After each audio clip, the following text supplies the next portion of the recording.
The Lone Wolf, Louis Joseph Vance. Chapter 1. Troyens. It must have been who first said that even if you knew your way about Paris you had to lose it in order to find it. To Troyens.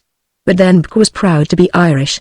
Troyens occupied a corner in a jungle of side streets, well withdrawn from the bustle of the adjacent boulevards of Street Germain and Street Michel, and in its day was a restaurant famous with a fame jealously guarded by a select circle of patrons.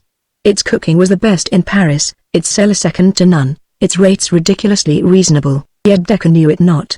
And in the wisdom of the cognoscenti this was well. It had been a pity to loose upon so excellent an establishment the swarms of tourists that profaned every temple of gastronomy on the Rive Droit.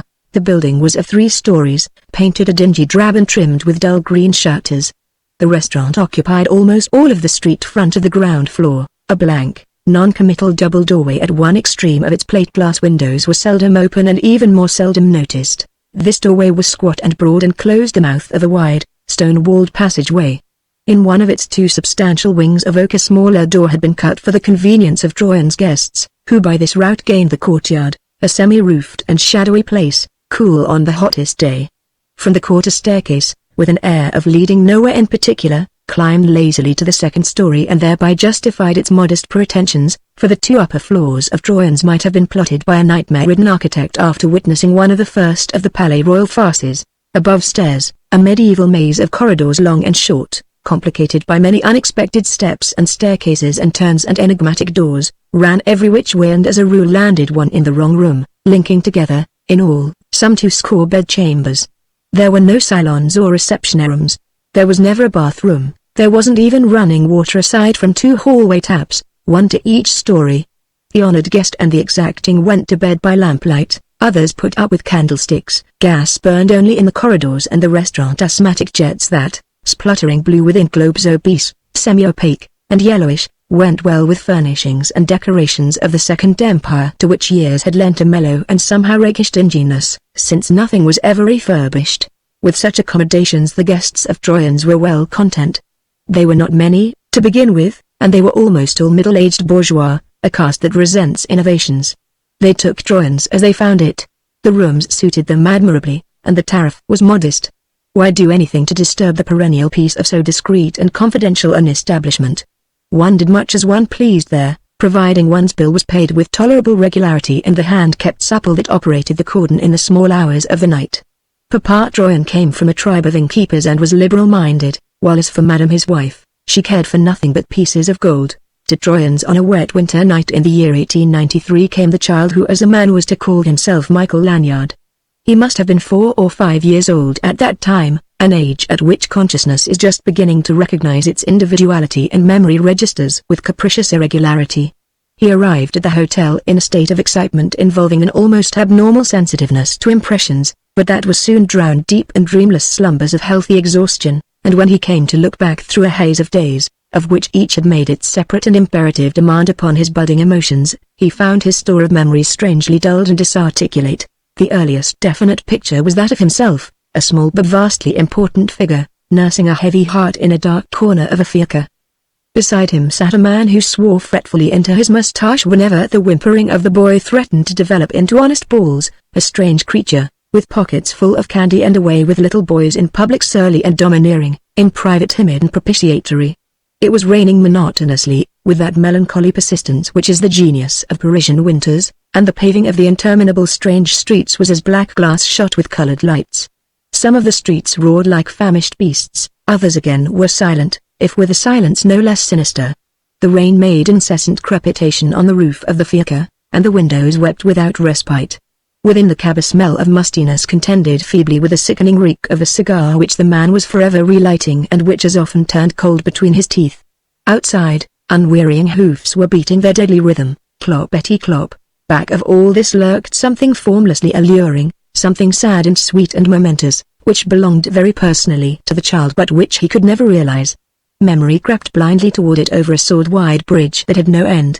There had been, or the boy had dreamed it, a long, weariful journey by railroad, the sequel to one by boat more brief but wholly loathsome.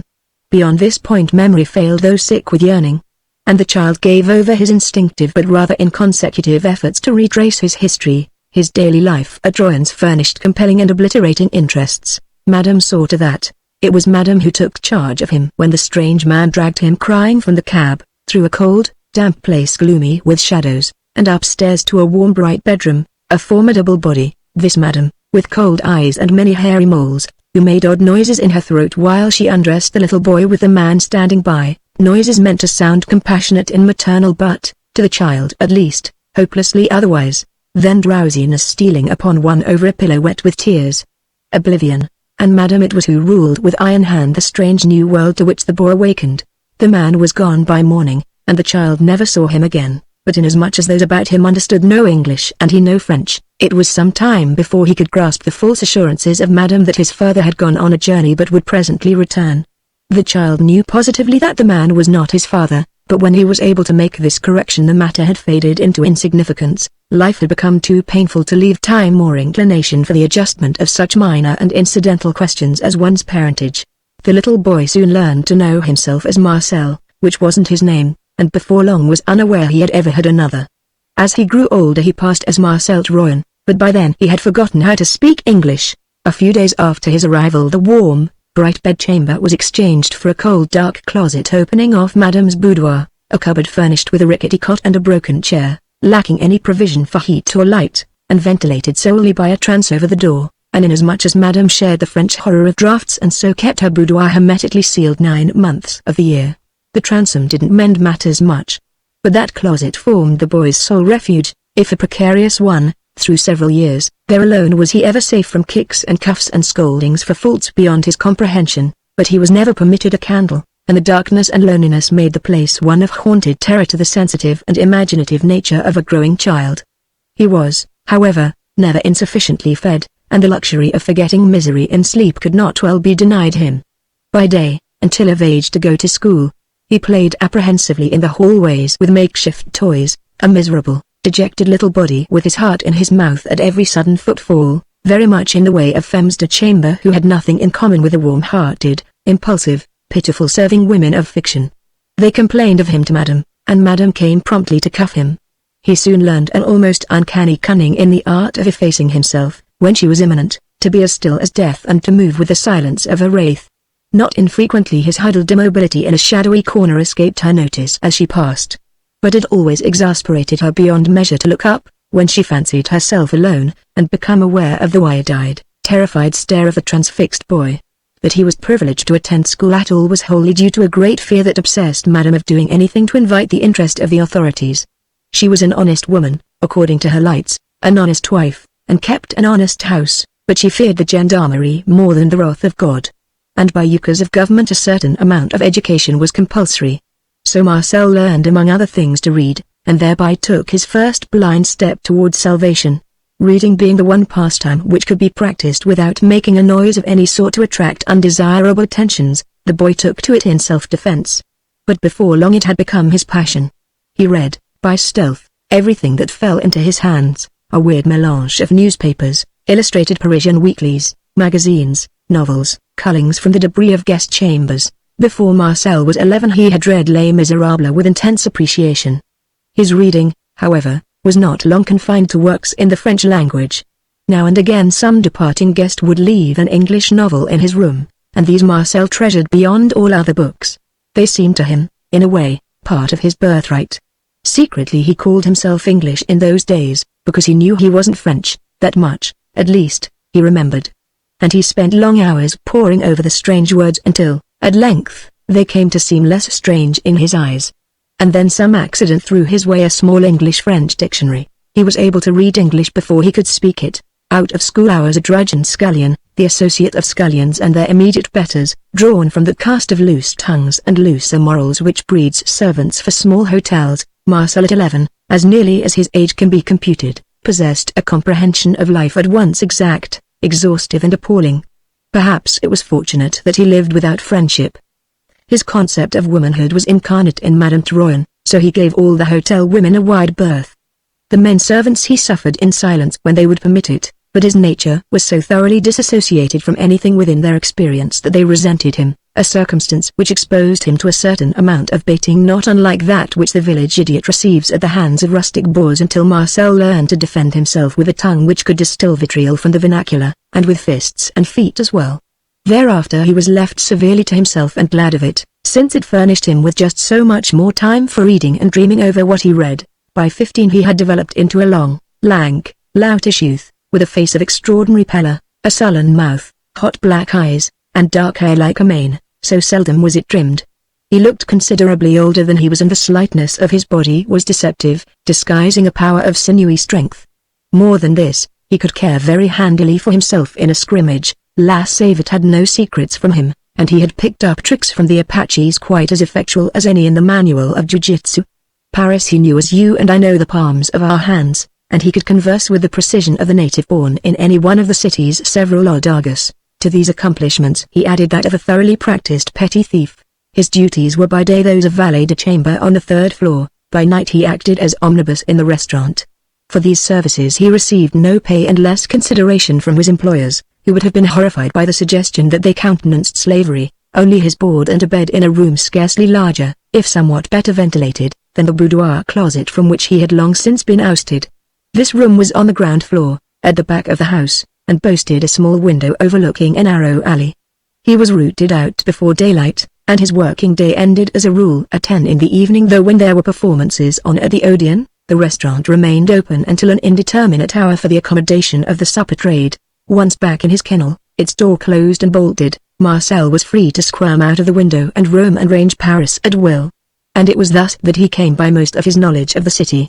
But for the most part Marcel preferred to lie abed and read himself half-blind by the light of purloined candle ends. Books he borrowed as of old from the rooms of guests or else pilfered from quayside stalls and later sold to dealers in more distant quarters of the city. Now and again, when he needed some work not to be acquired save through outright purchase, the guests would pay further if unconscious tribute through the sly abstraction of small coins. Your true Parisian, however, keeps track of his money to the ultimate sou, an idiosyncrasy which obliged the boy to practice most of his peculations on the fugitive guest of foreign extraction. In the number of these, perhaps the one best known to Troyans was P. He was a quick, compact, dangerous little Irishman who had fallen into the habit of resting at Troyans whenever a vacation from London seemed a prescription apartment to prove wholesome for a gentleman of his kidney, which was rather frequently, arguing that P's professional activities were fairly onerous. Having received most of his education in Dublin University, P spoke the purest English known, or could when so minded, while his facile Irish tongue had caught the trick of an accent which passed unchallenged on the boulevards. He had an alert eye for pretty women, a heart as big as all outdoors, no scruples worth mentioning, a secret sorrow, and a pet superstition. The color of his hair, a clamorous red, was the spring of his secret sorrow. By that token he was a marked man.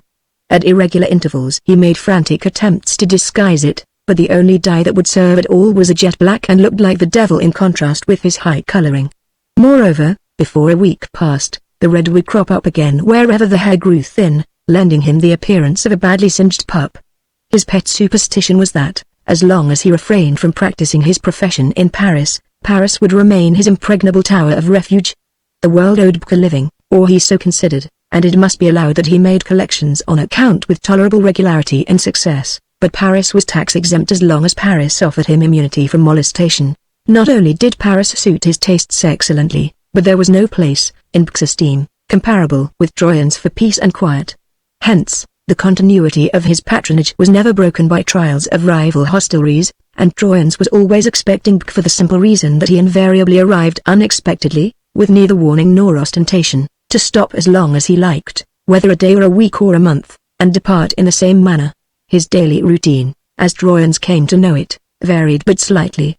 He breakfasted abed, about 10:30, lounged in his room or the café all day if the weather were bad, or strolled peacefully in the gardens of the Luxembourg if it were good, dined early and well but always alone, and shortly afterward departed by cab for some well-known bar on the Rive Droit, whence, it is to be presumed, he moved on to other resorts, for he never was home when the house was officially closed for the night, the hours of his return remaining a secret between himself and the concierge. On retiring, P would empty his pockets upon the dressing table, where the boy Marcel, bringing up P's petit déjeuner the next morning, would see displayed a tempting confusion of gold and silver and copper, with a wad of bank notes, and the customary assortment of personal hardware. Now inasmuch as P was never wide awake at that hour, and always after acknowledging Marcel's bonjour rolled over and snored for glory and the saints, it was against human nature to resist the allure of that dressing table. Marcel seldom departed without a coin or two. He had yet to learn that B's habits were those of an Englishman, who never goes to bed without leaving all his pocket money in plain sight and carefully catalogued in his memory. One morning in the spring of 1904 Marcel served his last breakfast at Royan's. The Irishman had been on the prowl the previous night, and his rasping snore was audible even through the closed door when Marcel knocked and, receiving no answer, used the pass key and entered. At this the snore was briefly interrupted. Visible at first only as a flaming shock of hair protruding from the bedclothes, squirmed an eye above his artificial horizon, opened it, mumbled inarticulate acknowledgement of Marcel's salutation, and passed blatantly into further slumbers. Marcel deposited his tray on a table beside the bed, moved quietly to the windows, closed them, and drew the lace curtains together. The dressing table between the windows displayed, amid the silver and copper, more gold coins than it commonly did, some 18 or 20 louis altogether. Adroitly abstracting en passant a piece of 10 francs, Marcel went on his way rejoicing, touched a match to the fire already laid in the grate, and was nearing the door when, casting one casual parting glance at the bed, he became aware of a notable phenomenon. The snoring was going on lustily, but Bk was watching him with both eyes wide and filled with interest. Startled and, to tell the truth, a bit indignant, the boy stopped as though at word of command. But after the first flash of astonishment his young face hardened to immobility. Only his eyes remained constant to Bk's. The Irishman, sitting up in bed, demanded and received the piece of 10 francs, and went on to indict the boy for the embezzlement of several sums running into a number of louis. Marcel, reflecting that Bk's reckoning was still some louis shy, made no bones about pleading guilty. Interrogated, the culprit deposed that he had taken the money because he needed it to buy books. No, he wasn't sorry. Yes, it was probable that, granted further opportunity, he would do it again. Advised that he was apparently a case-hardened young criminal, he replied that youth was not his fault, with years and experience he would certainly improve. Puzzled by the boy's attitude, Bk agitated his hair and wondered aloud how Marcel would like it if his employers were informed of his speculations.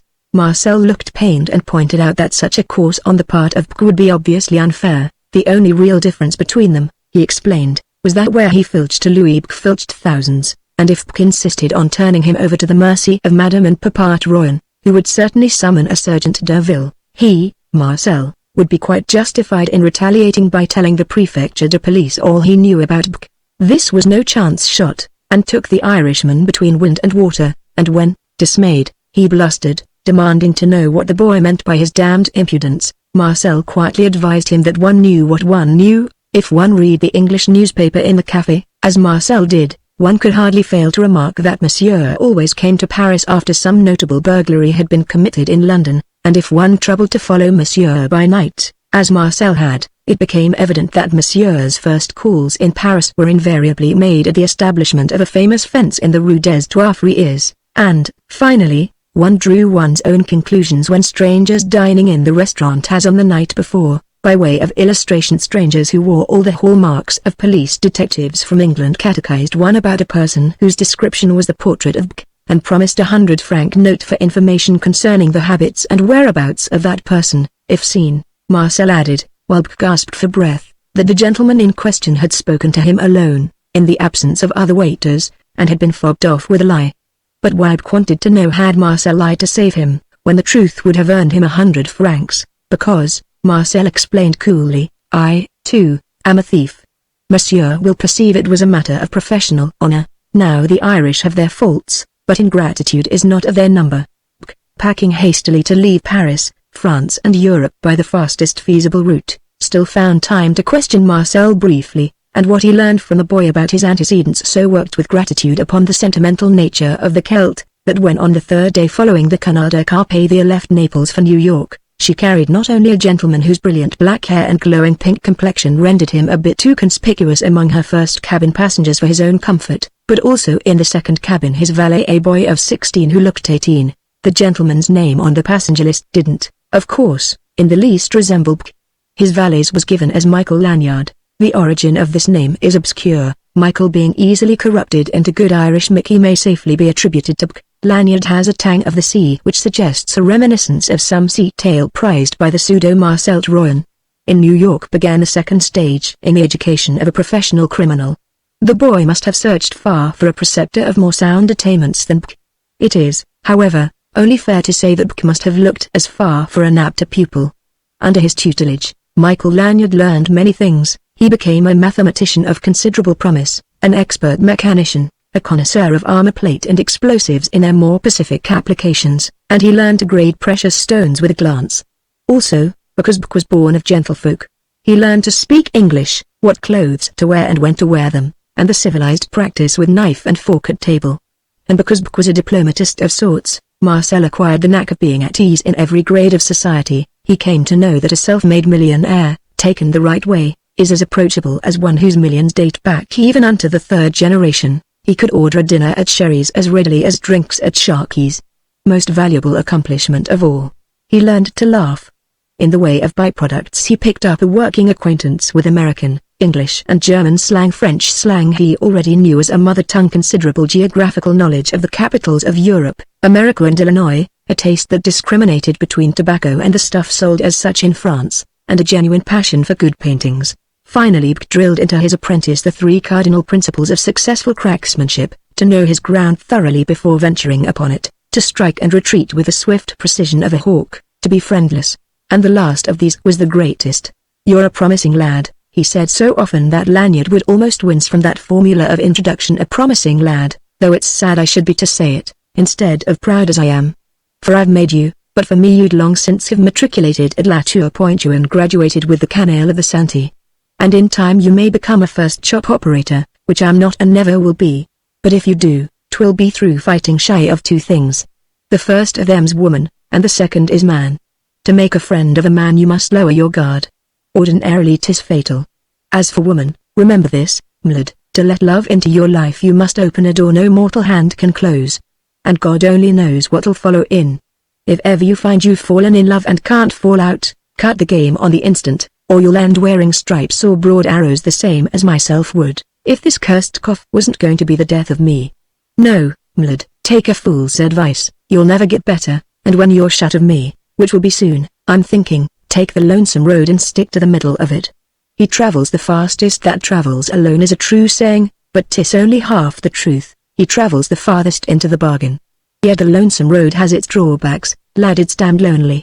Died in Switzerland, of consumption, in the winter of 1910. Lanyard at his side till the end. Then the boy set his face against the world, alone, lonely, and remembering. Chapter 2 Return. His return to Troyon's, whereas an enterprise which Lanyard had been contemplating for several years, in fact, ever since the death of came to pass at length almost purely as an affair of impulse. He had come through from London by the afternoon service via Boulogne travelling light, with nothing but a brace of handbags and his life in his hands.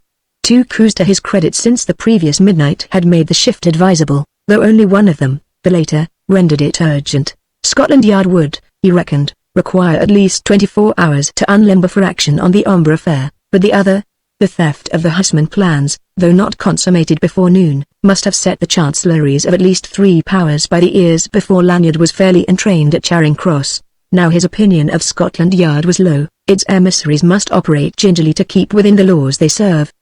But the agents of the various continental secret services have a way of making their own laws as they go along, and for these Lanyard entertained a respect little short of profound. He would not have been surprised had he ran foul of trouble on the pier at Folkestone. Boulogne, as well, figured in his imagination as a crucial point. Its harbour lights, heaving up over the grim grey waste, peered through the deepening violet dusk to find him on the packet's deck, responding to their curious stare with one no less insistently inquiring. But it wasn't until in the gauntlet of the Gare du Nord itself that he found anything to shy at. Dropping from train to platform, he surrendered his luggage to a ready facteur, and followed the man through the crush, elbowed and shouldered, offended by the pervasive reek of chilled steam and coal gas, and dazzled by the brilliant glare of the overhanging electric arcs. Almost the first face he saw turned his way was that of Roddy. The man from Scotland Yard was stationed at one side of the platform gates. Opposite him stood another known by sight to Lanyard, a highly decorative official from the Prefecture de Police. Both were scanning narrowly every face in the tide that churned between them, wondering if through some fatal freak of fortuity these were acting under late telegraphic advice from London. Lanyard held himself well in hand. The first sign of intent to hinder him would prove the signal for a spectacular demonstration of the ungentle art of not getting caught with the goods on. And for 20 seconds, while the crowd milled slowly through the narrow exit, he was as near to betraying himself as he had ever been nearer. for he had marked down the point on Roddy's jaw where his first blow would fall, and just where to plant a coup de save it most surely to incapacitate the minion of the prefecture, and all the while was looking the two over with a manner of the most calm and impersonal curiosity. But beyond an almost imperceptible narrowing of Roddy's eyes when they met his own, as if the Englishman were struggling with a faulty memory, neither police agent betrayed the least recognition.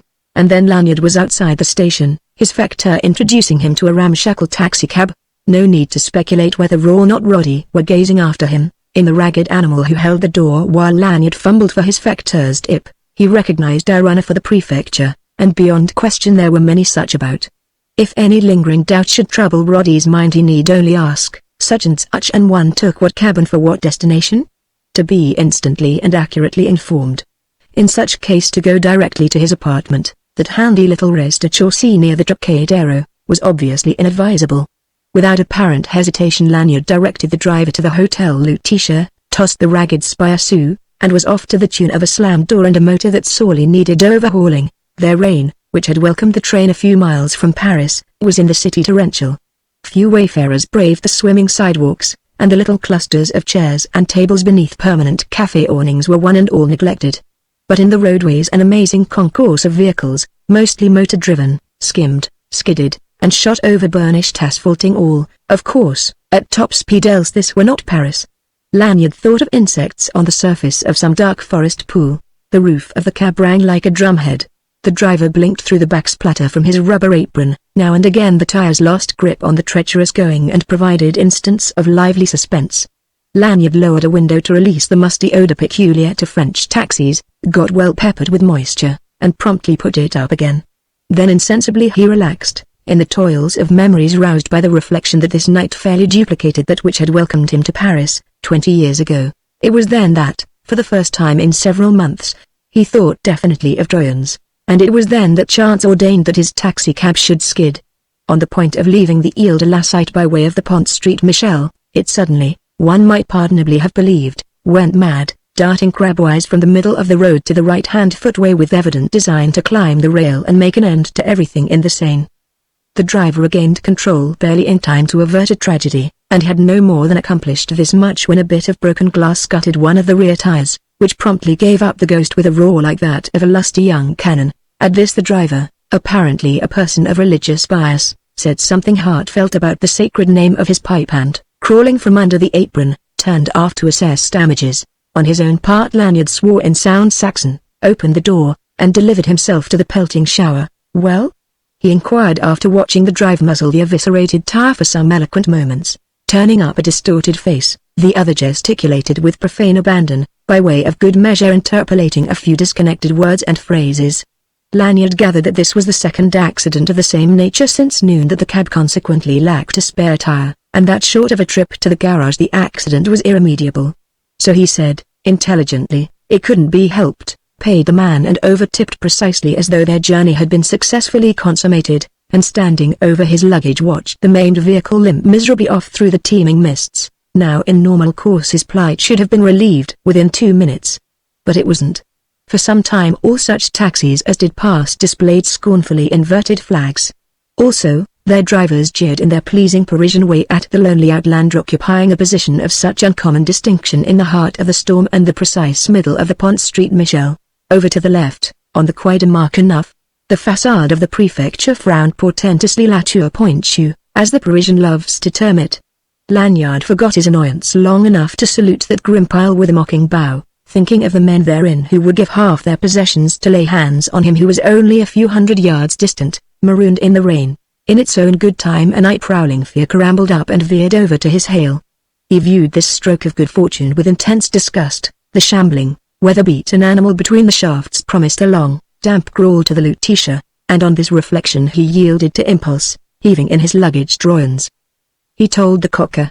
The fiacre lumbered off into that dark maze of streets, narrow and tortuous, which backs up from the Seine to the Luxembourg, while its fare reflected that fate had not served him so hardly after all. If Roddy had really been watching for him at the Gare du Nord, with a mind to follow and wait for his prey to make some incriminating move, this chance-contrived change of vehicles and destination would throw the detective off the scent and gain the adventurer, at worst, several hours leeway. When at length his conveyance drew up at the historic corner, Lanyard alighting could have rubbed his eyes to see the windows of Troyon's all bright with electric light. Somehow, and most unreasonably, he had always believed the place would go to the hands of the house wrecker unchanged. A smart portier ducked out, seized his luggage, and offered an umbrella. Lanyard composed his features to immobility as he entered the hotel, of no mind to let the least flicker of recognition be detected in his eyes when they should re-encounter familiar faces. And this was quite as well, for again the first he saw was Roddy. Chapter 3 A Point of Interrogation. The man from Scotland Yard had just surrendered hat, coat, and umbrella to the vestiaire and was turning through swinging doors to the dining room. Again, embracing Lanyard, his glance seemed devoid of any sort of intelligible expression, and if its object needed all his self-possession in that moment, it was to dissemble relief rather than dismay. An accent of the fortuitous distinguished this second encounter too persuasively to excuse further misgivings. What the adventurer himself hadn't known till within the last 10 minutes, that he was coming to Troyon's, Roddy couldn't possibly have anticipated. Ergo, whatever the detective's business, it had nothing to do with Lanyard. Furthermore, before quitting the lobby, Roddy paused long enough to instruct the vestiaire to have a fire laid in his room, so he was stopping at Troyon's and didn't care who knew it.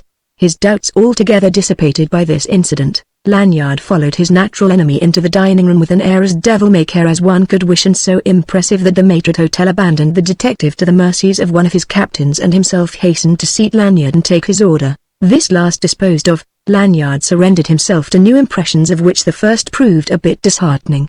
However impulsively, he hadn't resorted to Troyon's without definite intent, to wit, to gain some clue, however slender, to the mystery of that wretched child, Marcel. But now it appeared he had procrastinated fatally. Time and change had left little other than the shell of the Troyons he remembered. Papa Troyon was gone, Madame no longer occupied the desk of the caisse. Inquiries, so discreetly worded as to be uncompromising, elicited from the maitre d'hotel the information that the house had been under new management these 18 months, the old proprietor was dead, and his widow had sold out lock, stock and barrel, and retired to the country it was not known exactly where. And with the new administration had come fresh decorations and furnishings as well as a complete change of personnel. Not even one of the old waiters remained.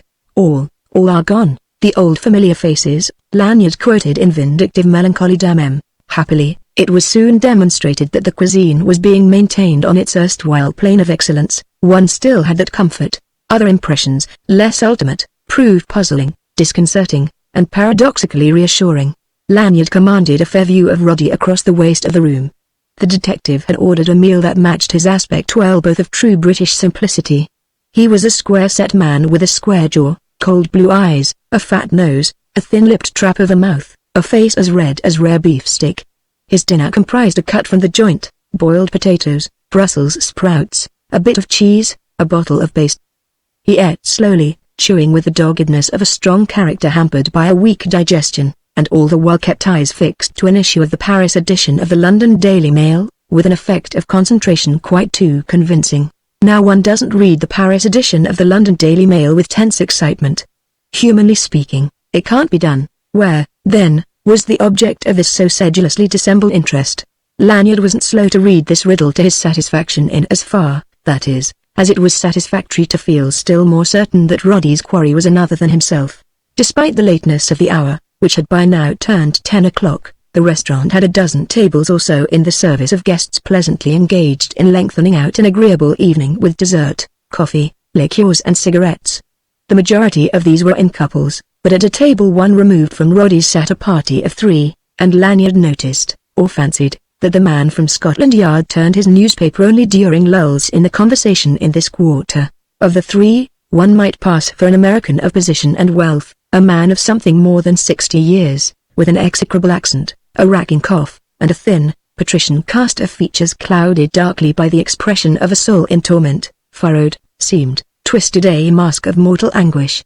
And once, when this one looked up and casually encountered Lanyard's gaze, the adventurer was shocked to find himself staring into eyes like those of a dead man, eyes of a grey so light that at a little distance the colour of the irises blended indistinguishably with their whites, leaving visible only the round black points of pupils abnormally distended and staring, blank, fixed, passionless, beneath lashless lids. For the instant they seemed to explore Lanyard's very soul with a look of remote and impersonal curiosity, then they fell away, and when next the adventurer looked, the man had turned to attend to some observation of one of his companions. On his right sat a girl who might be his daughter, for not only was she, too, hallmarked American, but she was far too young to be the other's wife. A demure, old-fashioned type, well-poised but unassuming, fetchingly gowned and with sufficient individuality of taste but not conspicuously, a girl with soft brown hair and soft brown eyes, pretty, not extravagantly so when her face was in repose, but with a slow smile that rendered her little less than beautiful, in all, Lanyard thought. The kind of woman that is predestined to comfort mankind, whose strongest instinct is the maternal. She took little part in the conversation, seldom interrupting what was practically a duologue between her putative father and the third of their party. This last was one, whom Lanyard was sure he knew, though he could see no more than the back of Monsieur le Comte de Morbihan. And he wondered with a thrill of amusement if it were possible that Roddy was on the trail of that tremendous buck. If so, it would be a chase worth following, a diversion rendered the more exquisite to Lanyard by the spice of novelty, since for once he would figure as a dispassionate bystander. The name of Comte de Morbihan, although unrecorded in the Almanach de Gotha, was one to conjure within the Paris of his day and generation. He claimed the distinction of being at once the homeliest, one of the wealthiest, and the most liked man in France.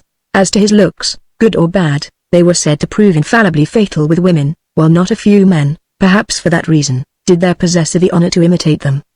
The reviews burlesqued him, some caricatured him, Forain counterfeited him extensively in that inimitable series of Monday morning cartoons for Le Figaro. One said de Morbihan instinctively at sight of that stocky figure, short and broad, topped by a chubby, moon-like mask with waxed moustaches, womanish eyes, and never-failing grin. A creature of proverbial good nature and exhaustless vitality. His extraordinary popularity was due to the equally extraordinary extravagance with which he supported that latest Gallic fad, Le Sport. The Parisian rugby team was his pampered protégé. He was an active member of the tennis club, maintained not only a flock of automobiles but a famous racing stable, rode to hounds, was a good field gun, patronized aviation and motorboat racing, risked as many maximums during the Monte Carlo season as the Grand Duke Michael himself, and was always ready to wear trapiers or burn a little harmless powder of an early morning in the Parc aux Princes. But there were ugly whispers current with respect to the sources of his fabulous wealth. Lanyard, for one, wouldn't have thought him the properest company or the best Parisian cicerone for an ailing American gentleman blessed with independent means and an attractive daughter. Paris, on the other hand, Paris, who forgives everything to him who contributes to her amusement, adored Comte de Morbihan.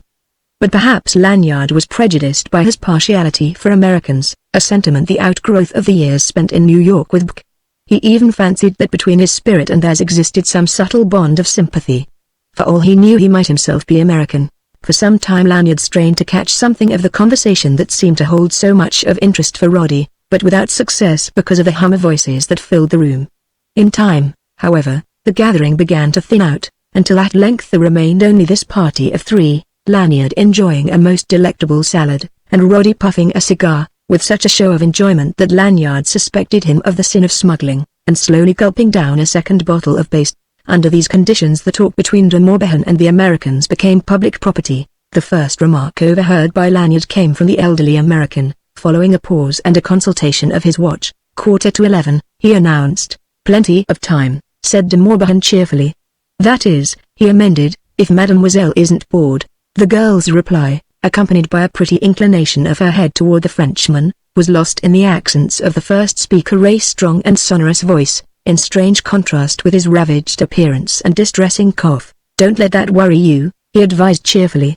"Lucy is accustomed to keeping late hours with me, and who ever heard of a young and pretty woman being bored on the third day of her first visit to Paris?" He pronounced the name with the hard C of the Italian tongue, as though it were spelled Lucia. "To be sure," laughed the Frenchman, "one suspects it will be long before mademoiselle loses interest in the Rue de la Paix." "You may well, when such beautiful things come from it," said the girl. "See what we found there today." She slipped a ring from her hand and passed it to de Morbihan. There followed silence for an instant, then an exclamation from the Frenchman. "But it is superb. Accept, mademoiselle, my compliments. It is worthy even of you." She flushed prettily as she nodded smiling acknowledgment. "Ah, you Americans." De Morbihan sighed. "You fill us with envy. You have the souls of poets and the wealth of princes. But we must come to Paris to find beautiful things for our women folk. Take care, though, lest you go too far, Monsieur Bannon." "How so too far?" "You might attract the attention of the lone wolf. They say he's on the prowl once more." The American laughed a trace contemptuously. Lanyard's fingers tightened on his knife and fork, otherwise he made no sign. A sidelong glance into a mirror at his elbow showed Roddy still absorbed in the Daily Mail. The girl bent forward with a look of eager interest. "The Lone Wolf? Who is that? You don't know him in America, mademoiselle?" "No. The Lone Wolf, my dear Lucia," the valetudinarian explained in a dryly humorous tone, "is the sobriquet fastened by some imaginative French reporter upon a celebrated criminal who seems to have made himself something of a pest over here, these last few years. Nobody knows anything definite about him, apparently, but he operates in a most individual way and keeps the police busy trying to guess where he'll strike next."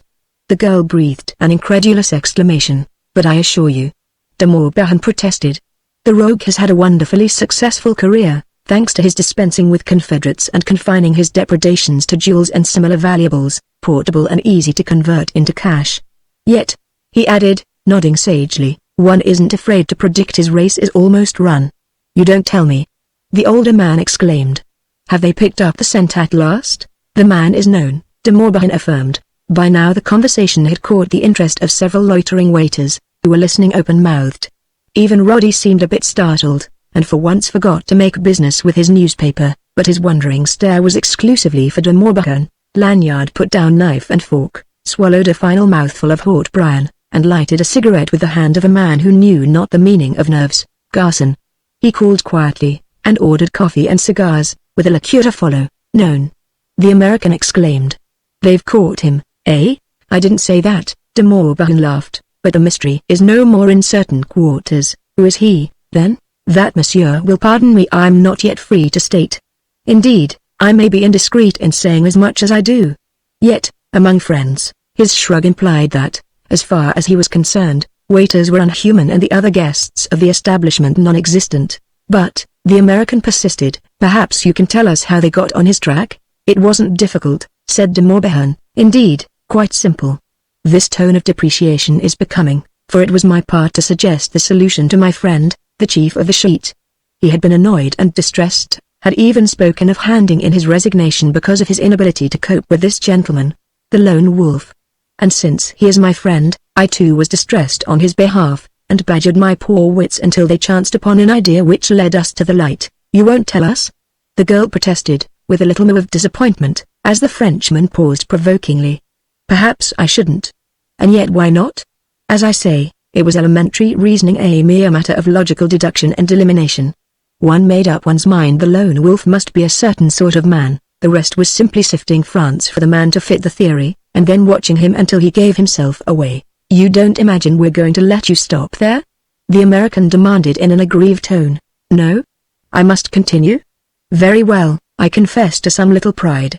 It was a feat. He is cunning, that one." De Morbihan paused and shifted sideways in his chair, grinning like a mischievous child. By this maneuver, thanks to the arrangement of mirrors lining the walls, he commanded an indirect view of Lanyard, a fact of which the latter was not unaware, though his expression remained unchanged as he sat with a corner of his eye reserved for Roddy, speculating whether de Morbihan were telling the truth or only boasting for his own glorification. "Do go on, please," the girl begged prettily. "I can deny you nothing, mademoiselle." "Well, then." From what little was known of this mysterious creature, one readily inferred he must be a bachelor, with no close friends. "That is clear, I trust." "Too deep for me, my friend," the elderly man confessed. Impenetrable reticence, the Count expounded, sententious and enjoying himself hugely, isn't possible in the human relations. Sooner or later one is doomed to share one's secrets, however reluctantly, even unconsciously, with a wife, a mistress, a child, or with some trusted friend. And a secret between two is a prolific breeder of platitudes. Granted this line of reasoning, the Lone Wolf is of necessity not only unmarried but practically friendless. Other attributes of his will obviously comprise youth, courage, imagination, a rather high order of intelligence, and a social position, let us say, rather, an ostensible business enabling him to travel at will hither and yon without exciting comment. So far, good. My friend the chief of the sheet forthwith commissioned his agents to seek such an one, and by this means several fine fish were enmeshed in the net of suspicion, carefully scrutinized, and one by one let go, all except one. The veritable man. Him they sedulously watched, shadowing him across Europe and back again. He was in Berlin at the time of the famous Renat robbery, though he compassed that coup without detection. He was in Vienna when the British embassy there was looted, but escaped by a clever ruse and managed to dispose of his plunder before the agents of the Gite could lay hands on him. Recently he has been in London, and there he made love to, and ran away with, the diamonds of a certain lady of some eminence. You have heard of Madame Omber, eh?" Now by Roddy's expression it was plain that, if Madame Omber's name wasn't strange in his hearing, at least he found this news about her most surprising. He was frankly staring, with a slackened jaw and with stupefaction in his blank blue eyes. Lanyard gently pinched the small end of a cigar, dipped it into his coffee, and lighted it with not so much as a suspicion of tremor. His brain, however, was working rapidly in effort to determine whether de Morbihan meant this for warning, or was simply narrating an amusing yarn founded on advance information and amplified by an ingenious imagination. For by now the news of the Omber affair must have thrilled many a continental telegraph wire. Madame Omber, of course. The American agreed thoughtfully. Everyone has heard of her wonderful jewels. The real marvel is that the lone wolf neglected so shining a mark as long as he did. But truly so, monsieur, and they caught him at it, eh? Not precisely, but he left a clue in London, to boot with such haste as would seem to indicate he knew his cunning hand had, for once, slipped. Then they'll nab him soon? Ah, monsieur, one must say no more. De Morbihan protested. Rest assured the chief of the Gite has laid his plans, his web is spun, and so artfully that I think our unsociable outlaw will soon be making friends in the prison of the Santee. But now we must adjourn. One is sorry. It has been so very pleasant. A waiter conjured the bill from some recess of his waistcoat and served it on a clean plate to the American. Another ran bawling for the vestiaire. Roddy glued his gaze afresh to the Daily Mail. The party rose. Lanyard noticed that the American signed instead of settling the bill with cash, indicating that he resided at Troyon's as well as dined there. And the adventurer found time to reflect that it was odd for such as he to seek that particular establishment in preference to the palatial modern hostelries of the Rive Droit before de Morbihan, ostensibly for the first time espying Lanyard, plunged across the room with both hands outstretched and a cry of joyous surprise not really justified by their rather slight acquaintanceship. "Ah! Ah!" he clamored vivaciously. "It is Monsieur Lanyard, who knows all about paintings. But this is delightful, my friend, one grand pleasure. You must know my friends. But come," and seizing Lanyard's hands, when that one somewhat reluctantly rose in response to this surprisingly over-exuberant greeting, he dragged him willy-nilly from behind his table. "And you're American, too. Certainly you must know one another. Mademoiselle Bannon, with your permission, my friend, Monsieur Lanyard. And Monsieur Bannon, an old, dear friend, with whom you will share a passion for the beauties of art." The hand of the American, when Lanyard clasped it, was cold as ice, and as their eyes met that abominable cough laid hold of the man, as it were by the nape of his neck, and shook him viciously. Before it had finished with him, his sensitively colored face was purple, and he was gasping, breathless and infuriated. "Monsieur Bannon," de Morbihan explained disconnectedly, "it is most distressing. I tell him he should not stop in Paris at this season. It is nothing." The American interposed brusquely between paroxysms. "But our winter climate, monsieur, it is not fit for those in the prime of health. It is I who am unfit." Bannon snapped, pressing a handkerchief to his lips. "Unfit to live," he amended venomously. Lanyard murmured some conventional expression of sympathy. Through it all he was conscious of the regard of the girl. Her soft brown eyes met his candidly, with a look cool in its composure, straightforward in its inquiry, neither bold nor mock demure. And if they were the first to fall, it was with an effect of curiosity sated, without a hint of discomfiture. And somehow the adventurer felt himself measured, classified, filed away. Between amusement and pique he continued to stare while the elderly American recovered his breath and de Morbihan jabbered on with unfailing vivacity, and he thought that this closer scrutiny discovered in her face contours suggesting maturity of thought beyond her apparent years, which were somewhat less than the sum of Lanyard's, and with this the suggestion of an elusive, provoking quality of wistful languor, a hint of patient melancholy. "We're off for a glimpse of Montmartre," de Morbihan was explaining. "Monsieur Bannon and I. He has not seen Paris in 20 years, he tells me. Well, it will be amusing to show him what changes have taken place in all that time. One regrets Mademoiselle is too fatigued to accompany us. But you, my friend, now if you would consent to make our third, it would be most amiable of you." "I'm sorry," Lanyard excused himself, "but as you see, I am only just in from the railroad, a long and tiresome journey." "You are very good, but I, good?" de Morbihan exclaimed with violence. "I? On the contrary, I am a very selfish man. I seek but to afford myself the pleasure of your company. You lead such a busy life, my friend, romping about Europe, here one day, God knows where the next, that one must make one's best of your spare moments. You will join us, surely? Really, I cannot deny it. Another time perhaps, if you'll excuse me, but it is always this way. De Morbihan explained to his friends with a vast show of mock indignation. Another time, perhaps his invariable excuse. I tell you, not two men in all Paris have any real acquaintance with this gentleman whom all Paris knows. His reserve is proverbial as distant as Lanyard, we say on the boulevards. And turning again to the adventurer, meeting his cold stare with a De Morbihan grin of quenchless effrontery, as you will, my friend. He grunted. But should you change your mind, well, you'll have no trouble finding us. Ask any place along the regular route. We see far too little of one another, monsieur, and I am most anxious to have a little chat with you.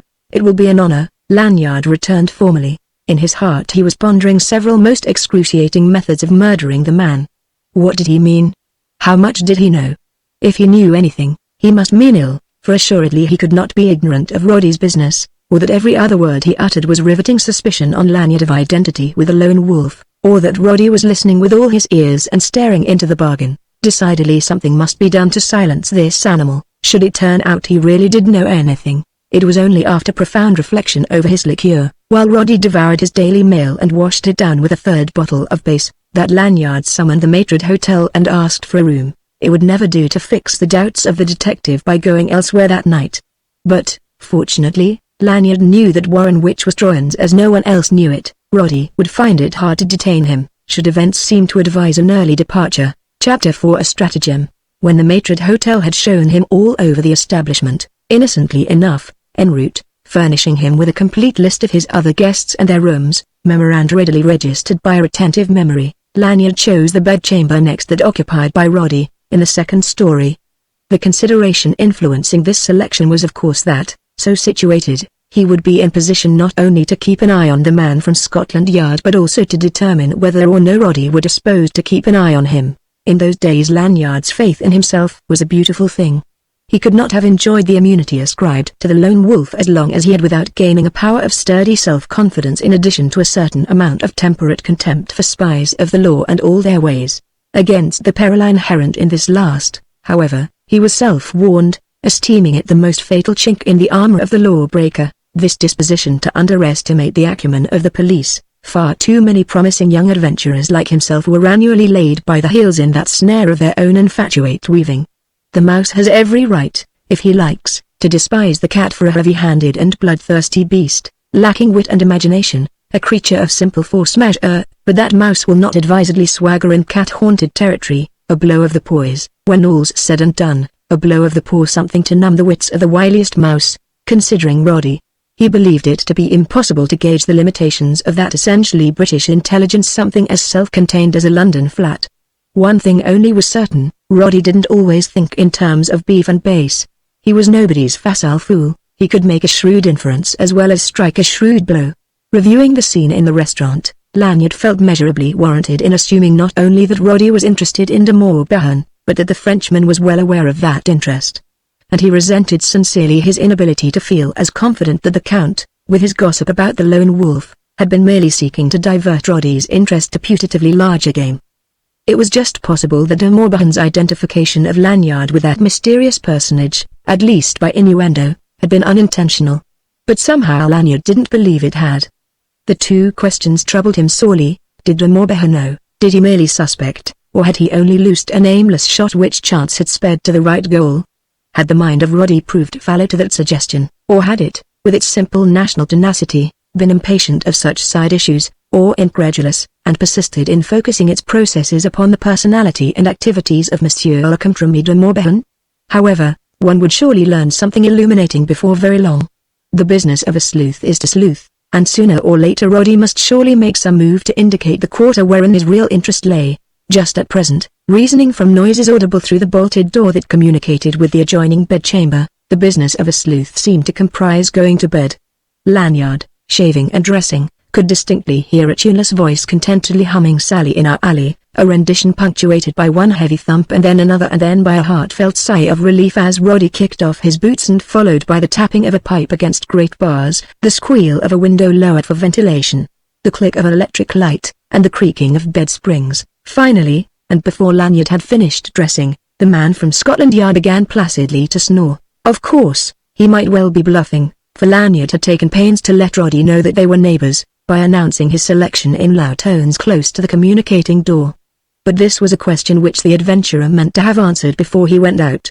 It was hard upon 12 o'clock when the mirror on the dressing table assured him that he was at length point device in the habit and apparel of a gentleman of elegant nocturnal leisure. But if he approved the figure he cut, it was mainly because clothes interested him and he reckoned his own impeccable. Of their tenant he was feeling just then a bit less sure than he had half an hour since. His regard was lowering and mistrustful. He was, in short, suffering reaction from the high spirits engendered by his cross-channel exploits, his successful getaway, and the unusual circumstances attendant upon his return to this memory-haunted mausoleum of an unhappy childhood. He even shivered a trifle, as if under premonition of misfortune, and asked himself heavily, why not? For, logically considered, a break in the run of his luck was due.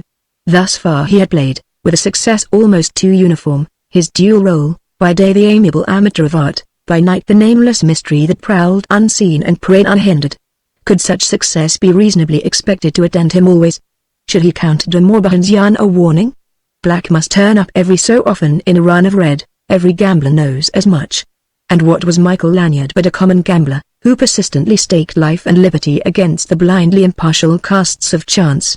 With one last look round to make certain there was nothing in the calculated disorder of his room to incriminate him were it to be searched in his absence, Lanyard enveloped himself in a long full-skirted coat, clapped on an opera hat, and went out, noisily locking the door. He might as well have left it wide, but it would do no harm to pretend he didn't know the bedchamber keys at Troyan's were interchangeable, identically the same keys, in fact, that had been in service in the days of Marcel the Wretched. A single half-power electric bulb now modified the gloom of the corridor, its fellow made a light blot on the darkness of the courtyard. Even the windows of the consistory were black. Nonetheless, Lanyard tapped them smartly. "Cordon?" he demanded in a strident voice. "Cordon, Sylvaus Platt, eh?" A startled grunt from within the lodge was barely audible. Then the latch clicked loudly at the end of the passageway. Groping his way in the direction of this last sound, Lanyard found the small side door ajar. He opened it, and hesitated a moment, looking out as though questioning the weather. Simultaneously his deft fingers wedged the latch back with a thin slip of steel. No rain, in fact, had fallen within the hour, but still the sky was dense with a sullen rack, and still the sidewalks were inky wet. The street was lonely and indifferently lighted, but a swift searching reconnaissance discovered nothing that suggested a spy skulking in the shelter of any of the nearer shadows. Stepping out, he slammed the door and strode briskly round the corner, as if making for the cab rank that lines up along the Luxembourg Gardens side of the Rue de Medicis. His boot heels made a cheerful racket in that quiet hour.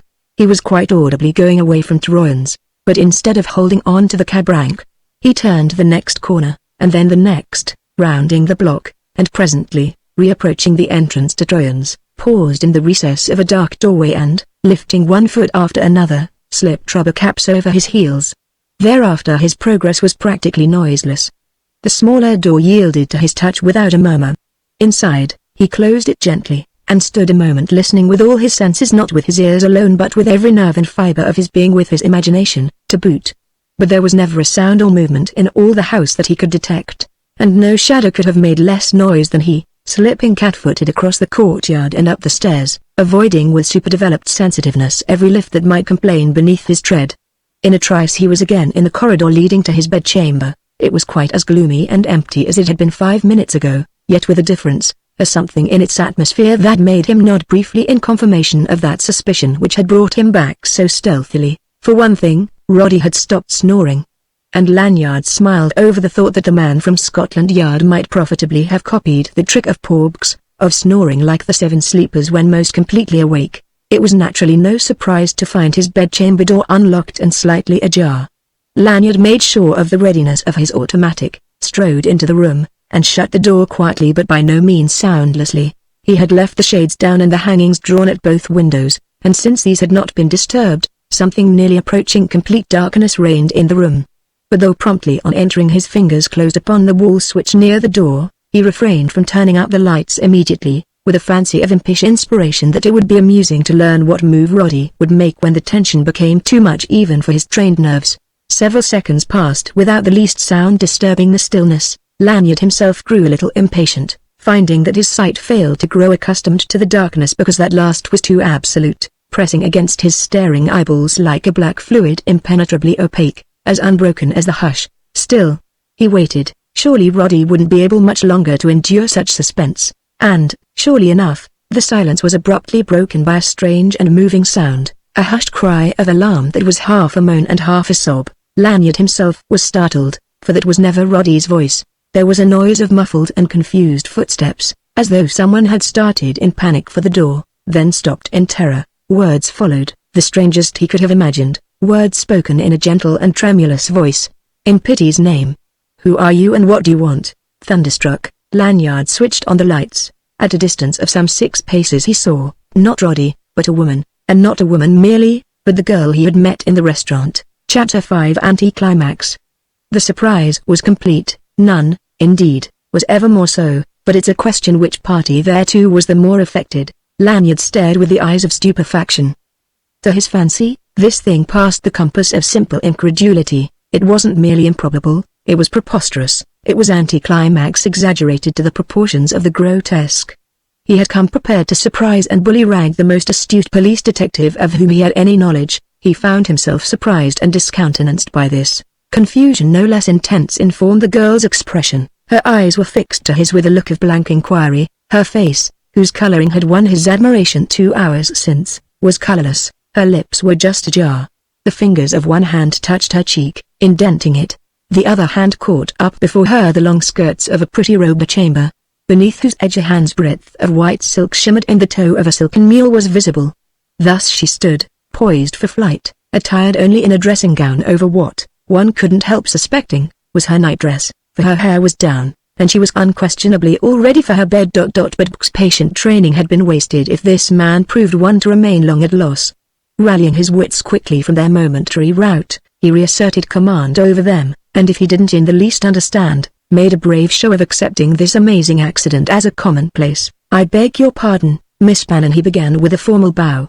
She interrupted with a gasp of wondering recognition. "Mr. Lanyard." He inclined his head a second time. "Sorry to disturb you, but I don't understand. Unfortunately," he proceeded smoothly, "I forgot something when I went out, and had to come back for it. But, yes." Suddenly her eyes, for the first time detached from his, swept the room with a glance of wild dismay. "This room," she breathed. "I don't know it. It is mine, yours. But, that is how I happened to interrupt you." The girl shrank back a pace, 2 paces, uttering a low-toned monosyllable of understanding. "No." Abruptly gasped. Simultaneously her face and throat flamed scarlet. "Your room, Mr. Lanyard."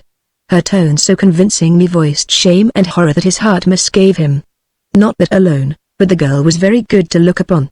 "I'm sure," he began soothingly, "it doesn't matter. You mistook a door, but you don't understand." She shuddered. "This dreadful habit. And I was hoping I had outgrown it. How can I ever explain?" "Believe me, Miss Bannon, you need explain nothing."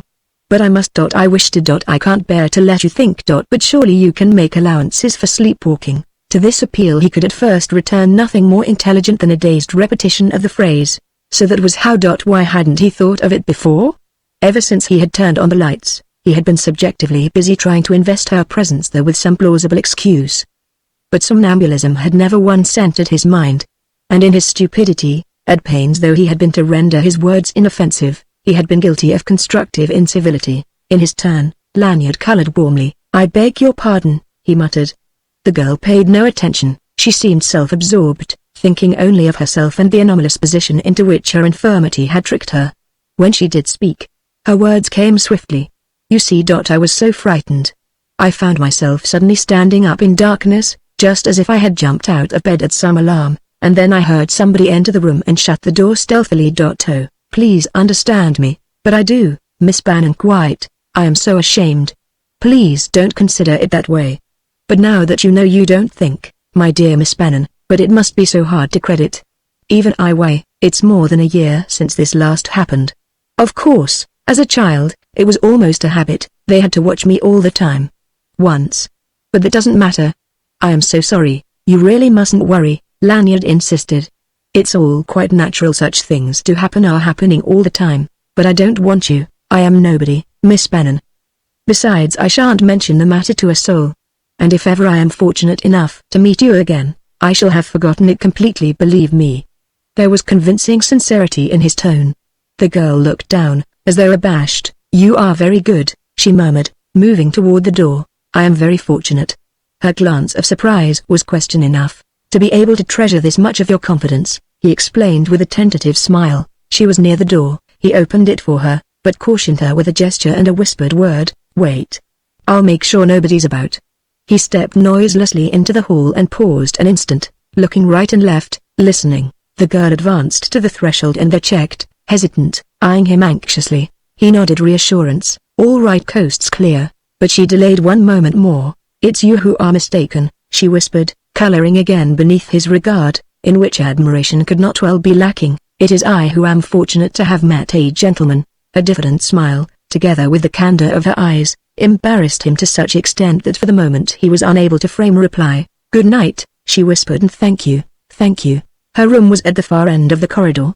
She gained its threshold in one swift dash, noiseless save for the silken whisper of her garments, turned, flashed him a final look that left him with the thought that novelists did not always exaggerate, that eyes could shine like stars. Her door closed softly. Lanyard shook his head as if to dissipate a swarm of annoying thoughts, and went back into his own bedchamber.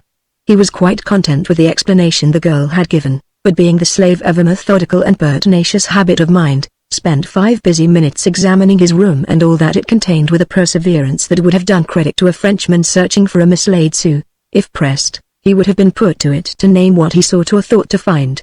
What he did find was that nothing had been tampered with, and nothing more, not even so much as a dainty, lace-trimmed wisp of sheer linen bearing the lady's monogram and exhaling a faint but individual perfume, which, when he came to consider it, seemed hardly playing the game by the book. As for Roddy, Lanyard wasted several minutes, off and on, listening attentively at the communicating door, but if the detective had stopped snoring, his respiration was loud enough in that quiet hour, a sound of harsh monotony. True, that proved nothing.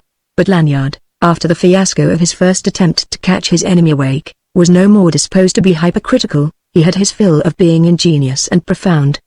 And when presently he again left Troyon's, this time without troubling the repose of the concierge, it was with the reflection that, if Roddy were really playing possum, he was welcome to whatever he could find of interest in the quarters of Michael Lanyard. Chapter 6 The Pack Gives Tongue. Lanyard's first destination was that convenient little rez-de-chaussée apartment near the Trocadero, at the junction of the Rue Roger and the Avenue d'Ulma, but his way thither was so roundabout that the best part of an hour was required for what might have been less than a 20-minute taxi-cab course direct from Troyon's. It was past 1 when he arrived, afoot, at the corner.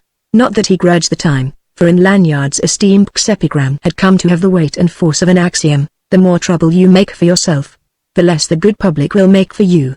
Paradoxically, he hadn't the least intention of attempting to deceive anybody as to his permanent address in Paris, where Michael Lanyard, connoisseur of fine paintings, was a figure too conspicuous to permit his making a secret of his residence. De Morbihan, moreover, through recognizing him at Troyon's, had rendered it impossible for Lanyard to adopt an ombre there, even had he thought that ruse advisable. But he had certain businesses to attend to before dawn, affairs demanding privacy, and while by no means sure he was followed, one can seldom be sure of anything, especially in Paris, where nothing is impossible, and it were as well to lose a spy first as last.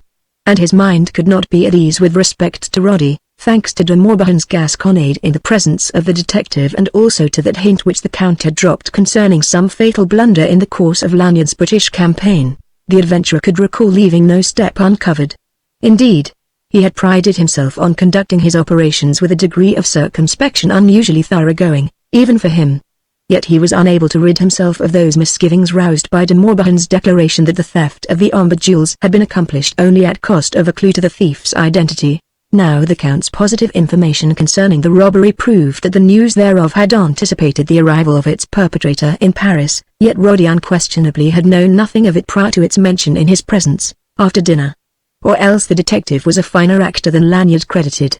But how could de Morbihan have come by his news? Lanyard was really and deeply perturbed.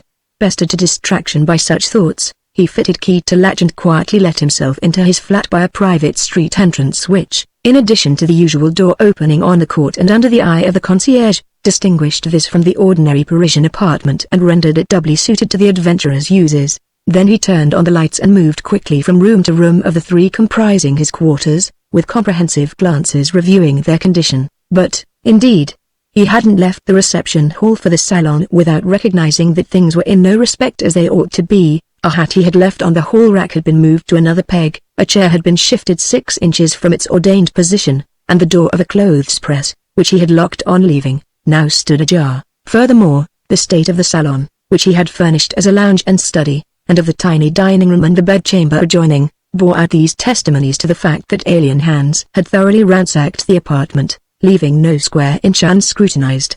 Yet the proprietor missed nothing. His rooms were a private gallery of valuable paintings and antique furniture to poison with envy the mind of any collector, and housed into the bargain a small museum of rare books, manuscripts, and articles of exquisite workmanship whose individuality, aside from intrinsic worth, rendered them priceless. A burglar of discrimination might have carried off in one coat pocket loot enough to foot the bill for a 12-month of profligate existence. But nothing had been removed, nothing at least that was apparent in the first tour of inspection, which, if sweeping, was by no means superficial. Before checking off more elaborately his mental inventory, Lanyard turned attention to the protective device, a simple but exhaustive system of burglar alarm wiring so contrived that any attempt to enter the apartment save by means of a key which fitted both doors and of which no duplicate existed would alarm both the concierge and the Burglar Protective Society. Though it seemed to have been in no way tampered with, to test the apparatus he opened a window on the court. The lodge of the concierge was within earshot. If the alarm had been in good order, Lanyard could have heard the bell from his window. He heard nothing. With a shrug, he shut the window. He knew well none better how such protection could be rendered valueless by a thoughtful and forehanded housebreaker. Returning to the salon, where the main body of his collection was assembled, he moved slowly from object to object, ticking off items and noting their condition, with the sole result of justifying his first conclusion, that whereas nothing had escaped handling, nothing had been removed. By way of a final test, he opened his desk, of which the lock had been deftly picked, and went through its pigeonholes. His scanty correspondence, composed chiefly of letters exchanged with art dealers, had been scrutinized and replaced carelessly, in disorder, and here again he missed nothing, but in the end, removing a small drawer and inserting a hand in its socket, he dislodged a rack of pigeonholes and exposed the secret cabinet that is almost inevitably an attribute of such pieces of period furniture, a shallow box. This secret space contained one thing only, but that one of considerable value, being the leather billfold in which the adventurer kept a store of ready money against emergencies. It was mostly for this, indeed, that he had come to his apartment. His London campaign having demanded an expenditure far beyond his calculations, so that he had landed in Paris with less than 100 francs in pocket. And Lanyard, for all his pride of spirit, acknowledged one haunting fear that of finding himself strapped in the face of emergency. The fold yielded up its hoard to a sou. Lanyard counted out 5 notes of 1,000 francs and 10 of £20, their sum, upwards of $2,000. But if nothing had been abstracted, something had been added. The back of one of the Bank of England notes had been used as a blank for memorandum. Lanyard spread it out and studied it attentively. The handwriting had been traced with no discernible attempt at disguise, but it was quite strange to him. The pen employed had been one of those needle-pointed nibs so popular in France. The hand was that of an educated Frenchman. The import of the memorandum translated substantially as follows. To the Lone Wolf, the pack sends greetings and extends its invitation to participate in the benefits of its fraternity. One awaits him always at La Bethlehem. A date was added, the date of that very day, deliberately. Having conned this communication, Lanyard produced his cigarette case, selected a cigarette, found his bouquet, struck a light, twisted the note of £20 into a rude spill, set it afire, lighted his cigarette therefrom and, rising, conveyed the burning paper to a cold and empty fireplace wherein he permitted it to burn to a crisp black ash. When this was done, his smile broke through his clouding scowl. "Well, my friend," he apostrophized the author of that document which now could never prove incriminating at all events, "I have you to thank for a new sensation. It has long been my ambition to feel warranted in lighting a cigarette with a £20 note, if the whim should ever seize me." His smile faded slowly, the frown replaced it. Something far more valuable to him than $100 had just gone up in smoke. Chapter 7 Letters Abbey, his secret uncovered, that essential incognito of his punctured, his vanity touched to the quick all that laboriously constructed edifice of art and chicane which yesterday had seemed so substantial, so impregnable a wall between the Lone Wolf and the world, today rent, torn asunder, and cast down in ruins about his feet. Lanyard wasted time neither in profitless lamentation or any other sort of repining.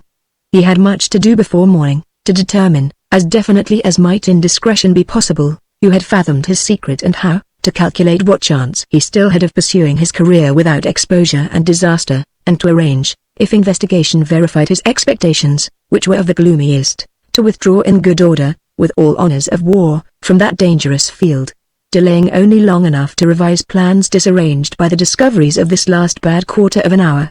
He put out the lights and went out by the courtyard door, for it was just possible that those whose sardonic whim it had been to name themselves the Pack might have stationed agents in the street to follow their dissocial brother in crime. And now more than ever Lanyard was firmly bent on going his own way unwatched. His own way first led him stealthily past the door of the consistory and through the court to the public hall in the main body of the building. Happily, there were no lights to betray him had anyone been awake to notice.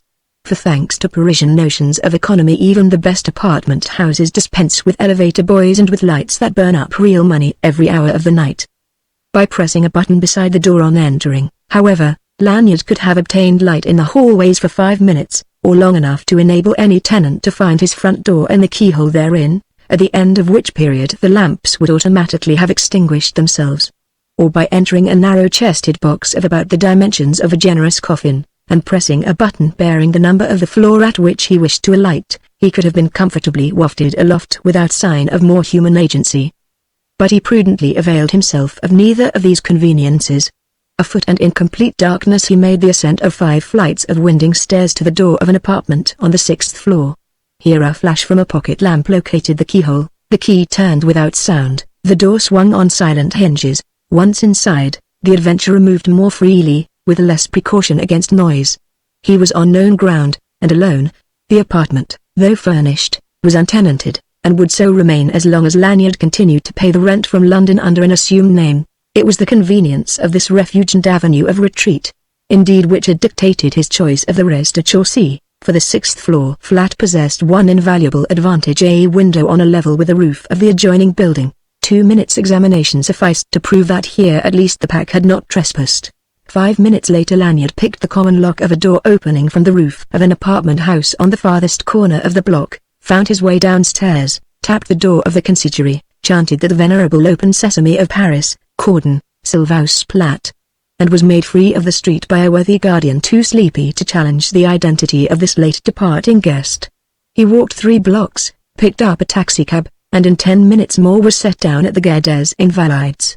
Passing through the station without pause, he took to the streets afoot, following the Boulevard Street Germain to the Rue du Bac. A brief walk up this time-worn thoroughfare brought him to the ample, open and unguarded porte-cochere of a court walled with beetling ancient tenements. When he had made sure that the courtyard was deserted, Lanyard addressed himself to a door on the right, which to his knock swung promptly ajar with a clicking latch.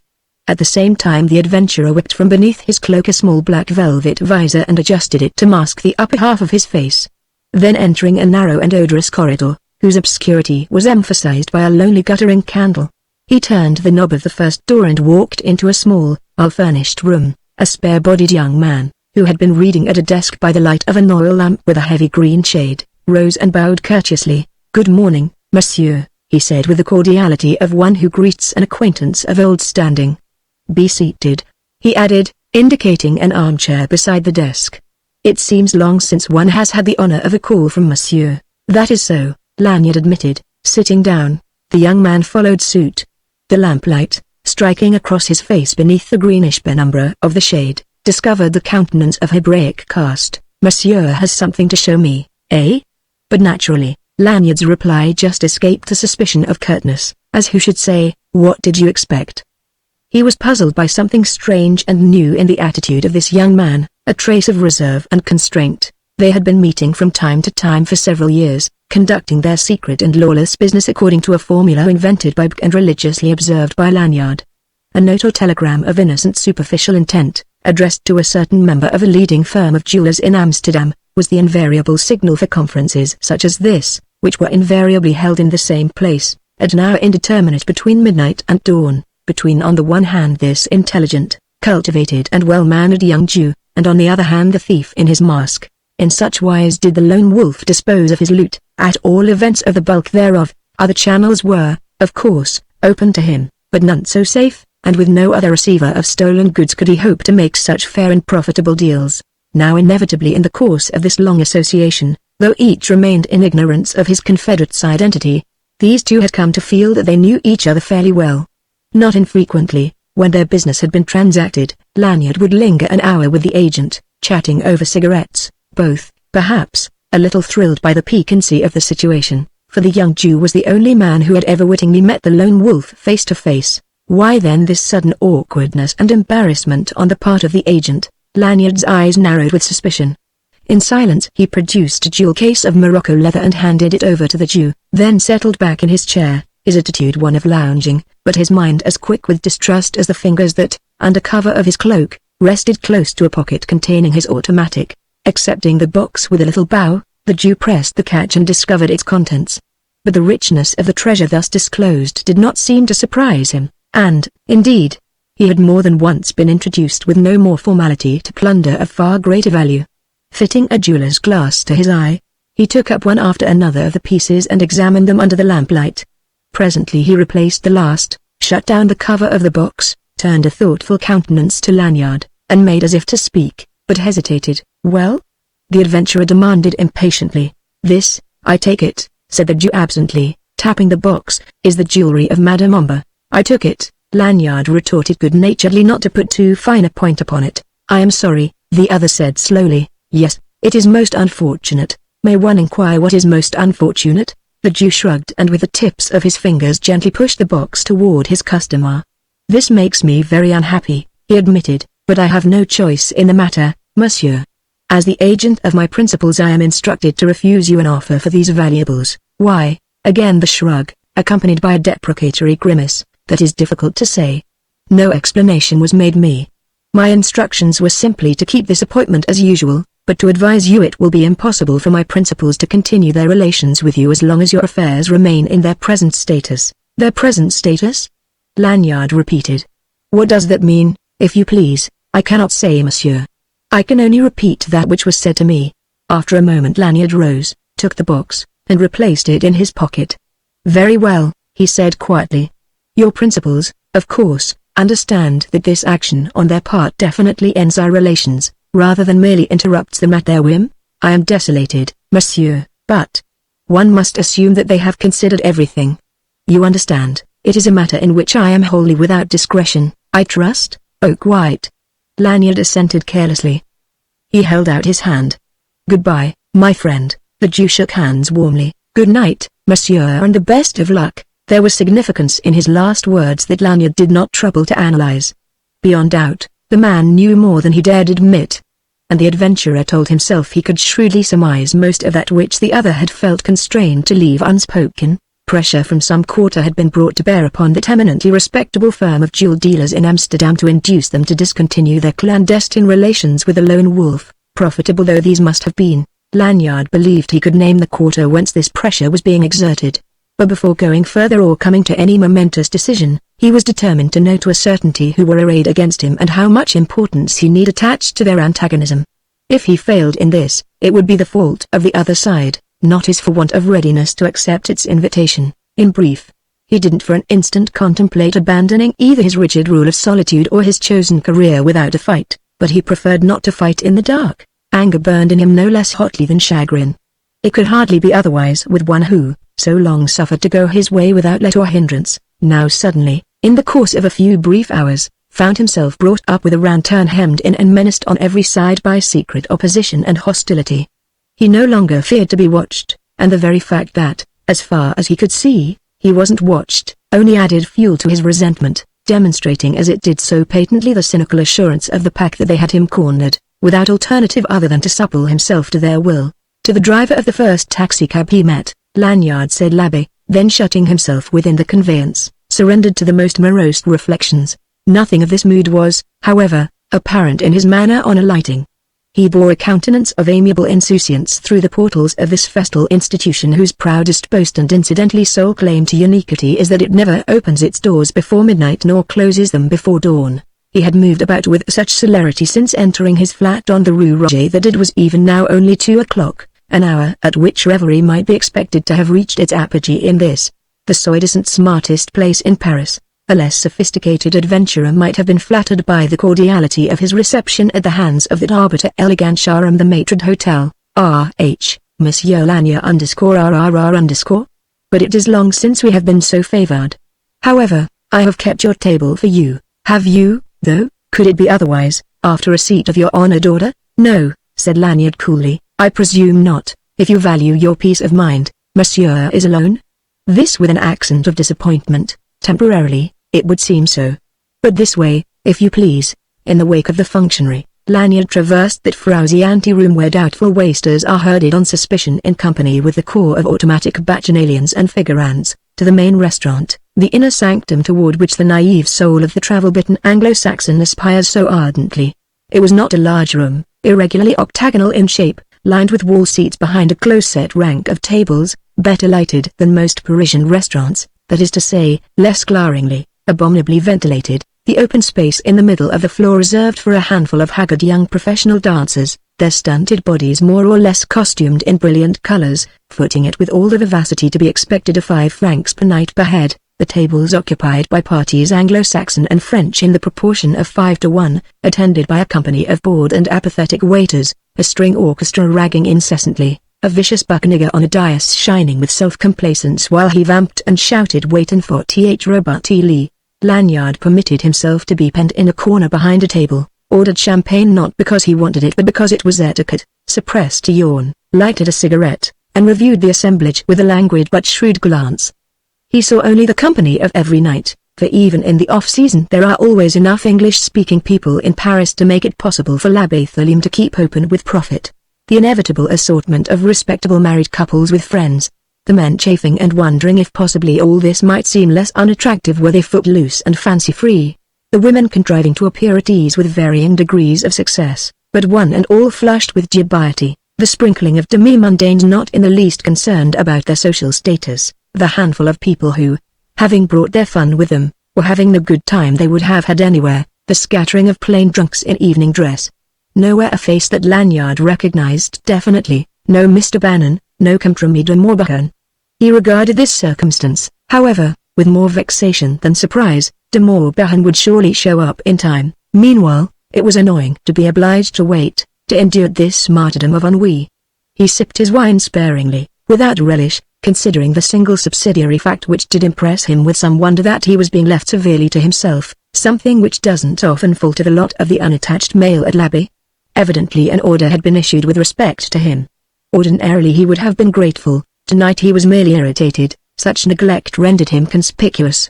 The fixed round of delirious divertissement unfolded as per schedule.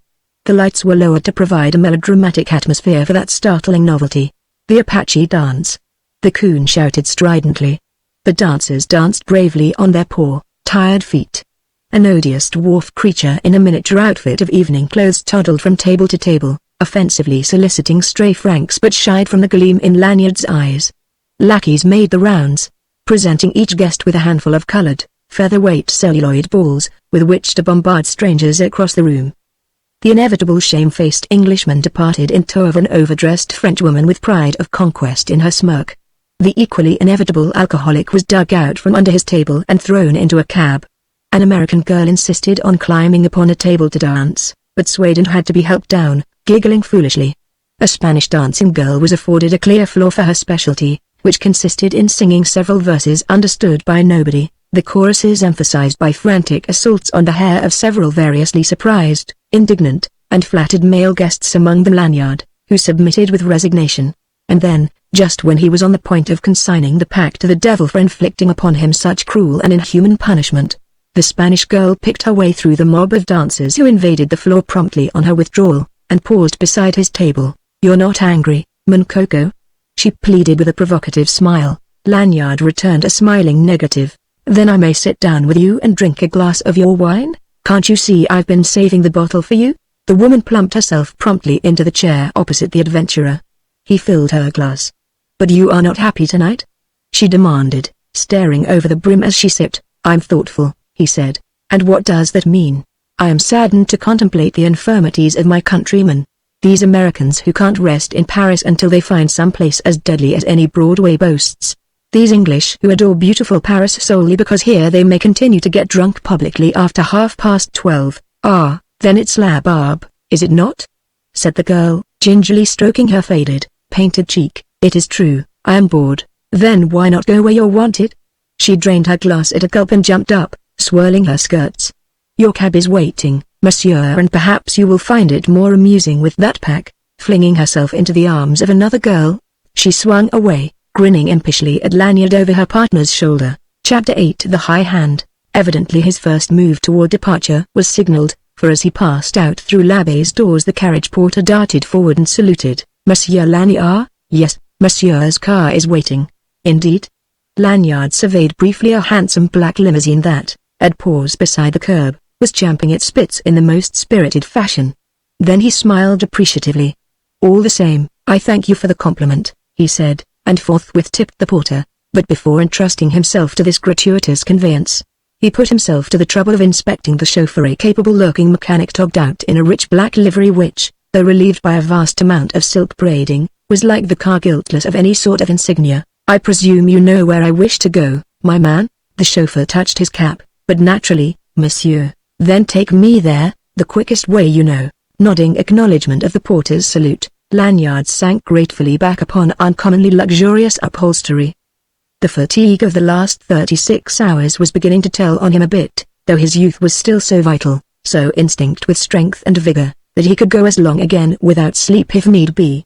Nonetheless he was glad of this opportunity to snatch a few minutes of rest by way of preparation against the occult culmination of this adventure. No telling what might ensue of this violation of all those principles which had hitherto conserved his welfare.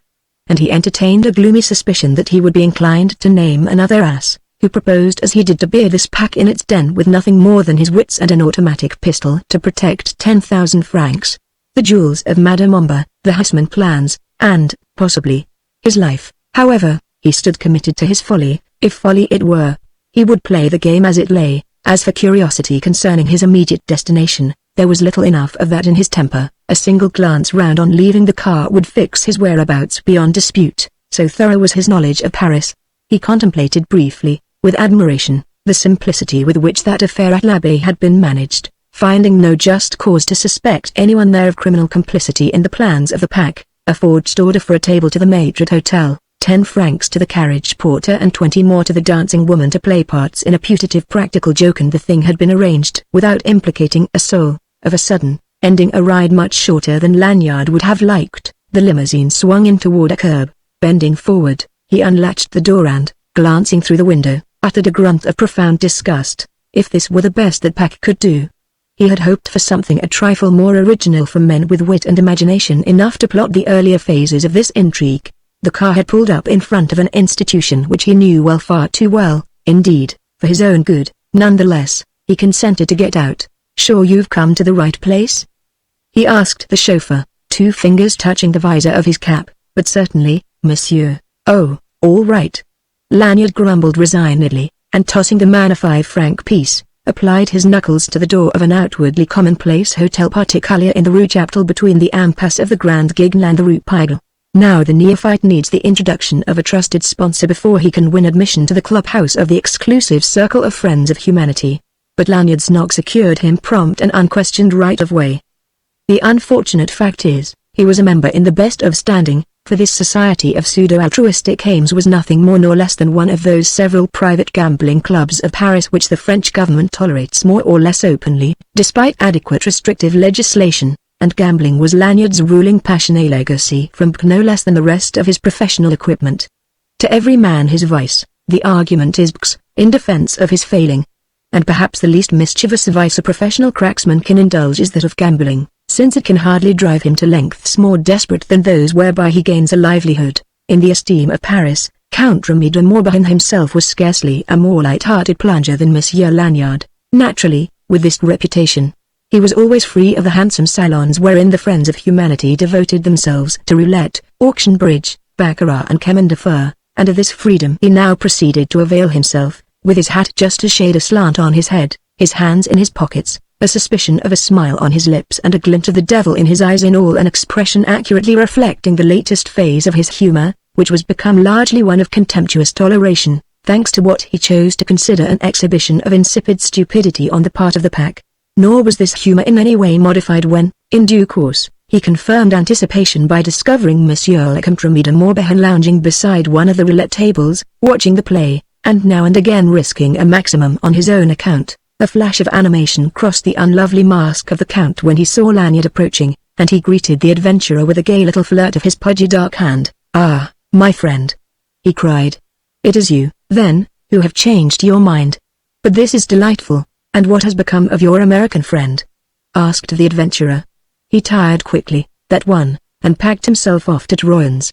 "Be sure I didn't press him to continue the grand tour? Then you really did wish to see me tonight?" Lanyard inquired innocently. Always, my dear Lanyard," the Count declared, jumping up. "But come," he insisted, "I've a word for your private ear, if these gentlemen will excuse us, do." Lanyard addressed in a confidential manner those he knew at the table, before turning away to the tug of the Count's hand on his arm. "I think he means to pay up £20 he owes me." Some derisive laughter greeted this sally. "I mean that, however," Lanyard informed the other cheerfully as they moved away to a corner where conversation without an audience was possible. "You ruined the Bank of England note, you know. Cheap at the price," the Count protested, producing his billfold. 500 francs for an introduction to Monsieur the Lone Wolf. "Are you joking?" Lanyard asked blankly, and with a magnificent gesture abolished the proffered bank note. "Joking? Aye. But surely you don't mean to deny, my friend," Lanyard interrupted. "Before we assert or deny anything, let us gather the rest of the players round the table and deal from a sealed deck. Meantime, let us rest on the understanding that I have found, at one end, a message scrawled on a bank note hidden in a secret place, at the other end, yourself, Monsieur Lecomte. Between and beyond these points exists a mystery, of which one anticipates elucidation. You shall have it," de Morbihan promised. "But first, we must go to those others who await us." "Not so fast," Lanyard interposed. "What am I to understand? That you wish me to accompany you to the Ardennes of the pack? Where else?" De Morbihan grinned. "But where is that? I am not permitted to say. Still, one has one's eyes. Why not satisfy me here? Your eyes, by your leave, monsieur, will be blindfolded." "Impossible. Pardon, it is an essential." Come, my friend, we are not in the Middle Ages. I have no discretion, monsieur. My confess, I insist, there will be trust on both sides or no negotiations, but I assure you, my dear friend, my dear Count, it is useless. I am determined." "Blindfold? I should say not. This is not need I remind you again. The Paris of Balzac and that wonderful Dumas of yours. What do you propose, then?" de Morbihan inquired, worrying his moustache. "What better place for the proposed conference than here? But not here. Why not? Everybody comes here, it will cause no gossip. I am here, I have come halfway, your friends must do as much on their part. It is not possible, then, I beg you, tender them my regrets. Would you give us away?" "Never that, one makes gifts to one's friends only. But my interest in yours is depreciating so rapidly that, should you delay much longer, it will be on sale for the sum of 2 sous, oh damn," the Count complained peevishly. "With all the pleasure in life. But now," Lanyard went on, rising to end the interview, "you must forgive me for reminding you that the morning wanes apace. I shall be going home in another hour." De Morbihan shrugged. "Out of my great affection for you," he purred venomously, "I will do my possible. But I promise nothing. I have every confidence in your powers of moral suasion, monsieur," Lanyard assured him cheerfully. "Au revoir." And with this, not at all ill-pleased with himself, he strutted off to a table at which a high-strung session of chemin de fer was in process, possessed himself of a vacant chair, and in 2 minutes was so engrossed in the game that the pack was quite forgotten. In 15 minutes he had won thrice as many thousands of francs.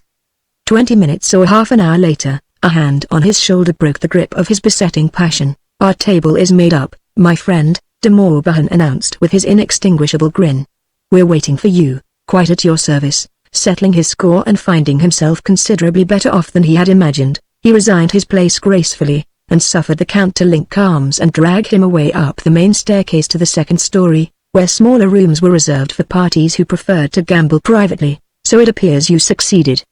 He chaffed his conductor good-humoredly. "I have brought you the mountain," de Morbihan assented. "One is grateful for small miracles." But de Morbihan wouldn't laugh at his own expense, for a moment, indeed. He seemed inclined to take umbrage at Lanyard's levity.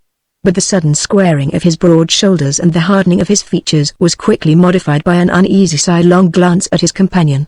And then they were at the door of the cabinet particulier. De Morbihan rapped, turned the knob, and stood aside, bowing politely. With a nod acknowledging the courtesy, Lanyard consented to precede him, and entered a room of intimate proportions, furnished chiefly with a green-covered card table and 5 easy chairs, of which 3 were occupied 2 by men in evening dress, the third by one in a well-tailored lounge suit of dark grey. Now all 3 men wore visors of black velvet. Lanyard looked from one to the other and chuckled quietly. With an aggrieved air de Morbihan launched into introductions. Messieurs, I have the honor to present to you our confrère, Monsieur Lanyard, best known as the Lone Wolf. Monsieur Lanyard, the counsel of our association, known to you as the Pack. The 3 rose and bowed ceremoniously. Lanyard returned a cool, good-natured nod. Then he laughed again and more openly. A pack of knaves, Monsieur doubtless feels at ease? One retorted acidly, in your company, Popinot? But hardly. Lanyard returned in light contempt. The fellow thus indicated, a burly rogue of a Frenchman in rusty and baggy evening clothes, started and flushed scarlet beneath his mask, but the man next him dropped a restraining hand upon his arm, and Popinot, with a shrug, sank back into his chair. Upon my word, Lanyard declared gracelessly, it's as good as a play. Are you sure, Monsieur le Comte, there's no mistake that these gay masqueraders haven't lost their way to the stage of the Grand Guignol? Damn, muttered the Count. Take care, my friend. You go too far. You really think so? But you amaze me. You can't in reason expect me to take you seriously, gentlemen. If you don't, it will prove serious business for you. Growled the one he had called Popinot. You mean that? But you are magnificent, all of you. We lack only the solitary illumination of a candle and a grinning scully cup of blood upon the table to make the farce complete. But as it is, messieurs, you must be really uncomfortable, and feeling as foolish as you look, into the bargain. Moreover, I'm no child. Popinot, why not disembarrass your amiable features? And you, Mr. Wertheimer, I'm sure, will feel more at ease with an open countenance as the saying runs, he said, nodding to the man beside Popinot. As for this gentleman, he concluded, eyeing the third, I haven't the pleasure of his acquaintance. With a short laugh, Wertheimer unmasked and exposed a face of decidedly English type, fair and well-modelled, betraying only the faintest traces of Semitic caste to account for his surname. And with this example, Popinot snatched off his own black visor and glared at Lanyard, in his shabby dress, the incarnate essence of bourgeoisie outraged. But the third, he of the grey lounge suit, remained motionless. Only his eyes clashed coldly with the adventurers. He seemed a man little if at all Lanyard's senior, and built upon much the same lines. A close-clipped black moustache ornamented his upper lip. His chin was square and strong with character. The cut of his clothing was conspicuously neither English nor continental. I don't know you, sir, Lanyard continued slowly, puzzled to account for a feeling of familiarity with this person, whom he could have sworn he had never met before. But you won't let your friends here outdo you in civility, I trust? If you mean you want me to unmask, I won't, the other returned brusquely, in fair French but with a decided transatlantic intonation. American, eh?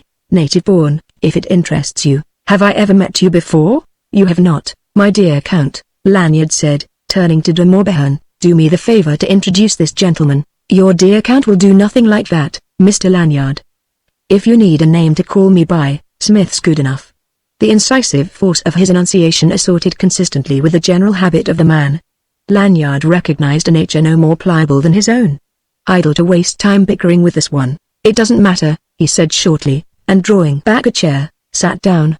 If it did, I should insist or else decline the honor of receiving the addresses of this cosmopolitan committee. Truly, messieurs, you flatter me.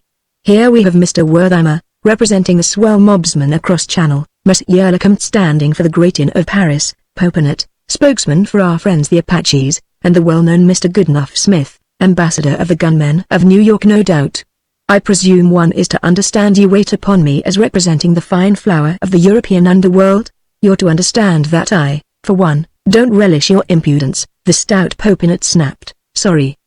But I have already indicated my inability to take you seriously. Why not? The American demanded ominously.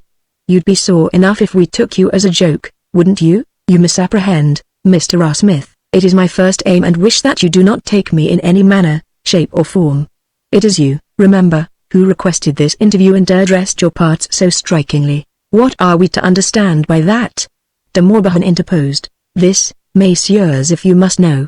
Lanyard dropped for the moment his tone of raillery and bent forward, emphasizing his points by tapping the table with a forefinger. Through some oversight of mine or cleverness of yours, I can't say which, perhaps both, you have succeeded in penetrating my secret. What then? You become envious of my success. In short, I stand in your light. I'm always getting away with something you might have lifted if you'd only had wit enough to think of it first. As your American accomplice, Mr. Mysterious Smith, would say, I cramp your style. You learned that on Broadway, the American commented shrewdly, possibly. To continue, so you get together, and bite your nails until you concoct a plan to frighten me into my profits. I've no doubt you're prepared to allow me to retain 1/2 the proceeds of my operations, should I elect to ally myself with you? That's the suggestion we are empowered to make, De Morbihan admitted. In other words, you need me.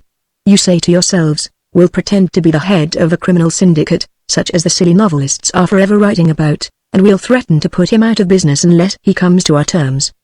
But you overlook one important fact, that you are not mentally equipped to get away with this amusing impersonation. What? Do you expect me to accept you as leading spirits of a gigantic criminal system, you, Popinot, who live by standing between the police and your murderous rats of Belleville, or you, Wertheimer, sneak thief and blackmailer of timid women, or you, De Morbihan, because you eke out your income by showing a handful of second-story men where to seek plunder in the homes of your friends? He made a gesture of impatience, and lounged back to wait the answer to this indictment. His gaze, ranging the four faces, encountered but one that was not darkly flushed with resentment, and this was the American's. Aren't you overlooking me? This last suggested gently, on the contrary, I refuse to recognize you as long as you lack courage to show your face. As you will, my friend, the American chuckled. Make your profit out of that any way you like. Lanyard sat up again. Well, I've stated your case, messieurs. It amounts to simple, clumsy blackmail. I'm to split my earnings with you, or you'll denounce me to the police. That's about it, isn't it? Not of necessity, De Morbihan softly purred, twisting his moustache. For my part, Popinot declared hotly, I engage that Monsieur of the High Hand, here, will either work with us or conduct no more operations in Paris, or in New York, the American amended. England is yet to be heard from, Lanyard suggested mockingly. To this Wertheimer replied, almost with diffidence, if you ask me, I don't think you'd find it so jolly pleasant over there. If you mean to cut up nasty at this end, then what am I to infer? If you're afraid to lay an information against me and it wouldn't be wise, I admit you'll merely cause me to be assassinated, eh? Not of necessity, the Count murmured in the same thoughtful tone and manner as one holding a hidden trump. There are so many ways of arranging these matters, Wertheimer ventured. Nonetheless, if I refuse, you declare war? Something like that, the American admitted. In that case I am now able to state my position definitely. Lanyard got up and grinned provokingly down at the group. You can all four of you go plumb to hell, my dear friend. The Count cried, shocked. You forget. I forget nothing. Lanyard cut in coldly, and my decision is final. Consider yourselves at liberty to go ahead and do your damnedest. But don't forget that it is you who are the aggressors. Already you've had the insolence to interfere with my arrangements. You began offensive operations before you declared war. So now if you're hit beneath the belt, you mustn't complain. You've asked for it. Now just what do you mean by that? The American drawled ironically. I leave you to figure it out for yourselves. But I will say this, I confidently expect you to decide to live and let live, and shall be sorry, as you'll certainly be sorry, if you force my hand. He opened the door, turned, and saluted them with sarcastic punctilio. I have the honor to bid adieu to messieurs the Council of the Pack. Chapter 9 Disaster. Having fulfilled his purpose of making himself acquainted with the personnel of the opposition, Lanyard slammed the door in its face, thrust his hands in his pockets, and sauntered downstairs, chuckling, his nose in the air, on the best of terms with himself. True, the fat was in the fire and well ablaze. He had to look to himself now, and go warily in the shadow of their enmity. But it was something to have faced down those four, and he wasn't seriously impressed by any one of them. Popinot, perhaps, was the most dangerous in Lanyard's esteem, a vindictive animal, that Popinot, and the creatures he controlled, a murderous lot, drug-ridden, drink-bedeviled, vicious little rats of Belleville, who would knife a man for the price of an absinthe. But Popinot wouldn't move without leave from De Morbihan, and unless Lanyard's calculations were seriously miscast, de Morbihan would restrain both himself and his associates until thoroughly convinced Lanyard was impregnable against every form of persuasion. Murder was something a bit out of de Morbihan's line, something, at least, which he might be counted on to hold in reserve. And by the time he was ready to employ it, Lanyard would be well beyond his reach. Wertheimer, too, would deprecate violence until all else failed. His half-caste type was as cowardly as it was blackguard, and cowards kill only impulsively, before they've had time to weigh consequences. There remained Smith, Enigma, a man apparently gifted with both intelligence and character. But if so, what the deuce was he doing in such company? Still, there he was, and the association damned him beyond consideration. His sorts were all of a piece, beneath the consideration of men of spirit. At this point, the self-complacent spread of his contempt for Messrs. de Morbihan bred in its turn a thought that brought the adventurer up standing. The devil! Who was he, Michael Lanyard, that held himself above such vermin, yet lived in such a way as practically to invite their advances? What right was his to resent their opening the door to confraternity, as long as he trod paths so closely parallel to theirs that only a sophist might discriminate them? What comforting distinction was to be drawn between on the one hand a blackmailer like Wertheimer, a chevalier d'industrie like de Morbihan, or a patron of Apaches like Beaupinet, and on the other himself whose bread was eaten in the sweat of thievery? He drew a long face, whistled softly, shook his head, and smiled a wry smile. Glad I didn't think of that 2 minutes ago, or I'd never have had the cheek. Without warning, incongruously and, in his understanding, inexplicably, he found himself beset by recurrent memory of the girl, Lucia Bannon. For an instant he saw her again, quite vividly, as last he had seen her, turning at the door of her bedchamber to look back at him, a vision of perturbing charm in her rose silk dressing gown, with rich hair loosened, cheeks softly glowing, eyes brilliant with an emotion illegible to her one beholder. What had been the message of those eyes, flashed down the dimly lighted length of that corridor at Troyon's, ere she vanished? Adieu? Or au revoir, she had termed him, naively enough, and a gentleman, but if she knew, suspected, even dreamed that he was what he was? He shook his head again, but now impatiently, with a scowl and a grumble. What's the matter with me anyway? Mooning over a girl I never saw before tonight. As if it matters a whoop in Hepsidam what she thinks. Or is it possible I'm beginning to develop a rudimentary conscience, at this late day? Me, if there were anything in this hypothesis, the growing pains of that late-blooming conscience were soon enough numbed by the hypnotic spell of clattering chips, an ivory ball singing in an ebony race, and croaking croupiers, for Lanyard's chair at the table of Commandeur had been filled by another and, too impatient to wait a vacancy, he wandered on to the salon dedicated to roulette, tested his luck by staking a note of 500 francs on the black, won, and incontinently subsided into a chair and an oblivion that endured for the space of 3/4 of an hour. At the end of that period he found himself minus his heavy winnings at Commandeur and 10,000 francs of his reserve fund to boot. By way of lining for his pockets there remained precisely the sum which he had brought into Paris that same evening, less subsequent general disbursements. The experience was nothing novel in his history. He rose less resentful than regretful that his ill luck obliged him to quit just when play was most interesting, and resignedly sought the cloakroom for his coat and hat.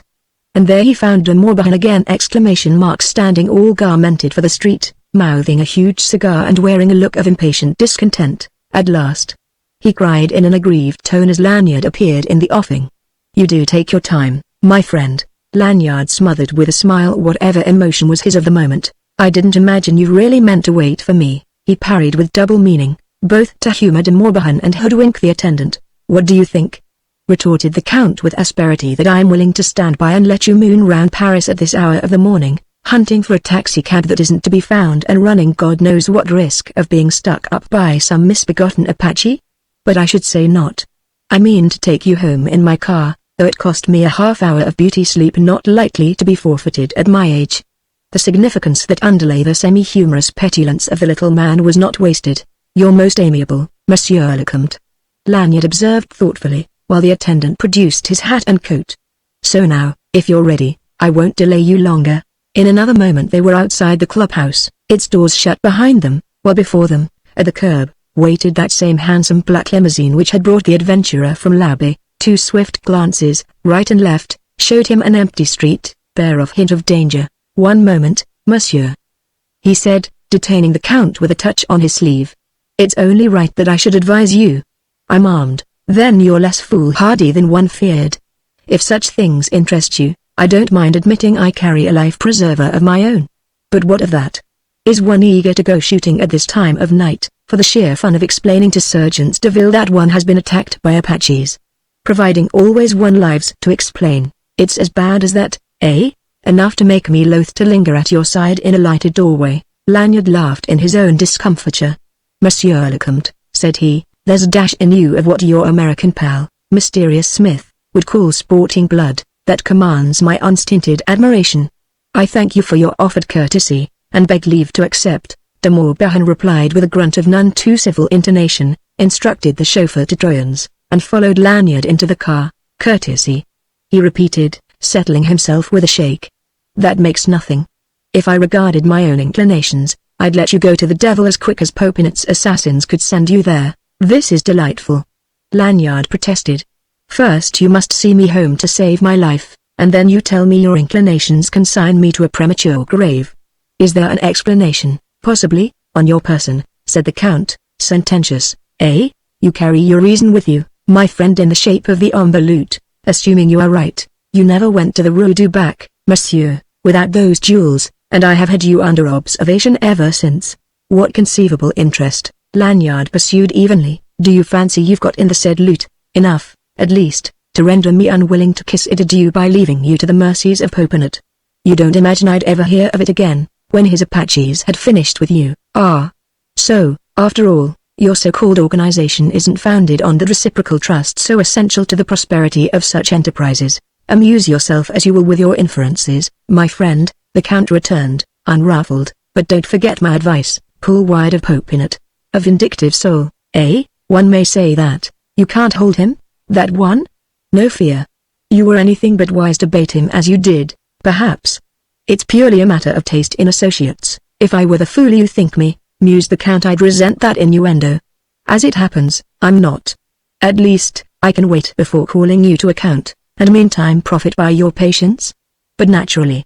Haven't I said as much? Still, I'm perplexed. I can't imagine how you reckon to declare yourself in on the Ombre. All in good time. If you were wise, you'd hand the stuff over to me here and now, and accept what I chose to give you in return. But inasmuch as you're the least wise of men, you must have your lesson, meaning? The night brings counsel, you'll have time to think things over. By tomorrow you'll be coming to offer me those jewels in exchange for what influence I have in certain quarters, with your famous friend, the chief of the Gite, eh? Possibly. I am known also at La Tour Pointue. I confess I don't follow you, unless you mean to turn informer. Never that. It's a riddle, then, for the moment only. But I will say this, it will be futile. You're attempting to escape Paris. Popinot has already picketed every outlet. Your one hope resides in me, and I shall be at home to you until midnight tomorrow. Today, rather, impressed in spite of himself, Lanyard stared. But the Count maintained an imperturbable manner, looking straight ahead. Such calm assurance would hardly be sheer bluff. I must think this over, Lanyard mused aloud. Pray don't let me hinder you, the Count begged with mild sarcasm. I have my own futile thoughts. Lanyard laughed quietly and subsided into the reverie which, undisturbed by de Morbihan, endured throughout the brief remainder of their drive, for, thanks to the smallness of the hour, the streets were practically deserted and offered no obstacle to speed, while the chauffeur was doubtless eager for his bed. As they drew near Troyon's, however, Lanyard sat up and jealously reconnoitered both sides of the way. Surely you don't expect to be kept out? The Count asked dryly. But that just shows how little you appreciate our good Popinot. He'll never object to your locking yourself up where he knows he can find you, but only to your leaving without permission. Something in that, perhaps. Still, I make it a rule to give myself the benefit of every doubt. There was, indeed, no sign of ambush that he could detect in any quarter, nor any indication that Popinot's Apaches were posted thereabouts. Nevertheless, Lanyard produced his automatic and freed the safety catch before opening the door. 1,000 thanks, my dear Count. For what? Doing myself a service. But you make me feel ashamed. I know, agreed Lanyard, depreciatory, but that's the way I am. A little devil, you really can't trust me. Adieu, Monsieur Lecomte. Au revoir, Monsieur. Lanyard saw the car round the corner before turning to the entrance of Troyon's, keeping his weather eye alert the while. But when the car was gone, the street seemed quite deserted and as soundless as though it had been the thoroughfare of some remote village rather than an artery of the pulsing old heart of Paris. Yet he wasn't satisfied. He was as little susceptible to psychic admonition as any sane and normal human organism. But he was just then strongly oppressed by intuitive perception that there was something radically amiss in his neighborhood. Whether or not the result of the Count's open intimations and veiled hints working upon a nature sensitized by excitement and fatigue, he felt as though he had stepped from the cab into an atmosphere impregnated to saturation with nameless menace. And he even shivered a bit, perhaps because of the chill in that air of early morning, perhaps because a shadow of premonition had fallen athwart his soul. Whatever its cause, he could find no reason for this, and shaking himself impatiently, pressed a button that rang a bell by the ear of the concierge, heard the latch click, thrust the door wide, and re-entered Troyon's. Here reigned a silence even more marked than that of the street, a silence as heavy and profound as the graves, so that sheer instinct prompted Lanyard to tread lightly as he made his way down the passage and across the courtyard toward the stairway, and in that hush the creak of a greaseless hinge, when the concierge opened the door of his quarters to identify this belated guest, seemed little less than a profanity. Lanyard paused and delved into his pockets, nodding genially to the blousy, sleepy old face beneath the guardian's nightcap. "Sorry to disturb monsieur," he said politely, further impoverishing himself in the sum of 5 francs in witness to the sincerity of his regret. "I thank monsieur, but what need to consider me? It's my duty. And what is one interruption more or less? All night they come and go. Good night, monsieur." Lanyard cut short the old man's garrulity, and went on up the stairs, now a little wearily, of a sudden newly conscious of his vast and enervating fatigue. He thought longingly of bed, yawned involuntarily and, reaching his door, fumbled the key in a most unprofessional way. There were weights upon his eyelids, a heaviness in his brain, but the key met with no resistance from the wards, and in a trice, appreciating this fact, Lanyard was wide awake again. No question but that he had locked the door securely, on leaving after his adventure with the charming somnambulist. Had she, then, taken a whim to his room? Or was this but proof of what he had anticipated in the beginning, a bit of sleuthing on the part of Roddy? He entertained little doubt as to the correctness of this latter surmise, as he threw the door open and stepped into the room, his first action being to grasp the electric switch and twist it smartly. But no light answered. "Hello," he exclaimed softly, remembering that the lights could readily have been turned off at the bulbs. "What's the good of that?" In the same breath he started violently, and swung about. The door had closed behind him, swiftly but gently, eclipsing the faint light from the hall, leaving what amounted to stark darkness. His first impression was that the intruder Roddy or whoever had darted past him and out, pulling the door to in that act. Before he could consciously revise this misconception he was fighting for his life. So unexpected, so swift and sudden fell the assault, that he was caught completely off guard, between the shutting of the door and an onslaught whose violence sent him reeling to the wall. The elapsed time could have been measured by the fluttering of an eyelash, and then 2 powerful arms were round him, pinioning his hands to his sides. His feet were tripped up, and he was thrown with a force that fairly jarred his teeth, half stunning him. For a breath he lay dazed, struggling feebly, not long, but long enough to enable his antagonist to shift his hold and climb on top of his body, where he squatted, bearing down heavily with a knee on either of Lanyard's forearms, hands encircling his neck, murderous thumbs digging into his windpipe. He revived momentarily, pulled himself together, and heaved mightily in futile effort to unseat the other. The sole outcome of this was a tightening pressure on his throat. The pain grew agonizing. Lanyard's breath was almost completely shut off. He gasped vainly, with a rattling noise in his gullet. His eyeballs started, a myriad coruscant lights danced and interlaced blindingly before them. In his ears there rang a roaring like the voice of heavy surf breaking upon a rock-bound coast, and of a sudden he ceased to struggle and lay slack, passive in the other's hands. Only an instant longer was the clutch on his throat maintained. Both hands left it quickly, one shifting to his head to turn and press it roughly cheek to floor. Simultaneously he was aware of the other hand fumbling about his neck, and then of a touch of metal and the sting of a needle driven into the flesh beneath his ear. That galvanized him. He came to life again in a twinkling, animate with threefold strength and cunning. The man on his chest was thrown off as by a young earthquake, and Lanyard's right arm was no sooner free than it shot out with blind but deadly accuracy to the point of his assailant's jaw.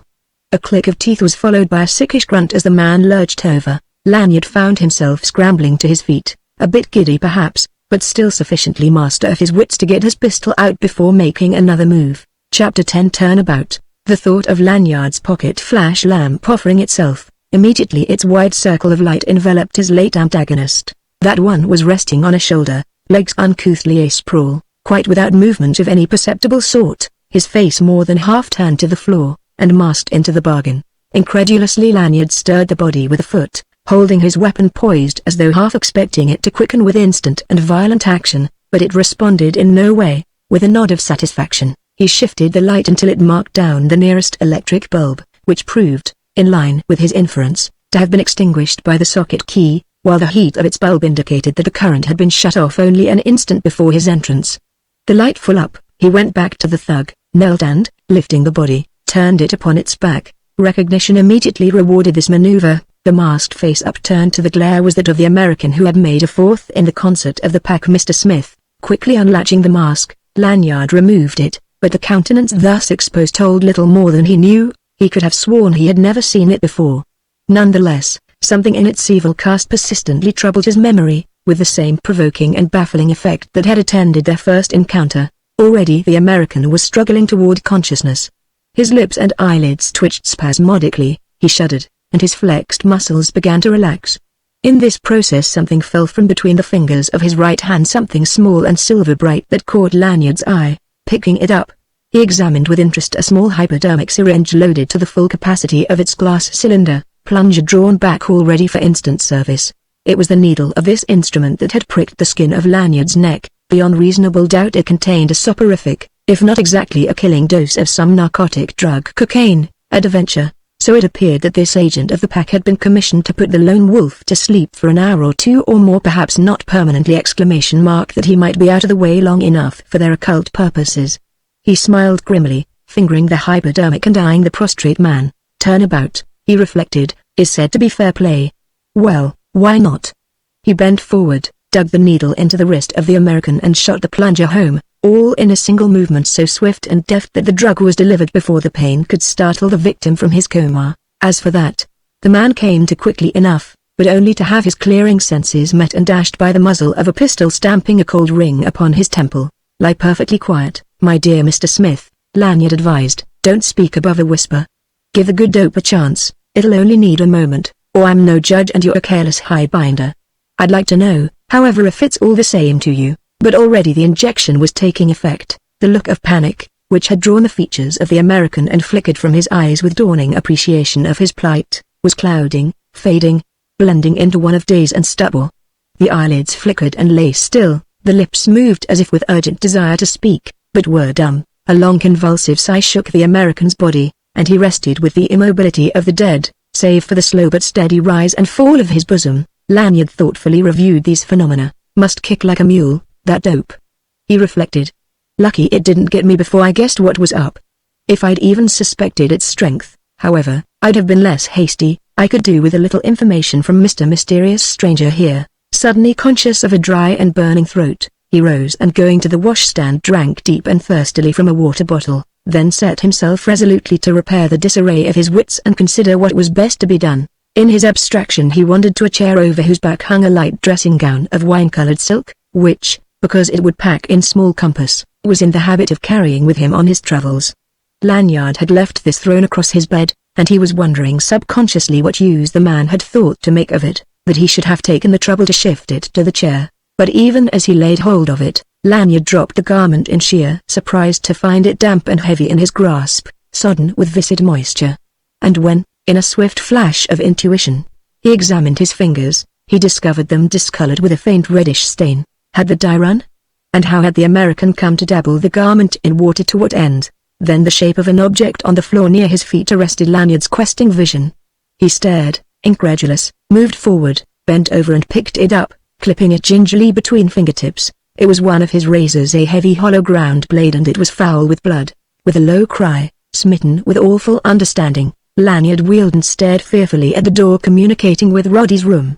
It stood ajar an inch or two, its splintered lock accounted for by a small but extremely efficient jointed steel jimmy which lay near the threshold. Beyond the door, darkness. Silence. Mustering up all his courage, the adventurer strode determinedly into the adjoining room. The first flash of his hand lamp discovered to him sickening verification of his most dreadful apprehensions. Now he saw why his dressing gown had been requisitioned to protect a butcher's clothing. After a moment he returned, shut the door, and set his back against it, as if to bar out that reeking shambles. He was very pale, his face drawn with horror, and he was powerfully shaken with nausea. The plot was damnably patent. Roddy proving a menace to the pack and requiring elimination, his murder had been decreed, as well as that the blame for it should be laid at Lanyard's door. Hence the attempt to drug him, that he might not escape before police could be sent to find him there. He could no longer doubt that de Morbihan had been left behind at the Circle of Friends of Harmony solely to detain him, if need be, and afford Smith time to finish his hideous job and set the trap for the second victim. And the plot had succeeded despite its partial failure, despite the swift reverse chance and Lanyard's cunning had meted out to the pack's agent. It was his dressing gown that was saturated with Roddy's blood, just as they were his gloves, pilfered from his luggage, which had measurably protected the killer's hands, and which Lanyard had found in the next room, stripped hastily off and thrown to the floor, twin crumpled wads of blood-stained chamois skin. He had now little choice. He must either flee Paris and trust to his wits to save him, or else seek de Morbihan and solicit his protection, his boasted influence in high quarters. But to give himself into the hands, to become an associate, of one who could be party to so cowardly a crime as this. Lanyard told himself he would sooner pay the guillotine the penalty. Consulting his watch, he found the hour to be no later than 4:30, so swiftly, truly treading upon one another's heels, events had moved since the incident of the somnambulist. This left at his disposal a fair 2 hours more of darkness. November nights are long and black in Paris. It would hardly be even moderately light before 7 o'clock. But that were a respite none too long for Lanyard's necessity. He must think swiftly in contemplation of instant action were he to extricate himself without the pack's knowledge and consent. Granted, then, he must fly this stricken field of Paris. But how? De Morbihan had promised that Popinot's creatures would guard every outlet, and Lanyard didn't doubt him. An attempt to escape the city by any ordinary channel would be to invite either denunciation to the police on the charge of murder, or one of those fatally expeditious forms of assassination of which the Apaches are past masters. He must and would find another way, but his decision was frightfully hampered by lack of ready money. The few odd francs in his pocket were no store for the war chest demanded by this emergency. True, he had the Omber jewels, but they were not negotiable, not at least in Paris. And the Haussmann plans? He pondered briefly the possibilities of the Haussmann plans. In his fretting, pacing softly to and fro, at each turn he passed his dressing table, and chancing once to observe himself in its mirror, he stopped short, thunderstruck by something he thought to detect in the counterfeit presentment of his countenance, heavy with fatigue as it was, and haggard with contemplation of this appalling contretemps. And instantly he was back beside the American, studying narrowly the contours of that livid mask. Here, then, was that resemblance which had baffled him, and now that he saw it, he could not deny that it was unflatteringly close. Feature for feature the face of the murderer reproduced his face, coarsened perhaps but recognizably a replica of that Michael Lanyard who confronted him every morning in his shaving glass, almost the only difference residing in the scrubby black moustache that shadowed the American's upper lip. After all, there was nothing wonderful in this. Lanyard's type was not uncommon. He would never have thought himself a distinguished figure. Before rising he turned out the pockets of his counterfeit. But this profited him little. The assassin had dressed for action with forethought to evade recognition in event of accident. Lanyard collected only a cheap American watch in a rolled gold case of a sort manufactured by wholesale, a briquet, a common key that might fit any hotel door, a broken paper of Reggie cigarettes, an automatic pistol, a few francs in silver, nothing whatever that would serve as a mark of identification, for though the grey clothing was tailor-made, the maker's labels had been ripped out of its pockets, while the man's linen and underwear alike lacked even a laundry's hieroglyphic. With this harvest of nothing for his pains, Lanyard turned again to the washstand and his shaving kit, mixed a stiff lather, stropped another razor to the finest edge he could manage, fetched a pair of keen scissors from his dressing case, and went back to the murderer. He worked rapidly, at a high pitch of excitement, as much through sheer desperation as through any appeal inherent in the scheme either to his common sense or to his romantic bent. In 2 minutes he had stripped the moustache clean away from that stupid, flaccid mask. Unquestionably the resemblance was now most striking. The American would readily pass for Michael Lanyard. This much accomplished, he pursued his preparations in feverish haste. In spite of this, he overlooked no detail. In less than 20 minutes he had exchanged clothing with the American in detail, even down to shirts, collars and neckties, had packed in his own pockets the several articles taken from the other, together with the jointed jimmy and a few of his personal effects, and was ready to bid adieu to himself, to that Michael Lanyard whom Paris knew. The insentient masquerader on the floor had called himself Good Enough Smith. He must serve now as Good Enough Lanyard, at least for the lone wolf's purposes. The police at all events would accept him as such. And if the memory of Michael Lanyard must needs wear the stigma of brutal murder, he need not repine in his oblivion, since through this perfunctory decease the lone wolf would gain a freedom even greater than before. The pack had contrived only to eliminate Michael Lanyard, the amateur of fine paintings, remained the lone wolf with not one faculty impaired, but rather with a deadlier purpose to shape his occult courses, under the influence of his methodical preparations. His emotions had cooled appreciably, taking on a cast of cold malignant vengefulness. He who never in all his criminal records had so much as pulled trigger in self-defense, was ready now to shoot to kill with the most cold-blooded intent given one of 3 targets, while Popinot's creatures, if they worried him, he meant to exterminate with as little compunction as though they were rats in fact as well as in spirit. Extinguishing the lights, he stepped quickly to a window and from one edge of its shade looked down into the street. He was in time to see a stunted human silhouette detach itself from the shadow of a doorway on the opposite walk, move to the curb, and wave an arm evidently signaling another sentinel on a corner out of Lanyard's range of vision. Herein was additional proof, if any lacked, that de Morbihan had not exaggerated the disposition of Popinot. This animal in the street, momentarily revealed by the corner light as he darted across to take position by the door, this animal with sickly face and pointed chin, with dirty muffler around its chicken neck, shoddy coat clothing its sloping shoulders, baggy corduroy trousers flapping round its bony shanks, this was Popinot's, and but one of 1,000 differing in no essential save degree of viciousness. It wasn't possible to guess how thoroughly Popinot had picketed the house, in cooperation with Roddy's murderer, by way of provision against mischance, but the adventurer was satisfied that, in his proper guise as himself, he needed only to open that postern door at the street end of the passage, to feel a knife slip in between his ribs, most probably in his back, beneath the shoulder blade. He nodded grimly, moved back from the window, and used the flash lamp to light him to the door. Chapter 11 Flight. Now when Lanyard had locked the door, he told himself that the gruesome peace of those 2 bedchambers was insured, barring mischance, for as long as the drug continued to hold dominion over the American, and he felt justified in reckoning that period apartment to be tolerably protracted,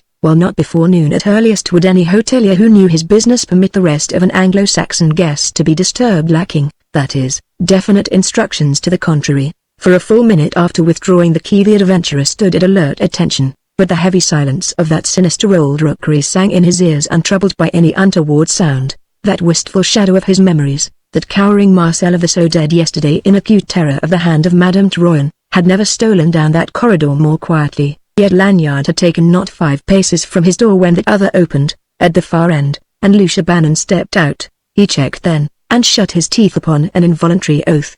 Truly it seemed as though this run of the devil's own luck would never end. Astonishment measurably modified his exasperation. What had roused the girl out of bed and dressed her for the street at that unholy hour? And why her terror at sight of him?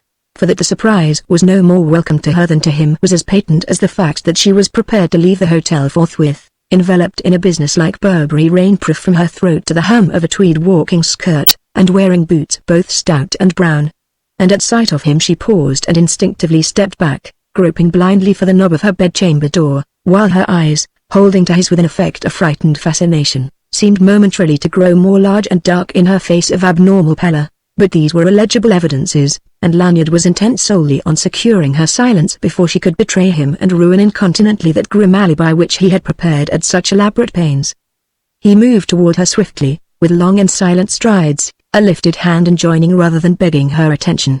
Aware as he drew nearer that a curious change was coloring the complexion of her temper, she passed quickly from dread to something oddly like relief, from repulsion to something strangely like welcome, and dropping the hand that had sought the doorknob, in her turn moved quietly to meet him. He was grateful for this consideration, this tacit indulgence of the wish he had as yet to voice, drew a little hope and comfort from it in an emergency which had surprised him without resource other than to throw himself upon her generosity.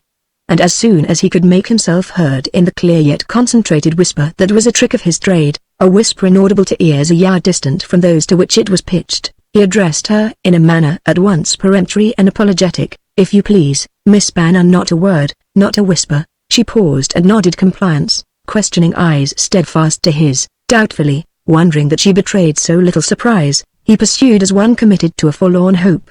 "It's vitally essential that I leave this hotel without it becoming known. If I may count on you to say nothing." She gave him reassurance with a small gesture. "But how?"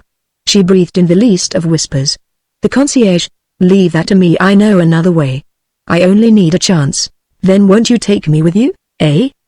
he stammered, dashed. Her hands moved toward him in a flutter of entreaty. I too must leave unseen, I must.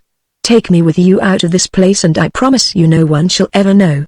He lacked time to weigh the disadvantages inherent in her proposition. Though she offered him a heavy handicap, he had no choice but to accept it without protest. Come, then, he told her, and not a sound. She signified assent with another nod, and on this he turned to an adjacent door, opened it gently, whipped out his flash lamp, and passed through.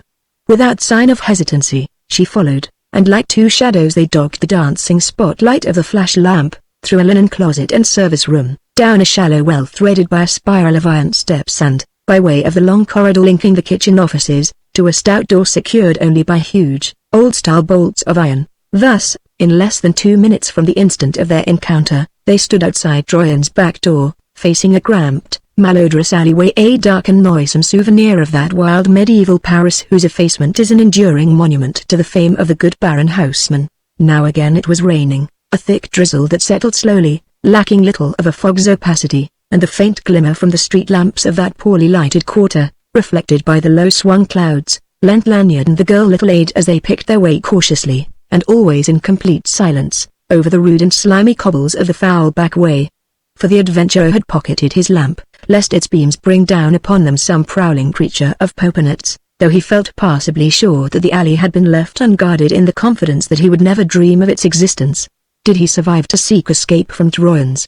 For all its might and its omniscience, Lanyard doubted if the pack had as yet identified Michael Lanyard with that ill-starred Marcel who once had been as intimate with this forgotten way as any skulking Tom of the quarter. But with the lone wolf confidence was never akin to foolhardiness, and if on leaving Troyon's he took the girl's hand without asking permission and quite as a matter of course, and drew it through his arm, it was his left arm that he so dedicated to gallantry. His right hand remained unhampered, and never far from the grip of his automatic, nor was he altogether confident of his companion. The weight of her hand upon his arm, the fugitive contacts of her shoulder, seemed to him, just then, the most vivid and interesting things in life. The consciousness of her personality at his side was like a shaft of golden light penetrating the darkness of his dilemma. But as minutes passed and their flight was unchallenged, his mood grew dark with doubts and quick with distrust. Reviewing it all, he thought to detect something too damnably adventitious in the way she had nailed him, back there in the corridor of Troyon's. It was a bit too coincidental, a bit thick. Like that specious yarn of somnambulism she had told to excuse her presence in his room. Come to examine it, that excuse had been far too clumsy to hoodwink any but a man bewitched by beauty in distress. Who was she, anyway? And what her interest in him? What had she been after in his room? This American girl making a first visit to Paris in company with her venerable ruin of a parent. Who, for that matter, was Bannon? If her story of sleepwalking were untrue, then Bannon must have been at the bottom of her essay in espionage. Bannon, the intimate of de Morbihan, and an American even as the murderer of poor Oddie was an American. Was this singularly casual encounter, then, but a cloak for further surveillance?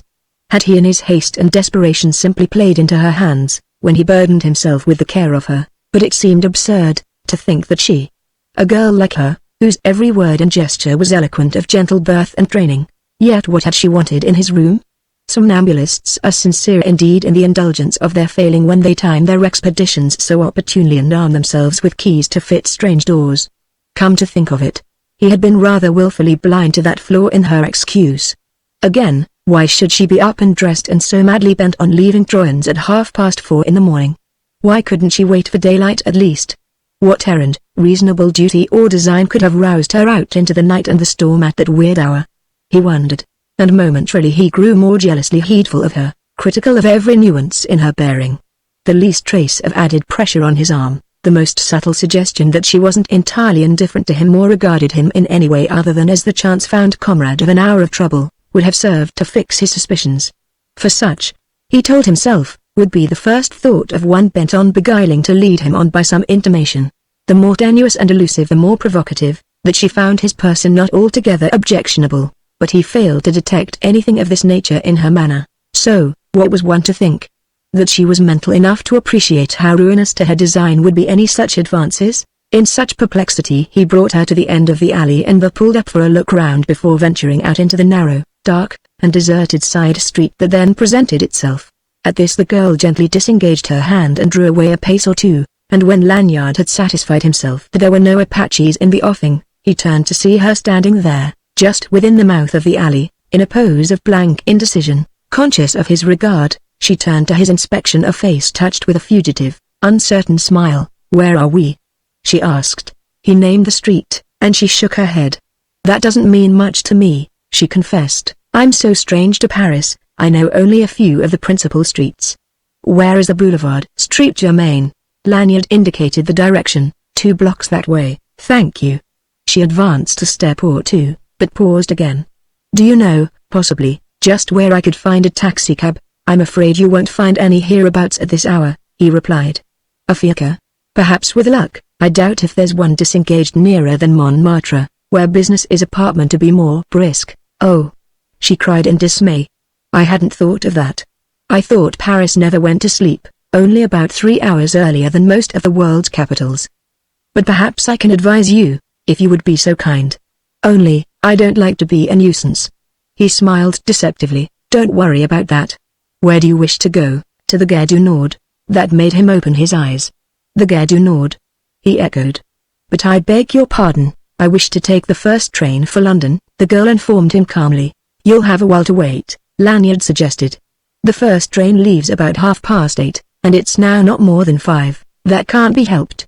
"I can wait in the station," he shrugged. That was her own lookout if she was sincere in asserting that she meant to leave Paris, something which he took the liberty of doubting. "You can reach it by the metro," he suggested. "The underground, you know, there's a station handy, Street Germain des Prés. If you like, I'll show you the way." Her relief seemed so genuine, he could have almost believed in it. "And yet, I shall be very grateful," she murmured. He took that for whatever worth it might to say, and quietly fell into place beside her, and in a mutual silence, perhaps largely due to her intuitive sense of his bias, they gained the boulevard Street Germain. But here, even as they emerged from the side street, that happened which again upset Lanyard's plans. A belated fiacre hove up out of the mist and ranged alongside, its driver loudly soliciting patronage.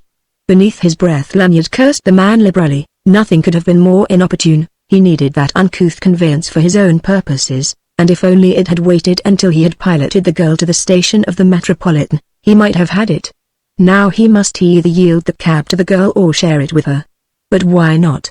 He could readily drop out at his destination, and bid the driver continue to the Gare du Nord, and the metro was neither quick nor direct enough for his design, which included getting under cover well before daybreak. Somewhat sulkily, then, if without betraying his temper, he signaled the cocker, opened the door, and handed the girl in.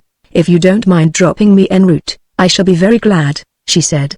"Anything to repay, even in part, the courtesy you've shown me." "Oh, please don't fret about that." He gave the driver precise directions, climbed in, and settled himself beside the girl. The whip cracked, the horse sighed. The driver swore, the aged fiacre groaned, stirred with reluctance, crawled wearily off through the thickening drizzle. Within its body a common restraint held silence like a wall between the two. The girl sat with face averted, reading through the window what corner signs they passed: Rue Bonaparte, Rue Jacob, Rue des Saints-Pères, Quai Malquais, Pont du Carrousel, recognizing at least one landmark in the gloomy arches of the Louvre, vaguely wondering at the inept French taste in nomenclature which had christened that vast, lowering, echoing quadrangle the Place du Carrousel, unliveliest of public places in her strange Parisian experience. And in his turn, Lanyard reviewed those well-remembered ways in vast weariness of spirit, disgusted with himself in consciousness that the girl had somehow divined his distrust. The lone wolf, eh? He mused bitterly.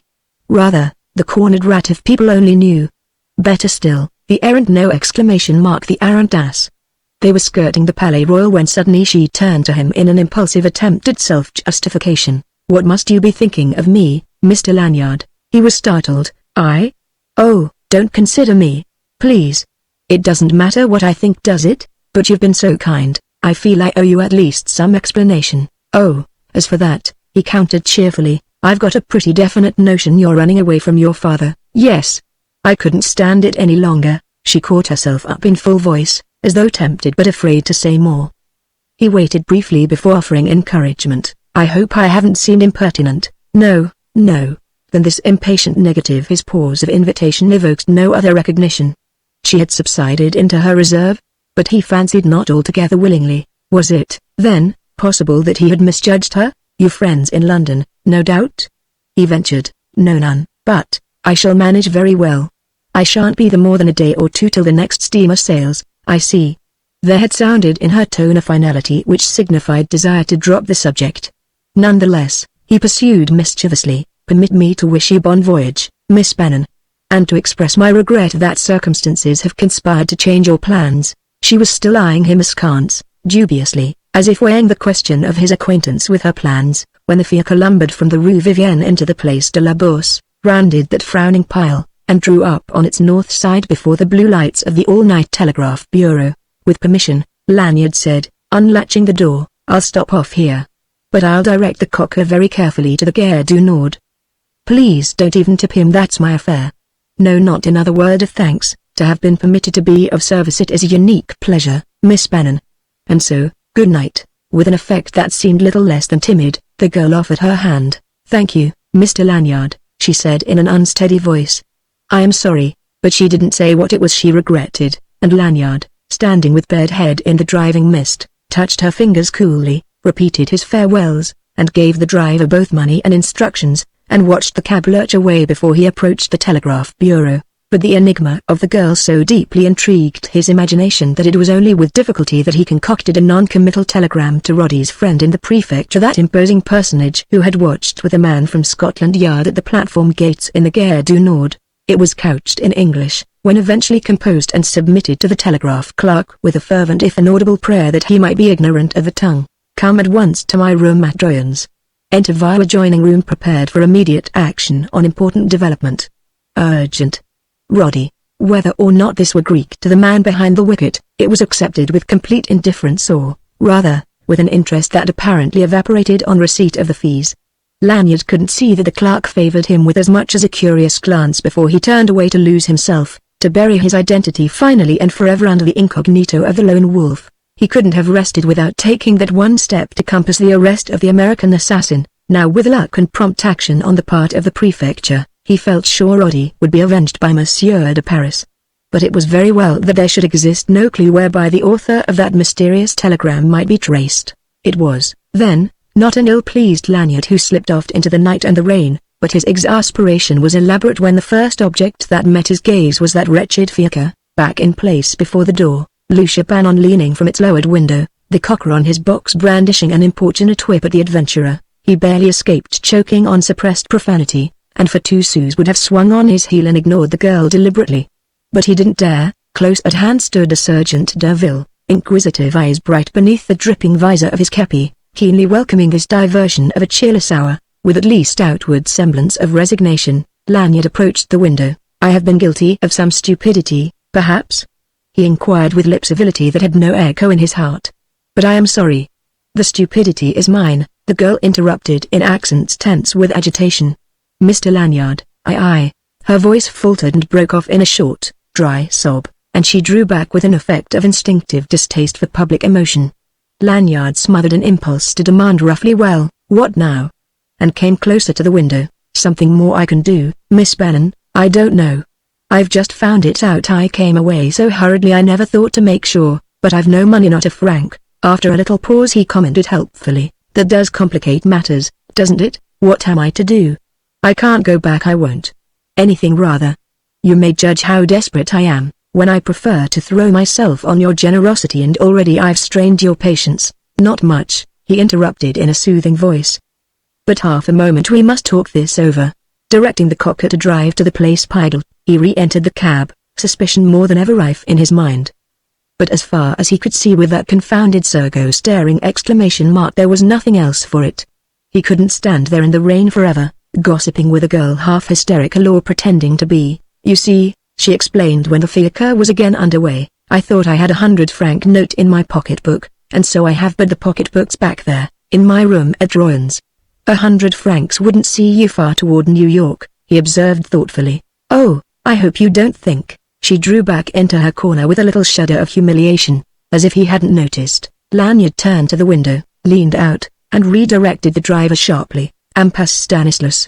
Immediately the vehicle swerved, rounded a corner, and made back toward the Seine with a celerity which suggested that the stables were on the Rive Gauche. "Where?" the girl demanded as Lanyard sat back. "Where are you taking me?" "I'm sorry," Lanyard said with every appearance of sudden contrition. I acted impulsively on the assumption of your complete confidence. Which, of course, was unpardonable. But, believe me, you have only to say no and it shall be as you wish. But, she persisted impatiently, you haven't answered me. What is this Ampas Stanislas? The address of an artist I know, Solon, the painter. We're going to take possession of his studio in his absence. Don't worry, he won't mind. He is under heavy obligation to me. I've sold several canvases for him, and when he's away, as now, in the States, he leaves me the keys.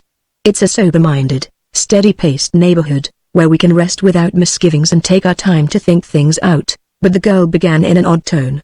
But permit me, he interposed hastily, to urge the facts of the case upon your consideration. Well? She said in the same tone, as he paused. To begin with, I don't doubt you've good reason for running away from your father. A very real, a very grave reason, she affirmed quietly. And you'd rather not go back. That is out of the question. With a restrained passion that almost won his credulity. But you've no friends in Paris? Not one. And no money. So it seems, if you're to elude your father, you must find some place to hide pro tem. As for myself, I've not slept in 48 hours and must rest before I'll be able to think clearly and plan ahead. And we won't accomplish much riding round forever in this Arkansas, so I offer the only solution I'm capable of advancing, under the circumstances. You are quite right, the girl agreed after a moment. Please don't think me unappreciative. Indeed, it makes me very unhappy to think I know no way to make amends for your trouble. There may be a way, Lanyard informed her quietly. But we'll not discuss that until we've rested up a bit. I shall be only too glad, she began, but fell silent and, in a silence that seemed almost apprehensive, eyed him speculatively throughout the remainder of the journey. It wasn't a long one. In the course of the next 10 minutes they drew up at the end of a shallow pocket of a street, a scant half-block in depth, where alighting, Lanyard helped the girl out, paid and dismissed the cocker, and turned to an iron gate in a high stone wall crowned with spikes. The grille work of that gate afforded glimpses of a small, dark garden and a little house of 2 stories. Blank walls of old tenements shouldered both house and garden on either side. Unlocking the gate, Lanyard refastened it very carefully, repeated the business at the front door of the house, and when they were securely locked and bolted within a dark reception hall, turned on the electric light. But he granted the girl little more than time for a fugitive survey of this anteroom to an establishment of unique artistic character. These are living rooms, downstairs here, he explained hurriedly. Solon's unmarried, and lives quite alone. His studio devil and femme de ménage come in by the day only, and so he avoids that pest a concierge. With your permission, I'll assign you to the studio up here. And leading the way up a narrow flight of steps, he made a light in the huge room that was the upper story. I believe you'll be comfortable. He said that divan yonder is as easy a couch as one could wish, and there's this door you can lock at the head of the staircase, while I, of course, will be on guard below. And now, Miss Bannon. Unless there's something more I can do? The girl answered with a wan smile and a little broken sigh. Almost involuntarily, in the heaviness of her fatigue, she had surrendered to the hospitable arms of a huge lounge chair. Her weary glance ranged the luxuriously appointed studio and returned to Lanyard's face, and while he waited he fancied something moving in those wistful eyes, so deeply shadowed with distress, perplexity, and fatigue. I'm very tired indeed, she confessed, more than I guessed. But I'm sure I shall be comfortable. And I count myself very fortunate, Mr. Lanyard. You've been more kind than I deserved. Without you, I don't like to think what might have become of me. Please don't. He pleaded and, suddenly discountenanced by consciousness of his duplicity, turned to the stairs. Good night, Miss Bannon, he mumbled, and was halfway down before he heard his valediction faintly echoed. As he gained the lower floor, the door was closed at the top of the stairs and its bolt shot home with a soft thud, but turning to lock the lower door, he stayed his hand in transient indecision. Damn it! He growled uneasily, there can't be any harm in that girl. Impossible for eyes like hers to lie. And yet. Oh, what's the matter with me? Am I losing my grip? Why stick at ordinary precaution against treachery on the part of a woman who's nothing to me and of whom I know nothing that isn't conspicuously questionable? All because of a pretty face and an appealing manner. And so he secured the door, if very quietly, and having pocketed the key and made the round of doors and windows, examining their locks, he stumbled heavily into the bedroom of his friend the artist. Darkness overwhelmed him then, he was stricken down by sleep as an ox falls under the pole. Chapter 12 Awakening. It was late afternoon when Lanyard wakened from sleep so deep and dreamless that nothing could have induced it less potent than sheer systemic exhaustion, at once nervous, muscular and mental. A profound and stifling lethargy benumbed his senses. There was stupor in his brain, and all his limbs ached dully. He opened dazed eyes upon blank darkness. In his ears a vast silence pulsed, and in that strange moment of awakening he was conscious of no individuality. It was, for the time, as if he had passed in slumber from one existence to another, sloughing in passant all his threefold personality as Marcel Royan, Michael Lanyard, and the Lone Wolf. Had any one of these names been uttered in his hearing just then, it would have meant nothing to him, or little more than nothing. He was for the time being merely himself, a shell of sensations enclosing dull embers of vitality. For several minutes he lay without moving, curiously intrigued by this riddle of identity. It was but slowly that his mind, like a blind hand groping round a dark chamber, picked up the filaments of memory. One by one the connections were renewed. The circuits closed, but, singularly enough in his understanding, his first thought was of the girl upstairs in the studio, unconsciously his prisoner and hostage rather than of himself, who lay there, heavy with the loss of sleep, languidly trying to realize himself, for he was no more as he had been. Wherein the difference lay he couldn't say, but that a difference existed he was persuaded that he had changed, that some strange reaction in the chemistry of his nature had taken place during slumber. It was as if sleep had not only repaired the ravages of fatigue upon the tissues of his brain and body, but had mended the tissues of his soul as well. His thoughts were fluent in fresh channels, his interests no longer the interests of the Michael Lanyard he had known, no longer self-centered, the interests of the absolute ego. He was concerned less for himself, even now when he should be most gravely so, than for another, for the girl Lucia Bannon, who was nothing to him, whom he had yet to know for 24 hours, but of whom he could not cease to think if he would. It was her plight that perturbed him, from which he sought an outlet never his own, yet his own was desperate enough. Baffled and uneasy, he at length bethought him of his watch. But its testimony seemed incredible. Surely the hour could not be 5 in the afternoon! Surely he could not have slept so close upon a full round of the clock, and if it were so, what of the girl? Had she, too, so sorely needed sleep that the brief November day had dawned and waned without her knowledge? That question was one to rouse him. In an instant he was up and groping his way through the gloom that enshrouded bedchamber and dining room to the staircase door in the hall. He found this fast enough, its key still safe in his pocket, and unlocking it quietly, shot the beam of his flash lamp up that dark well to the door at the top, which was tight shut. For several moments he attended to a taciturn silence broken by never a sound to indicate that he wasn't a lonely tenant of the little dwelling, then irresolutely lifted a foot to the first step and withdrew it. If she continued to sleep, why disturb her? He had much to do in the way of thinking things out, and that was a process more easily performed in solitude. Leaving the door ajar, then, he turned to one of the front windows, parted its draperies, and peered out, over the little garden and through the iron ribs of the gate, to the street, where a single gas lamp, glimmering within a dull golden halo of mist, made visible the scant length of the Ampas Stanislas, empty, rain-swept, desolate. The rain persisted with no hint of failing purpose. Something in the dreary emptiness of that brief vista deepened the shadow in his mood and knitted a careworn frown into his brows. Abstractedly he sought the kitchen and, making a light, washed up at the tap, then foraged for breakfast. Persistence turned up a spirit stove, a half bottle of methylated, a packet of tea, a tin or two of biscuit, as many more of potted meats, leftovers from the artist's stock, dismally scant and uninviting in array. With these he made the discovery that he was half famished, and found no reason to believe that the girl would be in any better case. An expedition to the nearest charcuterie was indicated, but after he had searched for and found an old raincoat of Solon's, Lanyard decided against leaving the girl alone. Bending her appearance, he filled the spirit stove, put the kettle on to boil, and lighting a cigarette, sat himself down to watch the pot and excogitate his several problems, in a fashion uncommonly clear-headed, even for him. He assembled all the facts bearing upon their predicament, his and Lucia Bannon's, jointly and individually, and dispassionately pondered them. But insensibly his thoughts reverted to their exotic phase of his awakening, drifting into such introspection as he seldom indulged, and led him far from the immediate riddle, by strange ways to a revelation altogether unpresaged and a resolve still more revolutionary. A look of wonder flickered in his brooding eyes, and clipped between two fingers, his cigarette grew a long ash, let it fall, and burned down to a stump so short that the coal almost scorched his flesh. He dropped it and crushed out the fire with his heel, all unwittingly. Slowly but irresistibly his world was turning over beneath his feet. The sound of a footfall recalled him as from an immeasurable remove. He looked up to see Lucia at pause upon the threshold, and rose slowly, with effort recollecting himself and marshalling his wits against the emergency foreshadowed by her attitude. Tense with indignation, quick with disdain, she demanded, without any preface whatever, "Why did you lock me in?" He stammered unhappily, "I beg your pardon, why did you lock me in? I'm sorry, why did you?" But she interrupted herself to stamp her foot emphatically, and he caught her up on the echo of that. "If you must know, because I wasn't trusting you." Her eyes darkened ominously, "Yet you insisted I should trust you.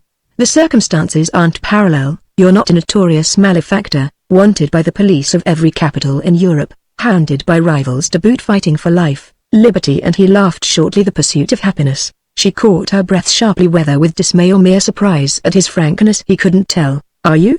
she demanded quickly. "Am I what? What you've just said, a crook and all that? Miss Bannon, you know it, the lone wolf? You've known it all along. De Morbihan told you, or else your father. Or, it may be, you were shrewd enough to guess it from de Morbihan's bragging in the restaurant. At all events, it's plain enough, nothing but desire to find proof to identify me with the lone wolf took you to my room last night, whether for your personal satisfaction or at the instigation of Bannon, just as nothing less than disgust with what was going on made you run away from such intolerable associations. Though, at that, I don't believe you even guessed how unspeakably vicious those were." He paused and waited, anticipating furious denial or refutation. Such would, indeed, have been the logical development of the temper in which she had come down to confront him. Rather than this, she seemed calmed and sobered by his charge, far from resenting it, disposed to concede its justice. Anger deserted her expression, leaving it intent and grave. She came quietly into the room and faced him squarely across the table. "You thought all that of me, that I was capable of spying on you, yet were generous enough to believe I despised myself for doing it?" "Not at first. At first, when we met back there in the corridor, I was sure you were bent on further spying. Only since waking up here, half an hour ago, did I begin to understand how impossible it would be for you to lend yourself to such villainy as last night's. But if you thought that of me then, why did you? It occurred to me that it would be just as well to prevent your reporting back to headquarters. But now you've changed your mind about me?" He nodded, "Quite. But why?" she demanded in a voice of amazement. "Why, I can't tell you," he said slowly. "I don't know why. I can only presume it must be because I can't help believing in you." Her glance wavered, her color deepened. "I don't understand," she murmured. "Nor I," he confessed in a tone as low. A sudden grumble from the tea kettle provided welcome distraction. Lanyard lifted it off the flames and slowly poured boiling water on a measure of tea in an earthenware pot. "A cup of this and something to eat will do us no harm," he ventured, smiling uneasily, "especially if we're to pursue this psychological inquiry into the whereforeness of the human tendency to change one's mind." Chapter 13 Confessional. And then, when the girl made no response, but remained with troubled gaze focused on some remote abstraction, "You will have tea, won't you?" he urged. She recalled her thoughts, nodded with the faintest of smiles. "Yes, thank you," and dropped into a chair. He began at once to make talk in effort to dissipate that constraint which stood between them like an unseen alien presence. "You must be very hungry." "I am. Sorry, I've nothing better to offer you. I'd have run out for something more substantial." Only?" she prompted, coolly helping herself to biscuit and potted ham. "I didn't think it wise to leave you alone." "Was that before or after you'd made up your mind about me, the latest phase, I mean?" she persisted with a trace of malice. "Before," he returned calmly. "Likewise, afterwards. Either way you care to take it, it wouldn't have been wise to leave you here. Suppose you had waked up to find me gone, yourself alone in this strange house." "I've been awake several hours," she interposed. "Found myself locked in, and heard no sound to indicate that you were still here." "I'm sorry, I was overtired and slept like a log." "But assuming the case, you would have gone out, alone, penniless, through a locked door, Mr. Lanyard?" "I shouldn't have left it locked," he explained patiently. "You would have found yourself friendless and without resources in a city to which you are a stranger." She nodded. "True. But what of that? In desperation you might have been forced to go back, and report the outcome of my investigation. Pressure might have been brought to induce admissions damaging to me," Lanyard submitted pleasantly. "Whether or no, you'd have been obliged to renew associations you're well rid of. You feel sure of that?" "But naturally, how can you be?" she challenged. "You've yet to know me 24 hours. But perhaps I know the associations better. In point of fact, I do.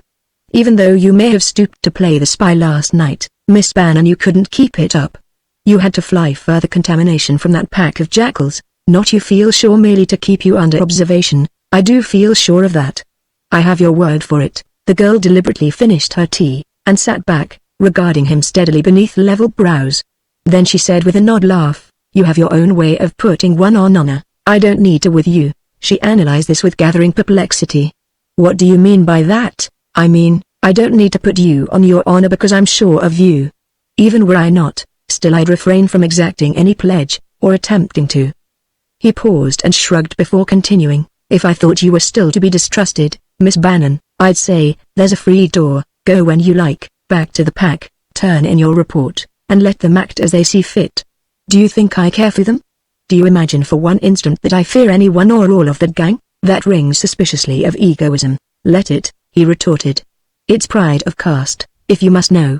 I hold myself a grade better than such cattle. I've intelligence, at least. I can take care of myself." If he might read her countenance, it expressed more than anything else distress and disappointment. "Why do you boast like this to me, less through self-satisfaction than in contempt for a pack of murderous mongrels, impatience that I have to consider such creatures as Popanet, Wertheimer, de Morbihan and all their crew, and Bannon," she corrected calmly. "You meant to say, Wallel," he stammered. Discountenanced. "It doesn't matter," she assured him. "I quite understand, and strange as it may sound, I've very little feeling in the matter." And then she acknowledged his stupefied stare with a weary smile. "I know what I know," she added, with obscure significance. "I'd give a good deal to know how much you know," he muttered in his confusion. "But what do you know?" She caught him up against Mr. Bannon, "Against my father, that makes you so ready to suspect both him and me?" "Nothing," he confessed. "I know nothing, but I suspect everything and everybody. And the more I think of it, the more closely I examine that brutal business of last night, the more I seem to sense his will behind it all, as one might glimpse a face in darkness through a lighted lattice. Oh, laugh if you like. It sounds high-flown, I know. But that's the effect I get. What took you to my room, if not his orders? Why does he train with de Morbihan, if he's not blood-kin to that breed? Why are you running away from him if not because you found out his part in that conspiracy?" His pause and questioning look evoked no answer. The girl sat moveless and intent, meeting his gaze inscrutably. And something in her impassive attitude worked a little exasperation into his temper. "Why," he declared hotly, "if I dare trust to intuition, forgive me if I pain you." She interrupted with impatience. "I've already begged you not to consider my feelings, Mr. Lanyard. If you dare trust to your intuition, what then?" "Why, then, I could believe that Mr. Bannon, your father. I could believe it was his order that killed poor Roddy." There could be no doubting her horrified and half-incredulous surprise. "Roddy?" she iterated in a whisper almost inaudible, with face fast blanching. "Roddy, Inspector Roddy of Scotland Yard," he told her mercilessly, "was murdered in his sleep last night at Royan's. The murderer broke into his room by way of mine. The two adjoin. He used my razor, wore my dressing gown to shield his clothing, did everything he could think of to cast suspicion on me, and when I came in assaulted me, meaning to drug and leave me insensible to be found by the police. Fortunately I was beforehand with him. I had just left him drugged, insensible in my place, when I met you in the corridor. You didn't know? How can you ask?" The girl moaned, bending forward, an elbow on the table. She worked her hands together until their knuckles shone white through the skin, but not as white as the face from which her eyes sought his with a look of dumb horror, dazed, pitiful, imploring. "You're not deceiving me?" "But no, why should you?" she faltered. "But how terrible, how unspeakably awful." "I'm sorry," Lanyard mumbled. "I'd have held my tongue if I hadn't thought you knew." "You thought I knew and didn't lift a finger to save the man?" She jumped up with a blazing face. "Oh, how could you?" "No, not that. I never thought that. But, meeting you then and there, so opportunely, I couldn't ignore the coincidence, and when you admitted you were running away from your father, considering all the circumstances, I was surely justified in thinking it was realization, in part at least, of what had happened that was driving you away." She shook her head slowly, her indignation ebbing as quickly as it had risen. "I understand," she said. "You had some excuse, but you were mistaken. I ran away, yes, but not because of that. I never dreamed." She fell silent, sitting with bowed head and twisting her hands together in a manner he found it painful to watch. "But please," he implored, "don't take it so much to heart, Miss Bannon. If you knew nothing, you couldn't have prevented it." "No," she said brokenly, "I could have done nothing. But I didn't know. It isn't that, it's the horror and pity of it. And that you could think. But I didn't." He protested. "Truly I did not. And for what I did think, for the injustice I did to you. Believe me, I'm truly sorry. You were quite justified, she said, not only by circumstantial evidence but to a degree in fact. You must know. Now I must tell you, nothing you don't wish to. He interrupted. The fact that I practically kidnapped you under pretense of doing you a service, and suspected you of being in the pay of that pack, gives me no title to your confidence. Can I blame you for thinking what you did? She went on slowly, without looking up, gaze steadfast to her interlaced fingers. Now for my own sake I want you to know what otherwise, perhaps, I shouldn't have told you, not yet, at all events. I'm no more Bannon's daughter than you're his son. Our names sound alike, people frequently make the same mistake. My name is Shannon, Lucy Shannon. Mr. Bannon called me Lucia because he knew I didn't like it, to tease me. For the same reason he always kept up the pretense that I was his daughter when people misunderstood. But if that is so, then what? Why, it's very simple. Still she didn't look up.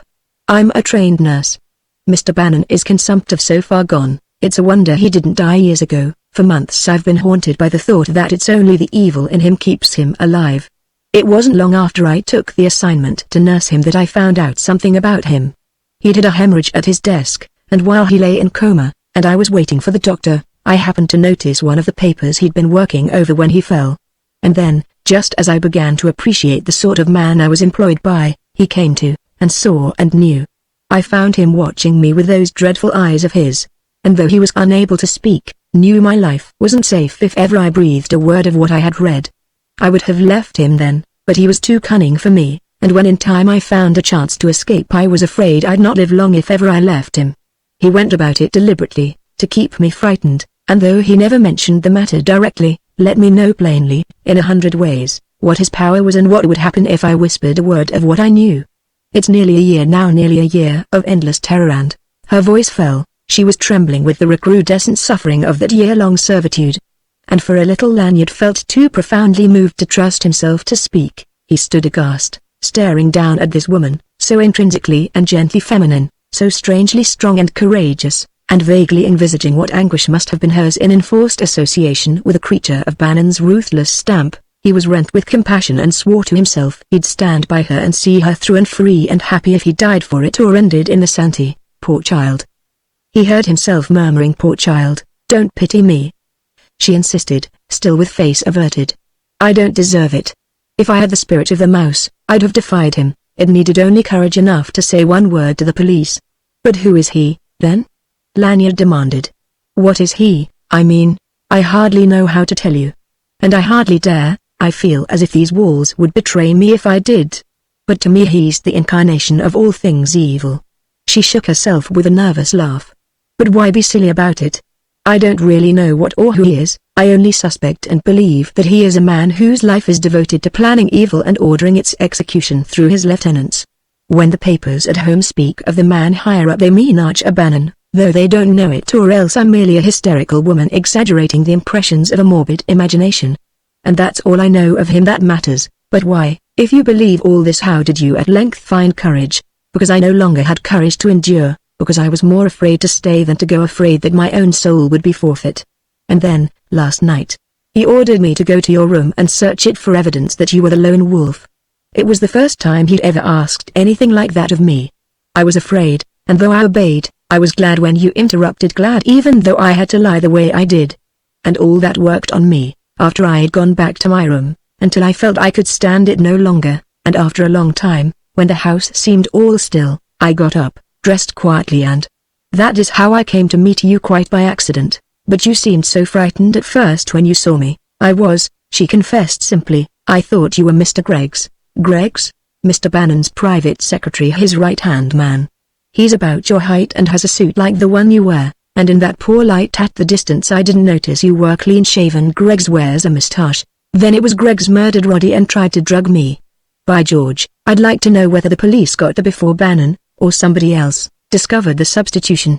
It was a telegram to the police, you know, I sent from the boss last night. In his excitement Lanyard began to pace the floor rapidly, and now that he was no longer staring at her, the girl lifted her head and watched him closely as he moved to and fro, talking aloud more to himself than to her. I wish I knew. And what a lucky thing, you did meet me. For if you'd gone on to the Gare du Nord and waited well, it isn't likely Bannon didn't discover your flight before 8 o'clock this morning, is it? I'm afraid not. And they've drawn the deadline for me round every conceivable exit from Paris. Popinets Apaches are picketed everywhere. And if Bannon had found out about you in time, it would have needed only a word. He paused and shuddered to think what might have ensued had that word been spoken and the girl been found waiting for her train in the Gare du Nord. Mercifully, we've escaped that. And now, with any sort of luck, Bannon ought to be busy enough, trying to get his precious Mr. Greggs out of the Santee, to give us a chance. And a fighting chance is all I ask, Mr. Lanyard. The girl bent toward him across the table with a gesture of eager interest. Have you any idea why Mr. Bannon hates you so? But does he? I don't know. If he doesn't, why should he plot to cast suspicion of murder on you, and why be so anxious to know whether you were really the lone wolf? I saw his eyes light up when de Morbihan mentioned that name, after dinner, and if ever I saw hatred in a man's face, it was in his as he watched you, when you weren't looking. As far as I know, I never heard of him before, Lanyard said carelessly. I fancy it's nothing more than the excitement of a manhunt. Now that they've found me out, de Morbihan and his crew won't rest until they've got my scalp. But why? Professional jealousy. We're all crooks, all in the same boat, only I won't row to their stroke. I've always played a lone hand successfully, now they insist on coming into the game and sharing my winnings. And I've told them where they could go, and because of that, they're willing to. There's nothing they wouldn't do, Miss Shannon, to bring me to my knees or see me put out of the way, where my operations couldn't hurt their pocketbooks. Well, all I ask is a fighting chance, and they shall have their way. Her brows contracted. I don't understand. You want a fighting chance to surrender, to give in to their demands? In a way, yes. I want a fighting chance to do what I'd never in the world get them to credit, give it all up and leave them a free field. And when still she searched his face with puzzled eyes, he insisted, I mean it, I want to get away, clear out, chuck the game for good and all. A little silence greeted this announcement. Lanyard, at pause near the table, resting a hand on it, bent to the girl's upturned face a grave but candid regard. And the deeps of her eyes that never swerved from his were troubled strangely in his vision. He could by no means account for the light he seemed to see therein, a light that kindled while he watched like a tiny flame, feeble, fearful, vacillant, then as the moments passed steadied and grew stronger but ever leapt and danced, so that he, lost in the wonder of it and forgetful of himself, thought of it as the ardent face of a happy child dancing in the depths of some brown autumnal woodland. You, she breathed incredulously. You mean, you're going to stop? I have stopped, Miss Shannon. The lone wolf has prowled for the last time. I didn't know it until I woke up, an hour or so ago, but I've turned my last job, he remarked. Her hands were small, in keeping with the slightness of her person, but somehow didn't seem so, wore a look of strength and capability, befitting hands trained to a nurse's duties, and saw them each tight-fisted but quivering as they rested on the table, as though their mistress struggled to suppress the manifestation of some emotion as powerful as unfathomable to him. But why? She demanded in bewilderment. But why do you say that? What can have happened to make you not fear of that pack?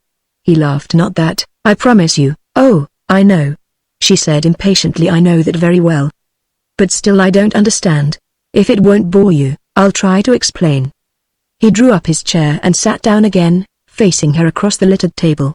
I don't suppose you've ever stopped to consider what an essentially stupid animal a crook must be.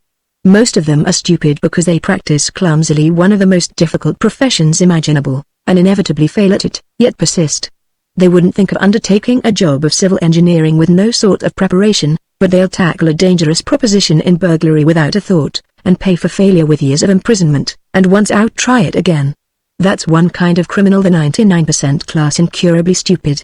There's another class, men whose imagination forewarns them of dangers and whose mental training, technical equipment and sheer manual dexterity enable them to attack a formidable proposition like a modern safe by way of illustration and force its secret.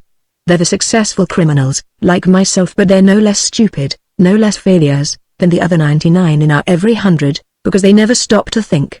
It never occurs to them that the same intelligence, applied to any one of the traits they must be masters of, would not only pay them better, but leave them their self-respect and rid them forever of the dread of arrest that haunts us all like the memory of some shameful act. All of which is much more of a lecture than I meant to inflict upon you, Miss Shannon, and sums up to just this: I've stopped to think. With this he stopped for breath as well, and momentarily was silent, his faint, twisted smile testifying to self-consciousness, but presently, seeing that she didn't offer to interrupt, but continued to give him her attention so exclusively that it had the effect of fascination, he stumbled on, at first less confidently. When I woke up it was as if, without my will, I had been thinking all this out in my sleep. I saw myself for the first time clearly, as I have been ever since I can remember, a crook, thoughtless, vain, rapacious, ruthless, skulking in shadows and thinking myself an amazingly fine fellow because, between coups, I would play the gentleman a bit, venture into the light and swagger in the haunts of the great inn. In my poor, perverted brain I thought there was something fine and thrilling and romantic in the career of a great criminal and myself a wonderful figure, an enemy of society. "Why do you say this to me?" she demanded abruptly, out of a phase of profound thoughtfulness. He lifted an apologetic shoulder. "Because, I fancy, I'm no longer self-sufficient. I was all of that 24 hours ago, but now I'm as lonesome as a lost child in a dark forest. I haven't a friend in the world. I'm like a stray pup, groveling for sympathy. And you're unfortunate enough to be the only person I can declare myself to. It's going to be a fight, I know that too well! And without something outside myself to struggle toward, I'll be heavily handicapped." "But if," he faltered, with a look of wistful earnestness, "if I thought that you, perhaps, were a little interested, that I had your faith to respect and cherish. If I dared hope that you'd be glad to know I had won out against odds, it would mean a great deal to me. It might mean my salvation." Watching her narrowly, hanging upon her decision with the anxiety of a man prescribed and hoping against hope for pardon, he saw her eyes cloud and shift from his, her lips parted but hesitant, and before she could speak, hastily interposed. "Please don't say anything yet. First let me demonstrate my sincerity. So far I've done nothing to persuade you but talk and talk and talk. Give me a chance to prove I mean what I say." How she enunciated only with visible effort and no longer met his appeal with an open countenance. "How can you do that, in the long run, by establishing myself in some honest way of life, however modest, but now, and principally, by making reparation for at least one crime I've committed that's not irreparable." He caught her quick glance of inquiry, and met it with a confident nod as he placed between them the Morocco-bound jewel case. "In London, yesterday," he said quietly, "I brought off 2 big coups. One was deliberate, the other the inspiration of a moment. The one I'd planned for months was the theft of the Ombre jewels here." He tapped the case and resumed in the same manner, "The other job needs a diagram. Not long ago a Frenchman named Huysman, living in Tours, was mysteriously murdered. A poor inventor, who had starved himself to perfect a stabilizer, an attachment to render aeroplanes practically foolproof. His final trials created a sensation and he was on the eve of selling his invention to the government when he was killed and his plans stolen. Circumstantial evidence pointed to an international spy named Adolf Ekstrom, once chief of the aviation corps of the German army, cashiered for general blackguardism with a suspicion of treason to boot. However, Ekstrom kept out of sight, and presently the plan turned up in the German War Office. That was a big thing for Germany, already supreme with her dirigibles. The acquisition of the Huysman stabilizer promised her 10 years lead over the world in the field of aeroplanes. Now yesterday Ekstrom came to the surface in London with those self-same plans to sell to England. Chance threw him my way, and he mistook me for the man he'd expected to meet, Downing Street's secret agent. Well, no matter how, I got the plans from him and brought them over with me, meaning to turn them over to France, to whom by rights they belong, without consideration." The girl inquired shrewdly. "Not exactly. I had meant to make no profit of the affair. I'm a bit squeamish about tainted money! But under present conditions, if France insists on rewarding me with safe conduct out of the country, I shan't refuse it. Do you approve?" She nodded earnestly. "It would be worse than criminal to return them to Ekstrom. That's my view of the matter. But these?" The girl rested her hand upon the jewel case. "Those go back to Madame Ombre. She has a home here in Paris that I know very well. In fact, the sole reason why I didn't steal them here was that she left for England unexpectedly, just as I was all set to strike. Now I purpose making use of my knowledge to restore the jewels without risk of falling into the hands of the police. That will be an easy matter. And that brings me to a great favor I would beg of you." She gave him a look so unexpectedly kind that it staggered him. But he had himself well in hand. "You can't now leave Paris before morning thanks to my having overslept," he explained. "There's no honest way I know to raise money before the pawn shops open. But I'm hoping that won't be necessary. I'm hoping I can arrange matters without going to that extreme. Meanwhile, you agree that these jewels must be returned?" "Of course," she affirmed gently. "Then, will you accompany me when I replace them?" "There won't be any danger, I promise you that. Indeed, it would be more hazardous for you to wait for me elsewhere while I attended to the matter alone." and I'd like you to be convinced of my good faith. Don't you think you can trust me for that as well?" she asked, with a flash of humor. "Trust you, to believe?" "Mr. Lanyard," she told him gently but earnestly, "I do believe. You make me very happy," he said. "But I'd like you to see for yourself. And I'd be glad not to have to fret about your safety in my absence. As a Bureau of Espionage, Popinot's brigade of Apaches is without a peer in Europe. I am positively afraid to leave you alone." She was silent. "Will you come with me, Miss Shannon? That is your sole reason for asking this of me?" she insisted, eyeing him steadily. "That I wish you to believe in me, yes. Why?" she pursued, inexorable. "Because I've already told you that you want someone's good opinion to cherish." "But why, of all people, me whom you hardly know, of whom what little you do know is hardly reassuring?" He colored, and boggled his answer. "I can't tell you," he confessed in the end. "Why can't you tell me?" He stared at her miserably. "I've no right. In spite of all I've said, in spite of the faith you so generously promise me, in your eyes I must still figure as a thief, a liar, an impostor self-confessed. Men aren't made over by mere protestations, nor even by their own efforts, in an hour, or a day, or a week. But give me a year, if I can live a year in honesty, and earn my bread, and so prove my strength, then, perhaps, I might find the courage, the effrontery to tell you why I want your good opinion. Now I've said far more than I meant or had any right to. I hope," he ventured pleadingly, "you're not offended." Only an instant longer could she maintain her direct and unflinching look. Then, his meaning would no more be ignored. Her lashes fell, a tide of crimson flooded her face, and with a quick movement, pushing her chair a little from the table, she turned aside. But she said nothing. He remained as he had been, bending eagerly toward her. And in the long minute that elapsed before either spoke again, both became oddly conscious of the silence brooding in that lonely little house, of their isolation from the world, of their common peril and mutual dependence. "I'm afraid," Lanyard said, after a time, "I'm afraid I know what you must be thinking. One can't do your intelligence the injustice to imagine that you haven't understood me. Read all that was in my mind," and his voice fell in my heart. "I own I was wrong to speak so transparently, to suggest my regard for you, at such a time, under such conditions. I am truly sorry, and beg you to consider unsaid all that I should not have said.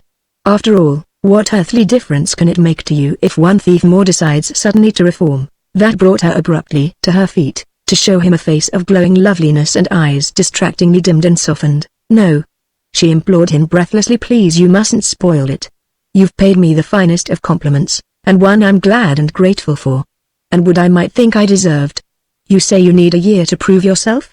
Then I've no right to say this, and you must please not ask me what I mean. Then I grant you that year.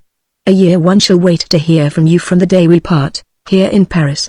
And tonight, I will go with you, too, and gladly, since you wish it." And then as he, having risen, stood at loss, thrilled, and incredulous, with a brave and generous gesture she offered him her hand. "Mr. Lanyard, I promise, to every woman, even the least lovely, her hour of beauty." It had not entered Lanyard's mind to think this woman beautiful until that moment. Of her exotic charm, of the allure of her pensive, plaintive prettiness. He had been well aware, even as he had been unable to deny to himself, that he was all for her, that he loved her with all the strength that was his, but not till now had he understood that she was the one woman whose loveliness to him would darken the fairness of all others. And for a little, holding her tremulous hand upon his fingertips as though he feared to bruise it with a ruder contact, he could not take his eyes from her. Then reverently he bowed his head and touched his lips to that hand, and felt it snatched swiftly away, and started back, aghast. The idyll roughly dissipated, the castle of his dreams falling in thunders round his ears. In the studio skylight overhead a pane of glass had fallen in with a shattering crash as ominous as the trump of doom. Chapter 14 Rive-Droit. Falling without presage upon the slumbrous hush enveloping the little house marooned in that dead backwater of Paris, the shock of that alarm drove the girl back from the table to the nearest wall, and for a moment held her there, transfixed in panic, to the wide, staring eyes that questioned his so urgently. Lanyard promptly nodded grave reassurance. He hadn't stirred since his first, involuntary and almost imperceptible start, and before the last fragment of splintered glass had tinkled on the floor above, he was calming her in the most matter-of-fact manner. "Don't be alarmed," he said. "It's nothing, merely Solon's skylight gone smash." "You call that nothing?" she cried gustily. "What caused it, then?" "My negligence," he admitted gloomily. "I might have known that wide spread of glass with the studio electrics on, full blaze, would give the show away completely. The house is known to be unoccupied, and it wasn't to be expected that both the police and Popinot's crew would overlook so shining a mark. And it's all my fault, my oversight. I should have thought of it before. High time I was quitting a game I've no longer the wit to play by the rules. But the police would never, certainly not. This is Popinot's gentle method of letting us know he's on their job. But I'll just have a look, to make sure. Number, stop where you are, please. I'd rather go alone. He swung alertly through to the hall windows, pausing there only long enough for an instantaneous glance through the draperies, a fugitive survey that discovered the impasse Stanislas no more abandoned to the wind and rain, but tenanted visibly by one at least who lounged beneath the lonely lamp post, a shoulder against it, a featureless civilian silhouette with attention fixed to the little house. But Lanyard didn't doubt this one had a dozen fellows stationed within call. Springing up the stairs, he paused prudently at the topmost step, one quick glance showing him the huge rent gaping black in the skylight, the second the missile of destruction lying amid a litter of broken glass, a brick wrapped in newspaper, by the look of it. Swooping forward, he retrieved this, darted back from the exposed space beneath the shattered skylight, and had no more than cleared the threshold than a second something fell through the gap and buried itself in the parquetry. This was a bullet fired from the roof of one of the adjoining buildings, confirming his prior reasoning that the first missile must have fallen from a height, rather than have been thrown up from the street, to have wrought such destruction with those tough, thick panes of clouded glass. Swearing softly to himself, he descended to the kitchen. As I thought, he said coolly, exhibiting his find. They're on the roof of the next house, though they've posted a sentry in the street, of course. But that second thump? The girl demanded. A bullet, he said, placing the bundle on the table and cutting the string that bound it. They were on the quiver and fired when I showed myself beneath the skylight, but I heard no report, she objected. A Maxim silencer on the gun, I fancy, he explained, unwrapping the brick and smoothing out the newspaper. Glad you thought to put on your hat before you came down, he added, with an approving glance for the girl. It won't be safe to go up to the studio again, of course. His nonchalance was far less real than it seemed, but helped to steady one who was holding herself together with a struggle, on the verge of nervous collapse. But what are we to do now? She stammered. If they've surrounded the house. Don't worry, there's more than one way out. He responded, frowning at the newspaper. I wouldn't have picked this place out, otherwise. Nor would Solon have rented it in the first instance had it lacked an emergency exit, in event of creditors. I thought so. What? Troyon's is gone, he said, without looking up. This is tonight's press. Totally destroyed by a fire which started at 6:30 this morning and in less than half an hour had reduced the ancient structure to a heap of smoking ashes.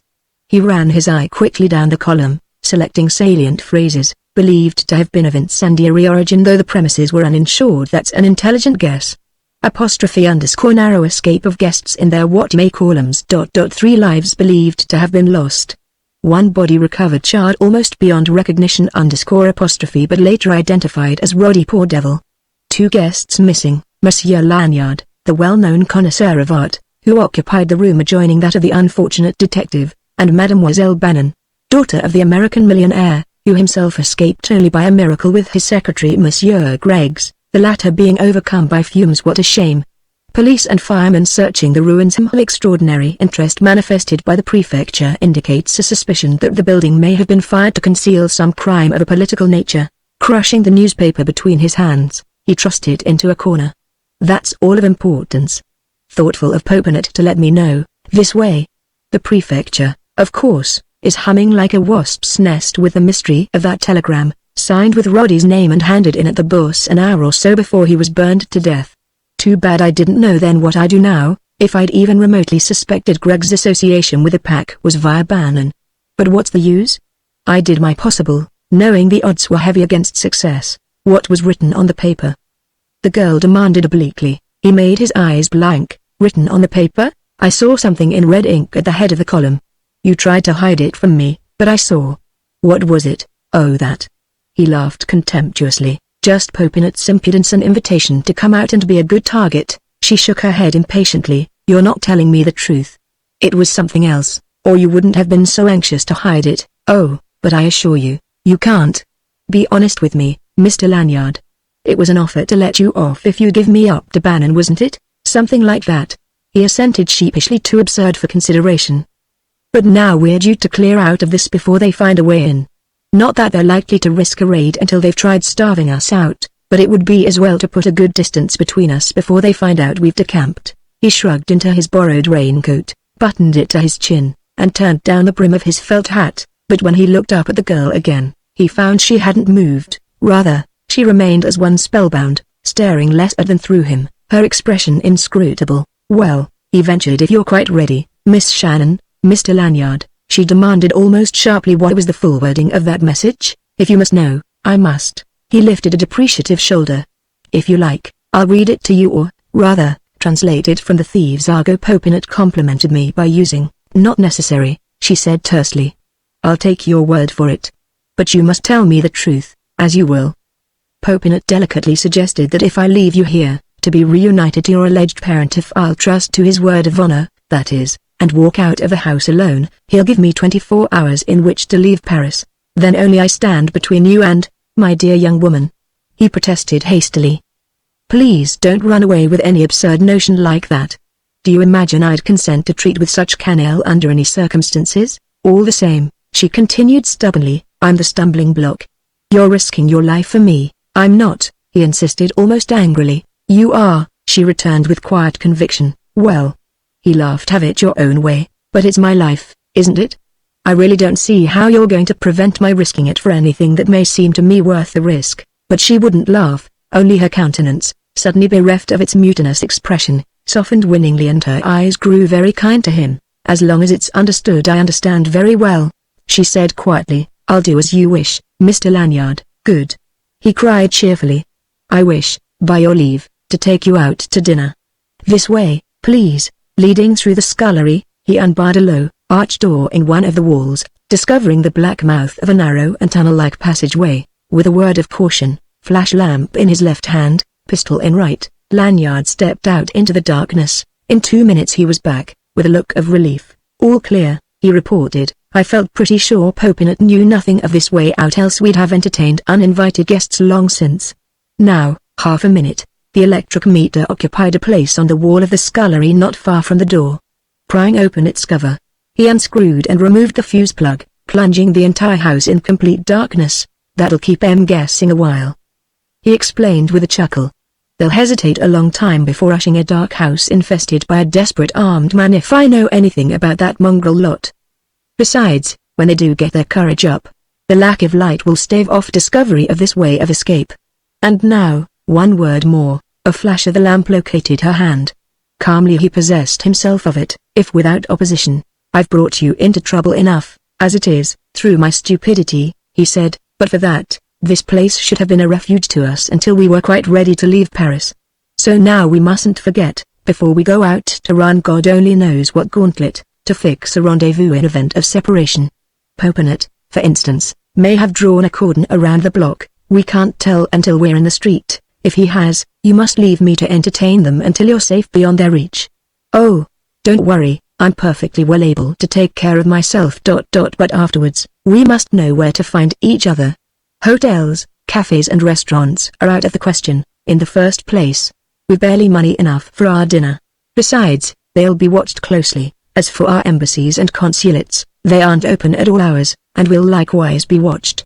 There remain, unless you can suggest something, only the churches, and I can think of none better suited to our purposes than the Sacred Corps." Her fingers tightened gently upon his. "I understand," she said quietly. "If we're obliged to separate, I'm to go direct to the Sacred Corps and await you there, right? But let's hope there'll be no such necessity." Hand in hand like frightened children, these two stole down the tunnel-like passageway, through a forlorn little court cramped between two tall old tenements, and so came out into the gloomy, sinuous and silent rudices. Here they encountered few wayfarers, and to these, preoccupied with anxiety to gain shelter from the inclement night, they seemed, no doubt, some student of the quarter with his sweetheart Lanyard in his shabby raincoat, striding rapidly, head and shoulders bowed against the driving mist, the girl in her trim Burberry clinging to his arm. Avoiding the nearer stations as dangerous, Lanyard steered a roundabout course through byways to the Rue de Sèvres station of the Nord-Sud subway, from which in due course they came to the surface again at the Place de la Concorde, walked several blocks, took a taxicab, and in less than half an hour after leaving the Impasse Stanislas were comfortably ensconced in a cabinet particulier of a little restaurant of modest pretensions just north of Les Halles. They feasted famously. The cuisine, if bourgeois, was admirable and, better still, well within the resources of Lanyard's emaciated purse. Nor did he fret with consciousness that, when the bill had been paid and the essential tips bestowed, there would remain in his pocket hardly more than cab fare. Supremely self-confident, he harbored no doubts of a smiling future now that the dark pages in his records had been turned and sealed by a resolution he held irrevocable. His spirits had mounted to a high pitch, thanks to their successful evasion. He was young, he was in love, he was hungry, he was in short very much alive. And the consciousness of common peril knitted an enchanting intimacy into their communications. For the first time in his history Lanyard found himself in the company of a woman with whom he dared and cared to speak without reserve, a circumstance intrinsically intoxicating. And stimulated by her unquestionable interest and sympathy, he did talk without reserve of old Troyon's and its drudge, Marcel, of Buck and his wanderings, of the education of the lone wolf and his career, less in pride than in relief that it was ended, of the future he must achieve for himself. And sitting with chin cradled on the backs of her interlaced fingers, the girl listened with such indulgence as women find always for their lovers. Of herself she had little to say. Lanyard filled into his taste the outlines of the simple history of a young woman of good family obliged to become self-supporting, and if at times her grave eyes clouded and her attention wandered, it was less in ennui than because of occult trains of thought set astir by some chance word or phrase of Lanyard's. "I'm boring you," he surmised once with quick contrition, waking up to the fact that he had monopolized the conversation for many minutes on end. She shook a pensive head. "No, again. But I wonder, do you appreciate the magnitude of the task you've undertaken?" "Possibly not," he conceded arrogantly, "but it doesn't matter. The heavier the odds, the greater the incentive to win." "But," she objected, "you've told me a curious story of one who never had a chance or incentive to go straight as you put it. And yet you seem to think that an overnight resolution to reform is all that's needed to change all the habits of a lifetime. You persuade me of your sincerity of today, but how will it be with you tomorrow, and not so much tomorrow as 6 months from tomorrow, when you've found the going rough and know you've only to take one step aside to gain a smooth and easy way? If I fail, then, it will be because I'm unfit and I'll go under, and never be heard of again. But I shan't fail. It seems to me the very fact that I want to go straight is proof enough that I've something inherently decent in me to build on. I do believe that, and yet." She lowered her head and began to trace a meaningless pattern on the cloth before she resumed. "You've given me to understand I'm responsible for your sudden awakening, that it's because of a regard conceived for me you're so anxious to become an honest man. Suppose you were to find out you'd been mistaken in me?" "That isn't possible," he objected promptly. She smiled upon him wistfully and leniently from her remote coign of superior intuitive knowledge of human nature. "But if it were, then I think," he said soberly, "I think I'd feel as though there were nothing but emptiness beneath my feet, and you'd backslide." "How can I tell?" he expostulated. "It's not a fair question. I don't know what I'd do, but I do know it would need something damnable to shake my faith in you." "You think so now," she said tolerantly. "But if appearances were against me, they'd have to be black. If you found I had deceived you, Miss Shannon." He threw an arm across the table and suddenly imprisoned her hand. "There's no use beating about the bush. You've got to know." She drew back suddenly with a frightened look and a monosyllable of sharp protest. "No. But you must listen to me. I want you to understand. Buck used to say to me, the man who lets love into his life opens a door no mortal hand can close, and God only knows what will follow in. And Buck was right. Now that door is open in my heart, and I think that whatever follows in won't be evil or degrading. Oh, I've said it a dozen different ways of indirection, but I may as well say it squarely now. I love you. It's love of you makes me want to go straight, the hope that when I've proved myself you'll maybe let me ask you to marry me. Perhaps you're in love with a better man today. I'm willing to chance that. A year brings many changes. Perhaps there's something I don't fathom in your doubting my strength and constancy. Only the outcome can declare that. But please understand this, if I fail to make good, it will be no fault of yours, it will be because I'm unfit and have proved it. All I ask is what you've generously promised me, opportunity to come to you at the end of the year and make my report. And then, if you will, you can say no to the question I'll ask you, and I shan't resent it, and it won't ruin me, for if a man can stick to a purpose for a year, he can stick to it forever, with or without the love of the woman he loves. She heard him out without attempt at interruption, but her answer was prefaced by a sad little shake of her head. "That's what makes it so hard, so terribly hard," she said. "Of course I've understood you. All that you've said by indirection, and much besides, has had its meaning to me. And I'm glad and proud of the honor you offer me.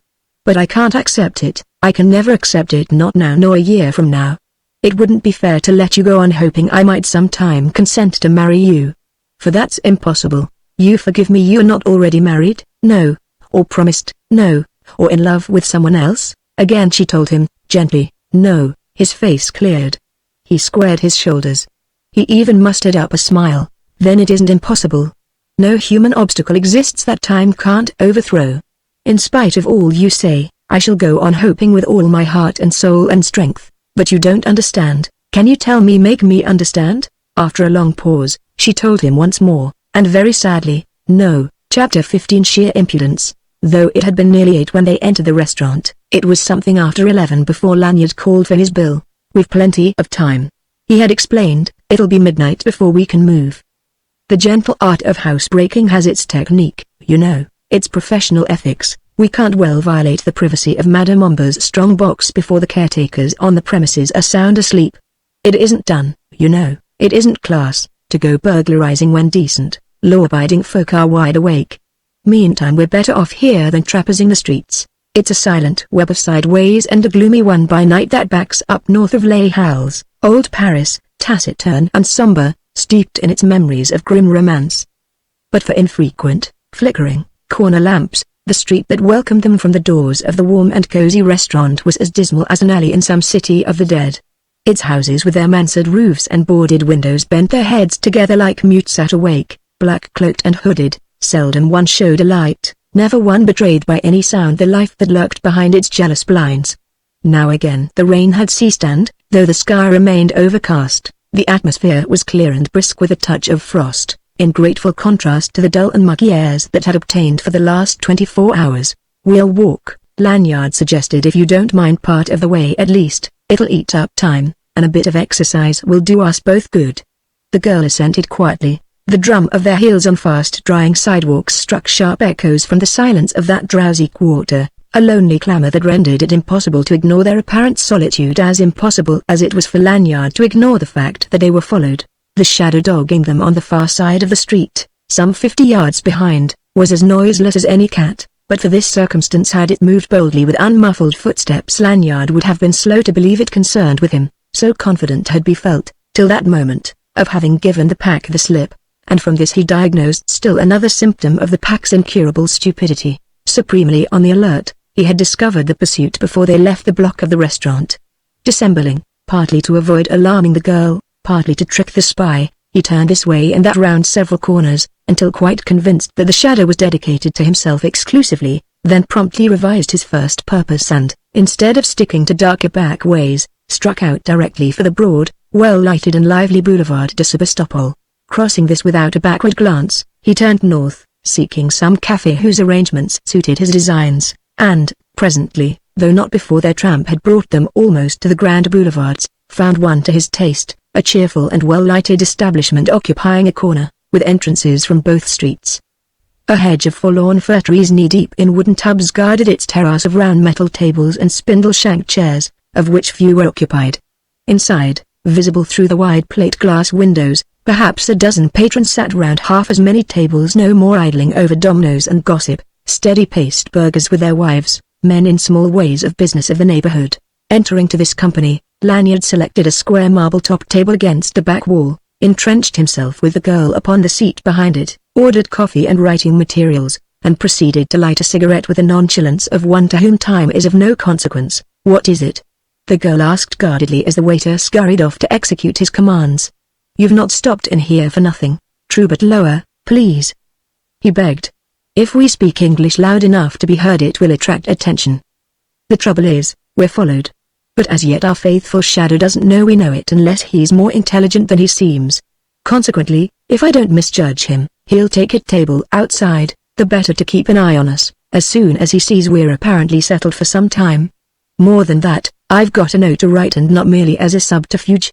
This fellow must be shaken off, and as long as we stick together, that can't well be done." He interrupted himself while the waiter served them, then added sugar to his coffee, arranged the ink bottle and paper to his satisfaction, and bent over his pen. "Come closer," he requested, "as if you were interested in what I'm writing and amused. If you can laugh a bit at nothing, so much the better. But keep a sharp eye on the windows. You can do that more readily than I, more naturally from under the brim of your hat. And tell me what you see." He had no more than settled into the swing of composition, than the girl, apparently following his pen with closest attention, giggled coquettishly and nudged his elbow. "The window to the right of the door we came in," she said, smiling delightedly. "He's standing behind the fir trees, staring in. Can you make out who he is?" Lanyard asked without moving his lips. "Nothing more than that he's tall," she said with every indication of enjoying a tremendous joke. "His face is all in shadow." "Patience," counseled the adventurer. "He'll take heart of courage when convinced of our innocence." He poised his pen, examined the ceiling for inspiration, and permitted a slow smile to lighten his countenance. "You'll take this note, if you please," he said cheerfully, "to the address on the envelope, by taxi. It's some distance, near the Etoile. A long chance, but one we must risk. Give me half an hour alone and I'll guarantee to discourage this animal one way or another. You understand?" "Perfectly," she laughed archly. He bent and for a few moments wrote busily. "Now he's walking slowly round the corner, never taking his eyes from you," the girl reported, shoulder to his shoulder and head distractingly near his head. "Good. Can you see him any better?" "Not yet." "This note," he said, without stopping his pen or appearing to say anything, "is for the concierge of a building where I rent stabling for a little motorcar. I'm supposed to be a chauffeur in the employ of a crazy Englishman, who keeps me constantly traveling with him back and forth between Paris and London. That's to account for the irregularity with which I use the car. They know me, Monsieur and Madame of the Conciergerie, as Pierre Lemire, and I think they're safe, not only trustworthy and of friendly disposition, but quite simple-minded. I don't believe they gossip much. So the chances are de Morbihan and his gang know nothing of the arrangement. But that's all speculation, a forlorn hope." "I understand," the girl observed. "He's still prowling up and down outside the hedge. We're not going to need that car tonight, but the hotel of Madame Omba is close by, and I'll follow and join you there within an hour at most. Meantime, this note will introduce you to the concierge and his wife. I hope you won't mind as my fiancé. I'm telling them we became engaged in England, and I've brought you to Paris to visit my mother in Montrouge, but I'm detained by my employer's business, and will they please give you shelter for an hour?" "He's coming in," the girl announced quietly. "In here?" "No, merely inside the row of little trees." "Which entrance?" "The boulevard side." "He's taken the corner table. Now a waiter's going out to him." "You can see his face now?" Lanyard asked, sealing the note. "Not well." "Nothing you recognize about him, eh?" "Nothing." "You know Popinot and Wertheimer by sight?" "No. They're only names to me. De Morbihan and Mr. Bannon mentioned them last night." "It won't be Popinot," Lanyard reflected, addressing the envelope. "He's tubby. This man is tall and slender. Wertheimer, possibly. Does he suggest an Englishman, anyway?" "Not in the least. He wears a moustache blonde twisted up like the Kaiser's." Lanyard made no reply, but his heart sank, and he shivered imperceptibly with foreboding. He entertained no doubt but that the worst had happened, that to the number of his enemies in Paris was added Ekstrom. One furtive glance confirmed this inference. He swore bitterly, if privately and with a countenance of childlike blandness, as he sipped the coffee and finished his cigarette. "Who is it, then?" she asked. "Do you know him?" He reckoned swiftly against distressing her, recalling his mention of the fact that Ekstrom was credited with the Hussman murder, merely a hanger-on of de Morbihan's. He told her lightly, a spineless animal, no trouble about scaring him off. "Now take this note, please, and we'll go. But as we reach the door, turn back and go out the other. You'll find a taxi without trouble. And stop for nothing." He had shown foresight in paying when served, and was consequently able to leave abruptly, without giving Ekstrom time to shy. Rising smartly, he pushed the table aside. The girl was no less quick, and little less sensitive to the strain of the moment, but as she passed him her lashes lifted and her eyes were all his for the instant. "Good night," she breathed. "Good night, my dear." She could have guessed no more shrewdly what he needed to nerve him against the impending clash. He hadn't hesitated as to his only course, but till then he'd been horribly afraid, knowing too well the desperate cast of the outlawed German's nature. But now he couldn't fail. He strode briskly toward the door to the boulevard, out of the corner of his eye aware that Ekstrom, taken by surprise, half started from his chair, then sank back. 2 paces from the entrance the girl checked, murmured in French, "Oh, my handkerchief," and turned briskly back. Without pause, as though he hadn't heard, Lanyard threw the door wide and swung out, turning directly to the spy. At the same time he dropped a hand into the pocket where nestled his automatic. Fortunately Ekstrom had chosen a table in a corner well removed from any in use. Lanyard could speak without fear of being overheard. But for a moment he refrained. Nor did Ekstrom speak or stir, sitting sideways at his table, negligently, with knees crossed. The German likewise kept a hand buried in the pocket of his heavy, dark ulster. Thus neither doubted the other's ill will or preparedness. And through 30 seconds of silence they remained at pause, each striving with all his might to read the other's purpose in his eyes. But there was this distinction to be drawn between their attitudes, that whereas Lanyard's gaze challenged, the German's was sullenly defiant. And presently Lanyard felt his heart stir with relief. The spy's glance had winced. "Ekstrom," the adventurer said quietly, "if you fire, I'll get you before I fall." That's a simple statement of fact. The German hesitated, moistened the corners of his lips with a nervous tongue, but contented himself with a nod of acknowledgement. "Take your hand off that gun," Lanyard ordered. "Remember, I've only to cry your name aloud to have you torn to pieces by these people. Your life's not worth a moment's purchase in Paris, as you should know." The German hesitated, but in his heart knew that Lanyard didn't exaggerate. The murder of the inventor had exasperated all France, and though tonight's weather kept a third of Paris within doors, there was still a tide of pedestrians fluent on the sidewalk, beyond the flimsy barrier of furs, that would thicken to a ravening mob upon the least excuse. He had mistaken his man. He had thought that Lanyard, even if aware of his pursuit, would seek to shake it off in flight rather than turn and fight here, of all places. "Do you hear me?" Lanyard continued in the same level and unyielding tone. "Bring both hands in sight upon the table." There was no more hesitation. Ekstrom obeyed, if with the sullen grace of a wild beast that would and could slay its trainer with one sweep of its paw if only it dared. For the first time since leaving the girl, Lanyard relaxed his vigilant watch over the man long enough for one swift glance through the window at his side. But she was already vanished from the cafe. He breathed more freely now. "Come," he said peremptorily. "Get up. We've got to talk. I presume thrash this matter out and we'll come to no decision here." "Where do we go, then?" the German demanded suspiciously. "We can walk." Irresolutely the spy uncrossed his knees, but didn't rise. "Walk," he repeated. "Walk where?" "Up the boulevard, if you like, where the lights are brightest." "Ah." With a malignant flash of teeth. "But I don't trust you." Lanyard laughed. "You wear only one shoe of that pair, my dear captain. We're a distrustful flock, we birds of prey. Come along. Why sit there sulking, like a spoiled child? You've made an ass of yourself, following me to Paris. Sadly, though you bungled that job in London, I gave you credit for more wit than to poke your head into the lion's mouth here.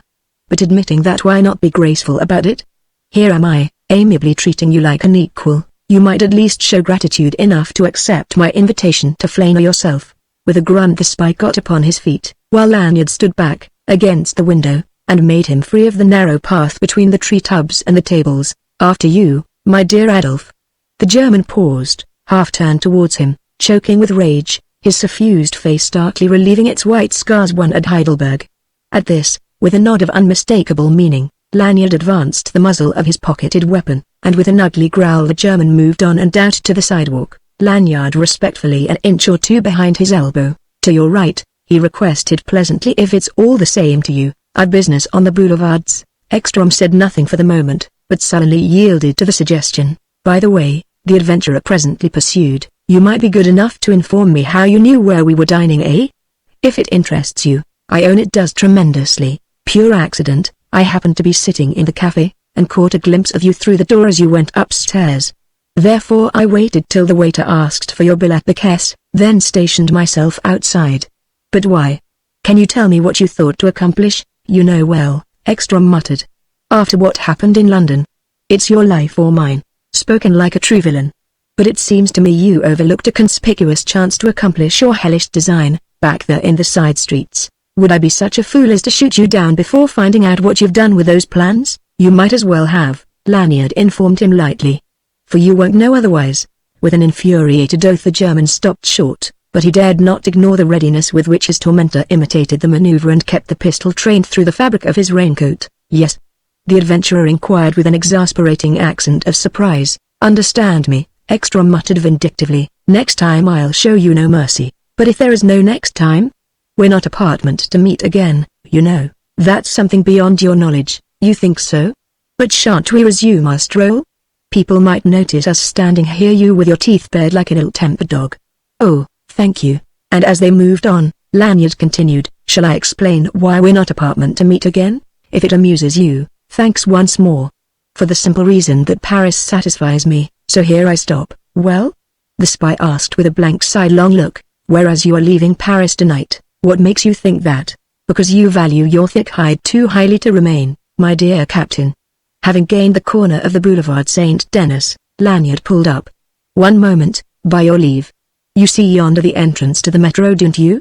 And here, a dozen feet away, a perfectly able-bodied Sergeant Duville. Let this fateful conjunction impress you properly. For 5 minutes after you have descended to the metro, or as soon as the noise of a train advises me you've had one chance to get away, I shall mention casually to the Sergo that I have seen Captain Egg. Hush. The German protested in a hiss of fright. But certainly, I've no desire to embarrass you. Publicity must be terribly distasteful to one of your sensitive and retiring disposition. But I trust you understand me? On the one hand, there's the metro, on the other, there's the flick, while here, you must admit, am I, as large as life and very much on the job. And inasmuch as I shall certainly mention my suspicions to the minion of the law as aforesaid, I'd advise you to be well out of Paris before dawn. There was murder in the eyes of the spy as he lingered, truculently glowering at the smiling adventurer, and for an instant Lanyard was well persuaded he had gone too far, that even there, even on that busy junction of two crowded thoroughfares, Ekstrom would let his temper get the better of his judgment and risk everything in an attempt upon the life of his despoiler. But he was mistaken. With a surly shrug the spy swung about and marched straight to the kiosk of the Underground Railway, into which, without one backward glance, he disappeared. 2 minutes later the earth beneath Lanyard's feet quaked with the crash and rumble of a northbound train. He waited 3 minutes longer, but Ekstrom didn't reappear, and at length, convinced that his warning had proved effectual, Lanyard turned and made off. Chapter 16 Restitution. For all that success had rewarded his effrontery, Lanyard's mind was far from easy during the subsequent hour that he spent before attempting to rejoin Lucy Shannon, dodging, ducking and doubling across Paris and back again, with design to confuse and confound any jackals of the pack that might have picked up his trail as adventitiously as Ekstrom had. His delight, indeed, in discomforting his dupe was chilled by apprehension that it were madness, simply because the spy had proved unexpectedly docile, to consider the affair Ekstrom closed.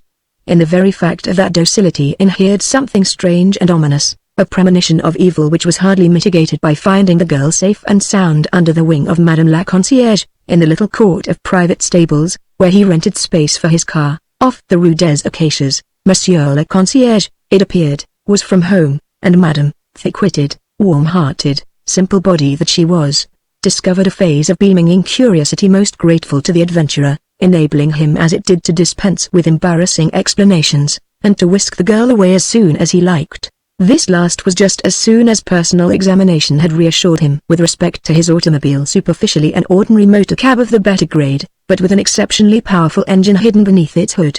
A car of such character, passing readily as the town car of any family in modest circumstances, or else as what Paris calls a voiture de remise, a hackney car without taximeter, was a tremendous convenience, enabling its owner to scurry at will about cab-ridden Paris free of comment. But it could not be left standing in public places at odd hours, or for long, without attracting the interest of the police, and so was useless in the present emergency. Lanyard, however, entertained a shrewd suspicion that his plans might all miscarry and the command of a fast-traveling car soon prove essential to his salvation, and he cheerfully devoted a good half-hour to putting the motor in prime trim for the road. With this accomplished and the facts established through discreet interrogation of Madame la Concierge that no inquiries had been made for Pierre Lemire, and that she had noticed no strange or otherwise questionable characters loitering in the neighborhood of late, he was ready for his first real step toward rehabilitation. It was past 1 in the morning when, with the girl on his arm, he issued forth into the dark and drowsy Rue des Acacias and, moving swiftly, crossed the Avenue de la Grande Armée. Thereafter, avoiding main-traveled highways, they struck southward through tangled side streets to aristocratic Passy, skirted the boulevards of the fortifications, and approached the private park of La Muette. The hotel particulier of that wealthy and amiable eccentric, Madame Helene, was a souvenir of those days when Passy had been suburban.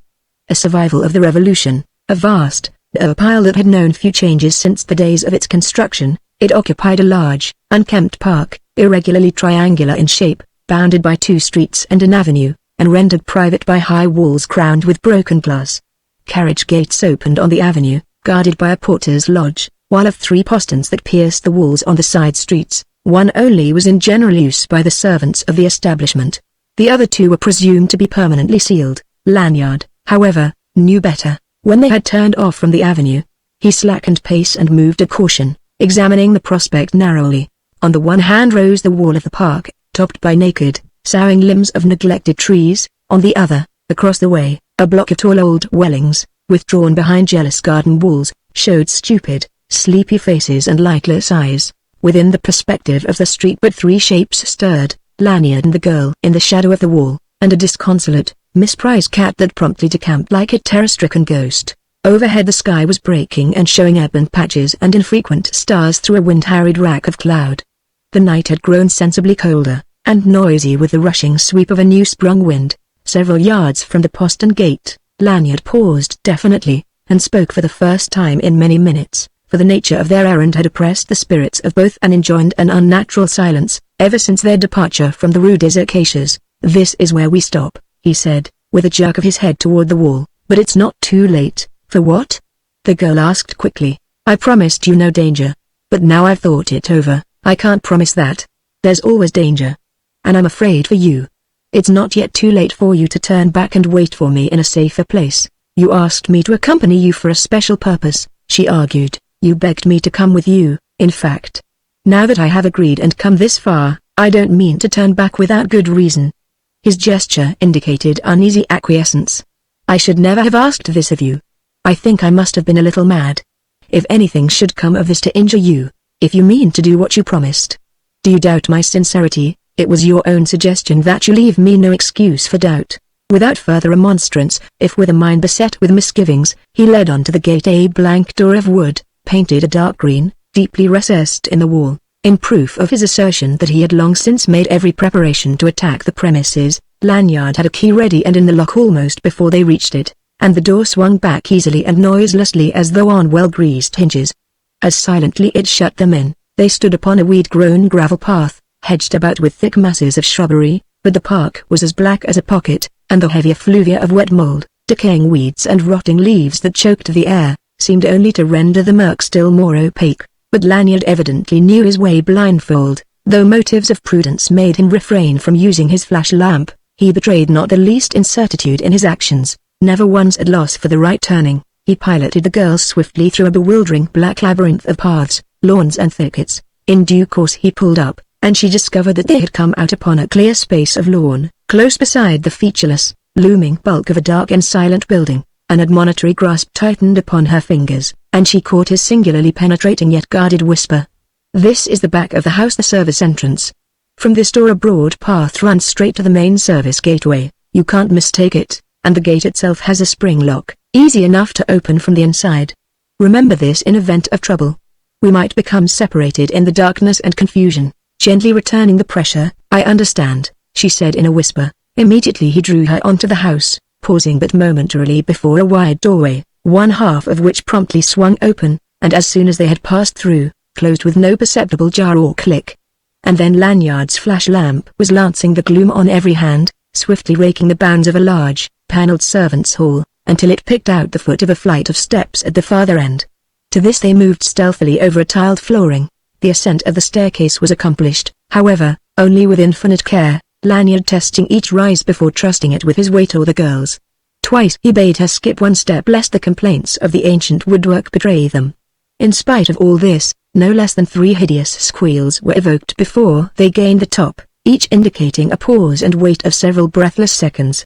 But it would seem that such servants as had been left in the house, in the absence of its chatelaine, either slept soundly or were accustomed to the midnight concert of those age-old timbers, and without mischance, at length, they entered the main reception hall, revealed by the dancing spotlight as a room of noble proportions furnished with somber magnificence. Here the girl was left alone for a few minutes, while Lanyard darted above stairs for a review of the state bedchambers and servants' quarters.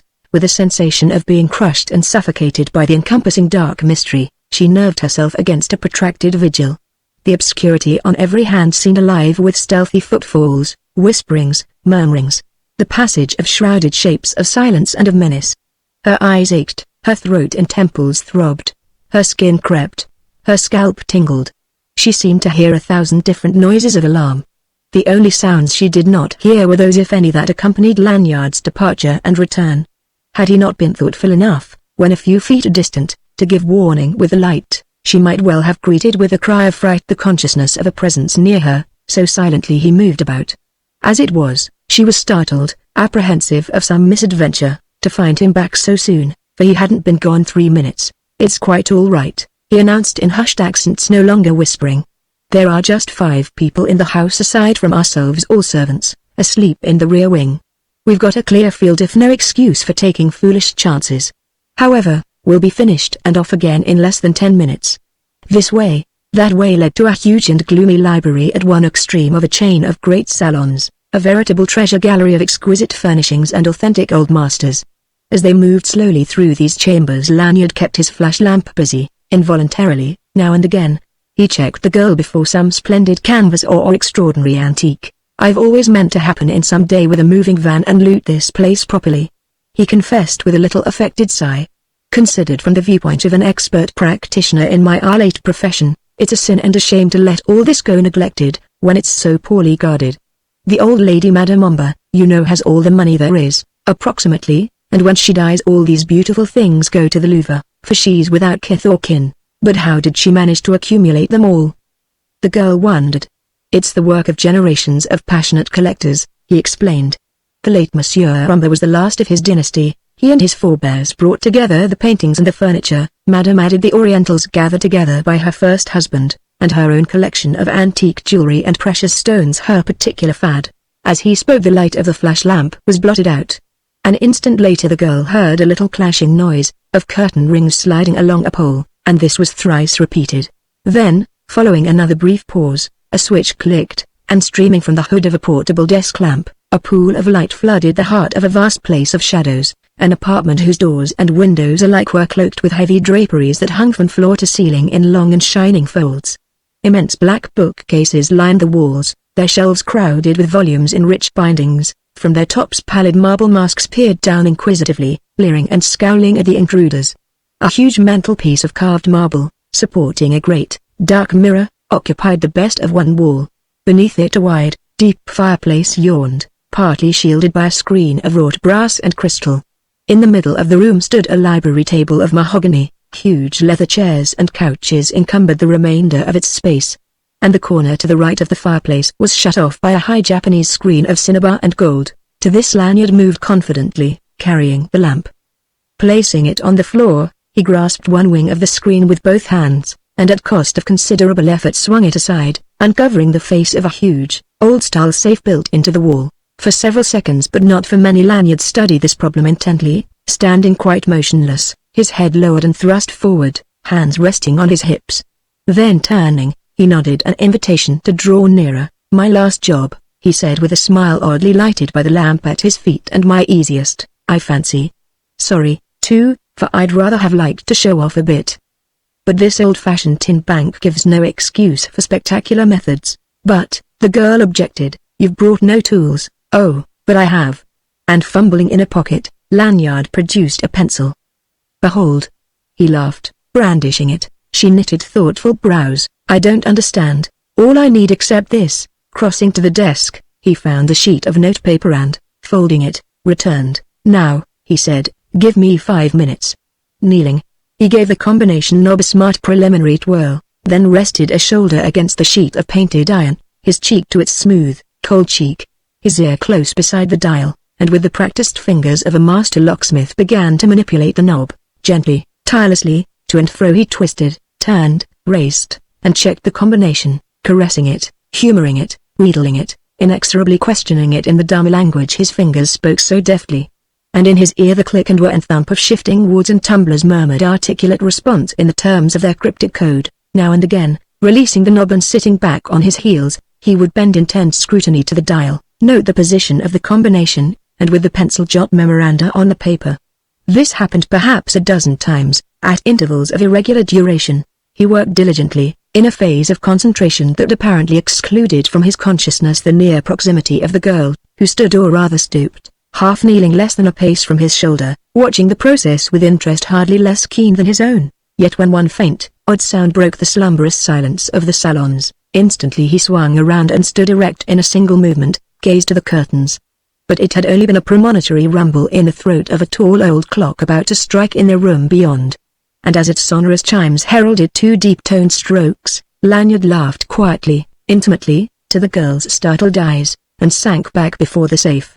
And now his task was nearly finished. Within another minute he sat back with face aglow, uttered a hushed exclamation of satisfaction, studied his memoranda for a space, then swiftly and with assured movements threw the knob and dial into the several positions of the combination, grasped the lever handle, turned it smartly, and swung the door wide open. Simple, eh? He chuckled, with a glance aside to the girl's eager face, bewitchingly flushed and shadowed by the lamp's up-thrown glow when one knows the trick, of course. And now, if one were not an honest man, a wave of his hand indicated the pigeonholes with which the body of the safe was fitted, wide spaces and deep, stored tight with an extraordinary array of leather jewel cases, packets of stout paper bound with tape and sealed, and boxes of wood and pasteboard of every shape and size. They were only her finest pieces. Her personal jewels, that Madame Ombre took with her to England, he explained. She's mad about them. Never separated from them. Perhaps the finest collection in the world, for size and purity of water. She had the heart to leave these all this, lifting a hand he chose at random, dislodged 2 leather cases, placed them on the floor, and with a blade of his penknife forced their fastenings. From the first the light smote radiance in blinding, coruscant welter. Here was nothing but diamond jewelry, mostly in antique settings. He took up a piece and offered it to the girl.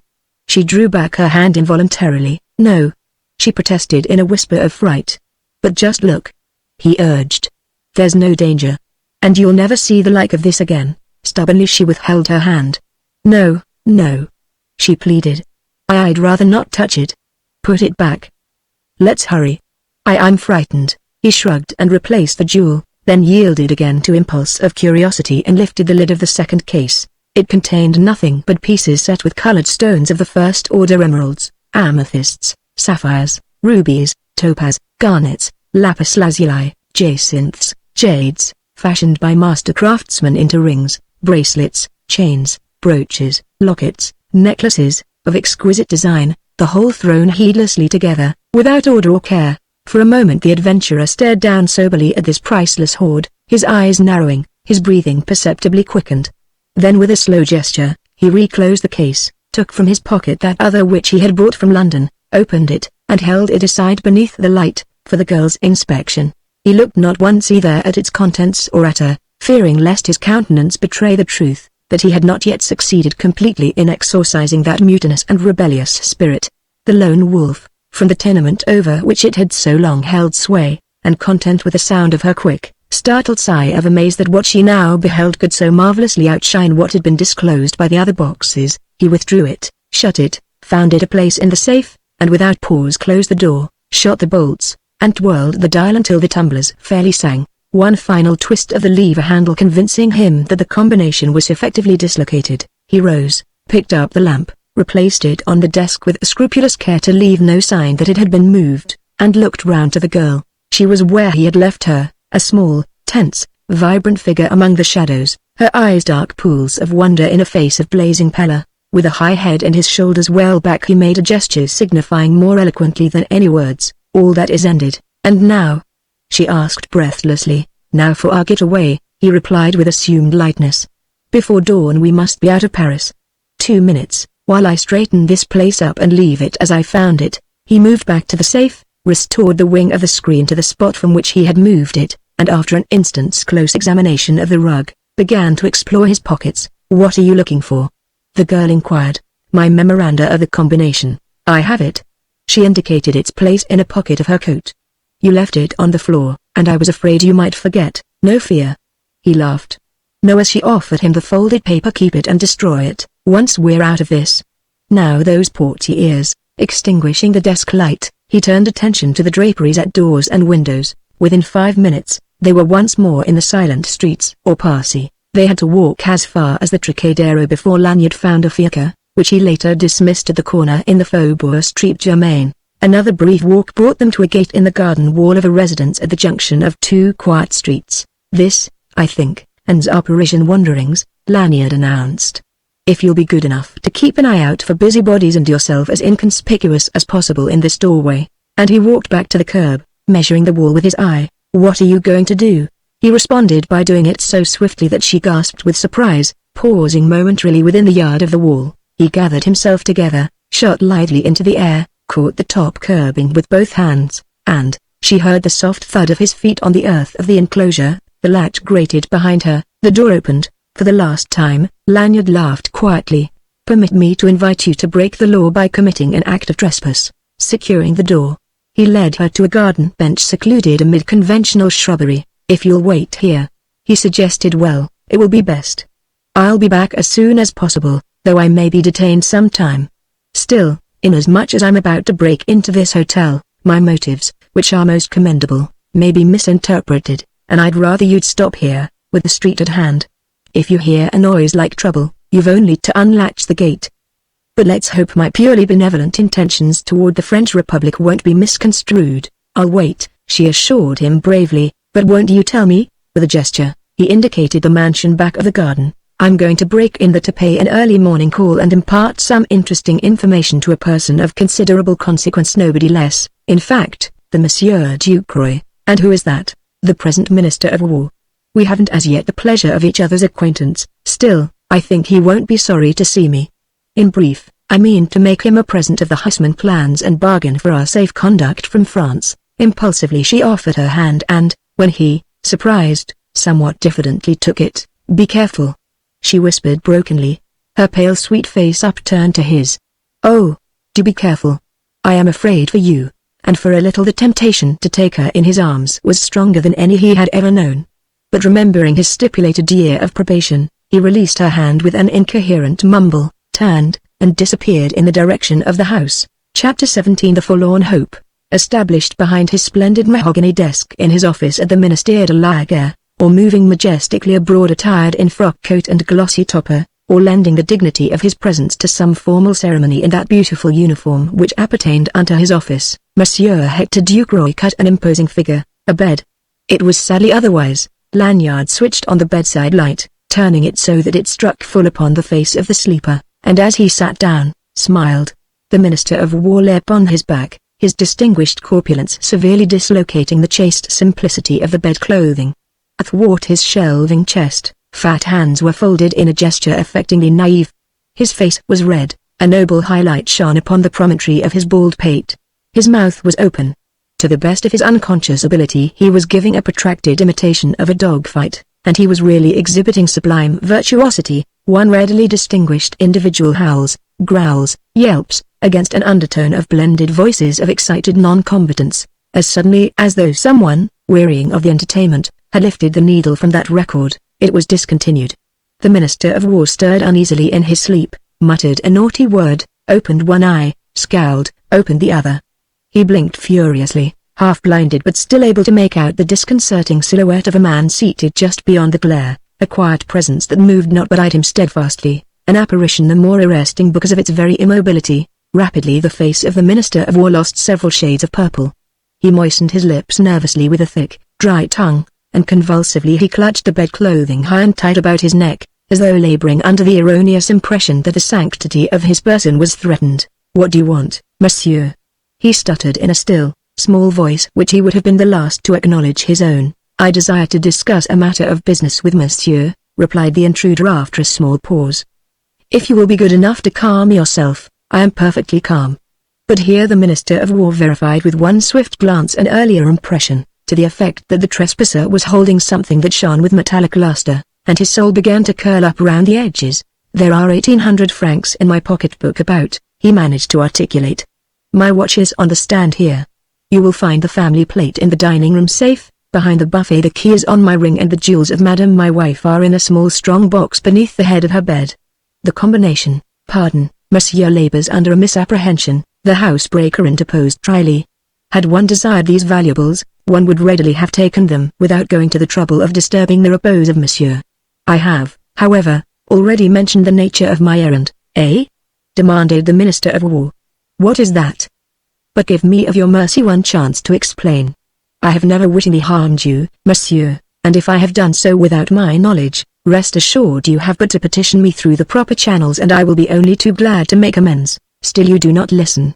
The other insisted. Come, Monsieur Ducroy, calm yourself. I have not robbed you, because I have no wish to rob you. I have not harmed you, for I have no wish to harm you.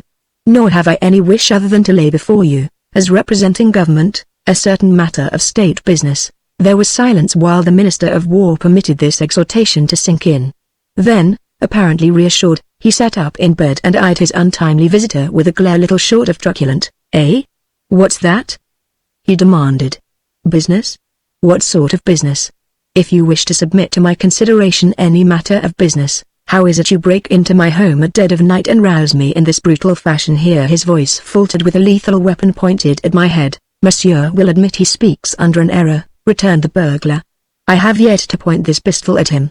I should be very sorry to feel obliged to do so. I display it, in fact, simply that Monsieur may not forget himself an attempt to summon servants in his resentment of this, I admit, unusual method of introducing oneself to his attention. When we understand each other better there will be no need for such precautions, and then I shall put my pistol away, so that the sight of it may no longer annoy Monsieur. It is true, I do not understand you, grumbled the Minister of War. Why, if you're rare and be peaceable, break into my house? Because it was urgently necessary to see Monsieur instantly. Monsieur will reflect upon the reception one would receive did one ring the front doorbell and demand audience at 3 o'clock in the morning. Well, Monsieur Ducroy conceded dubiously. Then, on reflection, he iterated the monosyllable testily. Well, what is it you want, then? I can best explain by asking Monsieur to examine what I have to show him. With this Lanyard dropped the pistol into his coat pocket, from another produced a gold cigarette case, and from the store of this last with meticulous care selected a single cigarette. Regarding the Minister of War in a mystifying manner, he began to roll the cigarette briskly between his palms. A small shower of tobacco sifted to the floor. The rice paper cracked and came away, and with the bland smile and gesture of a professional conjurer, Lanyard exhibited a small cylinder of stiff paper between his thumb and index finger. Goggling resentfully, Monsieur Ducroy spluttered. What impudence is this? His smile unchanged, Lanyard bent forward and silently dropped the cylinder into the Frenchman's hand.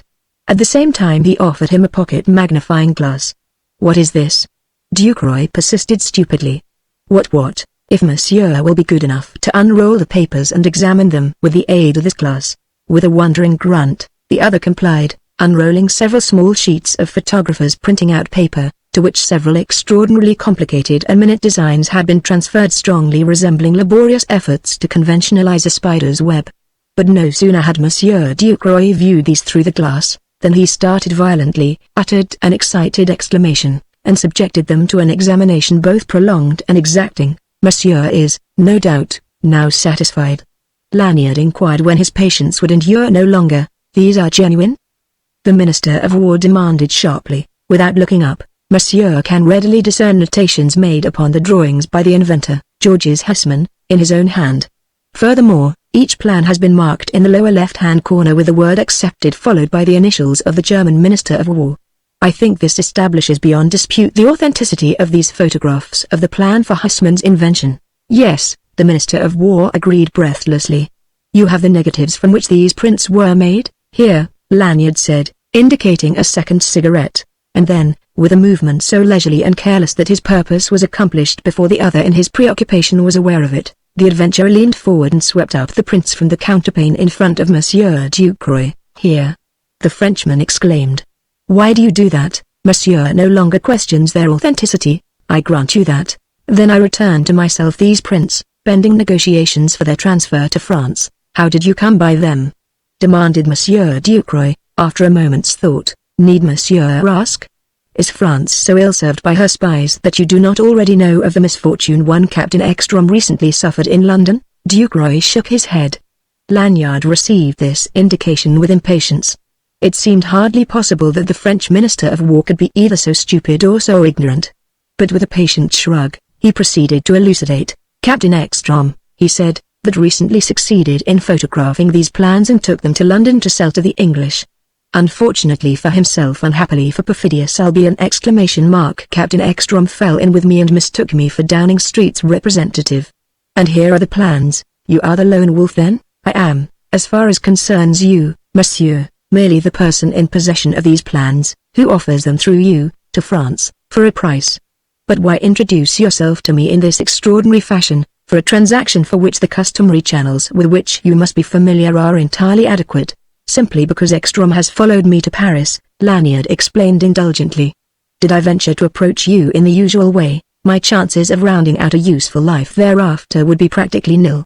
Furthermore, my circumstances are such that it has become necessary for me to leave France immediately without an hour's delay, also secretly, else I might as well remain here to be butchered. Now you command the only means I know of, to accomplish my purpose.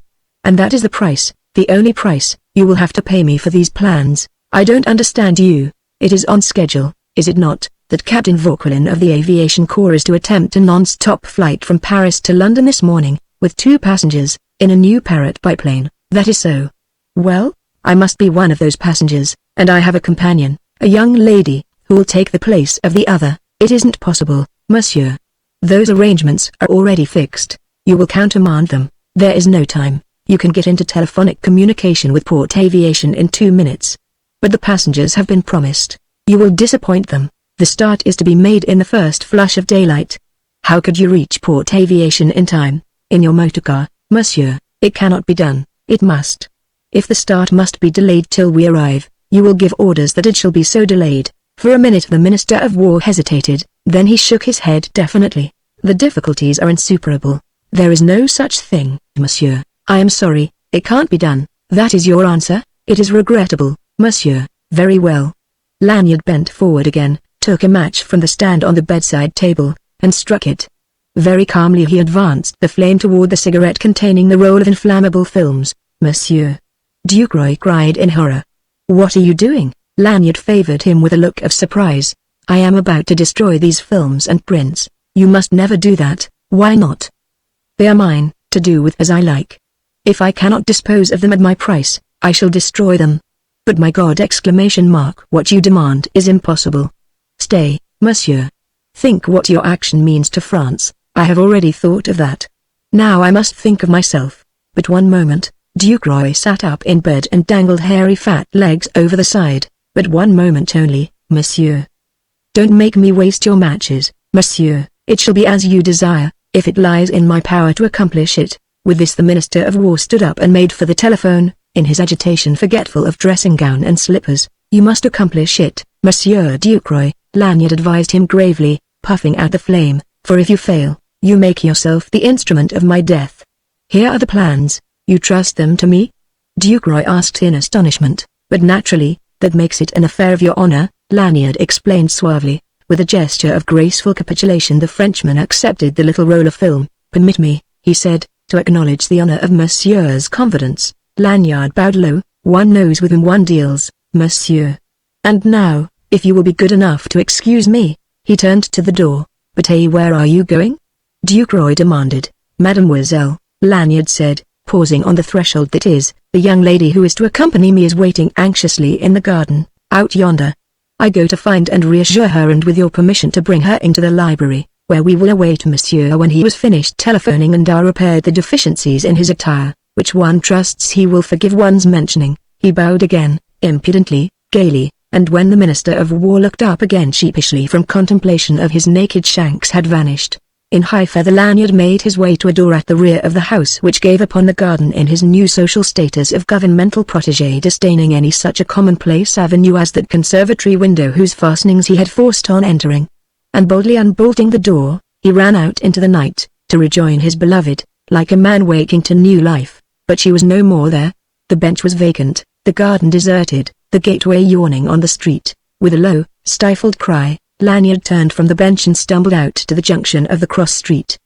But nowhere in their several perspectives could he see anything that moved. After some time he returned to the garden and quartered it with the thoroughness of a pointer beating a cover. But he did this hopelessly, bitterly aware that the outcome would be precisely what it eventually was, that is to say, nothing. He was kneeling beside the bench scrutinizing the turf with microscopic attention by aid of his flash lamp, seeking some sign of struggle to prove she had not left him willingly, and finding none when her voice brought him momentarily out of his distraction. He looked up wildly, to discover Ducroy standing over him, his stout person chastely swathed in a quilted dressing gown and trousers, his expression one of stupefaction, Well, monsieur, well? The Minister of War demanded irritably. What, I repeat, what are you doing there? Lanyard essayed response, choked up, and gulped. He rose and stood swaying, showing a stricken face. Eh? Duke Roy insisted with an accent of exasperation. Why do you stand glaring at me like that, eh? Come, monsieur, what ails you? I have arranged everything, I say. Where is mademoiselle? Lanyard made a broken gesture. Gone. He muttered forlornly.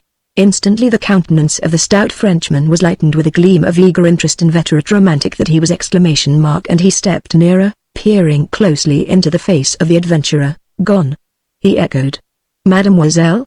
Your sweetheart, eh? Lanyard assented with a disconsolate nod and sigh.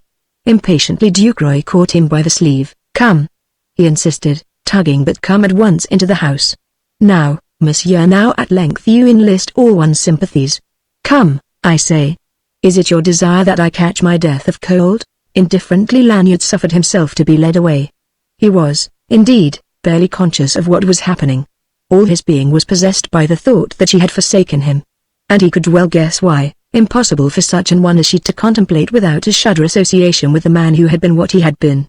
Infatuate ! To have dreamed that she would tolerate the devotion of a criminal, that she could ever forget his identity with the lone wolf. Inevitably soon or late she must have fled that ignominious thought in dread and horror, daring whatever consequences to escape and forget both it and him.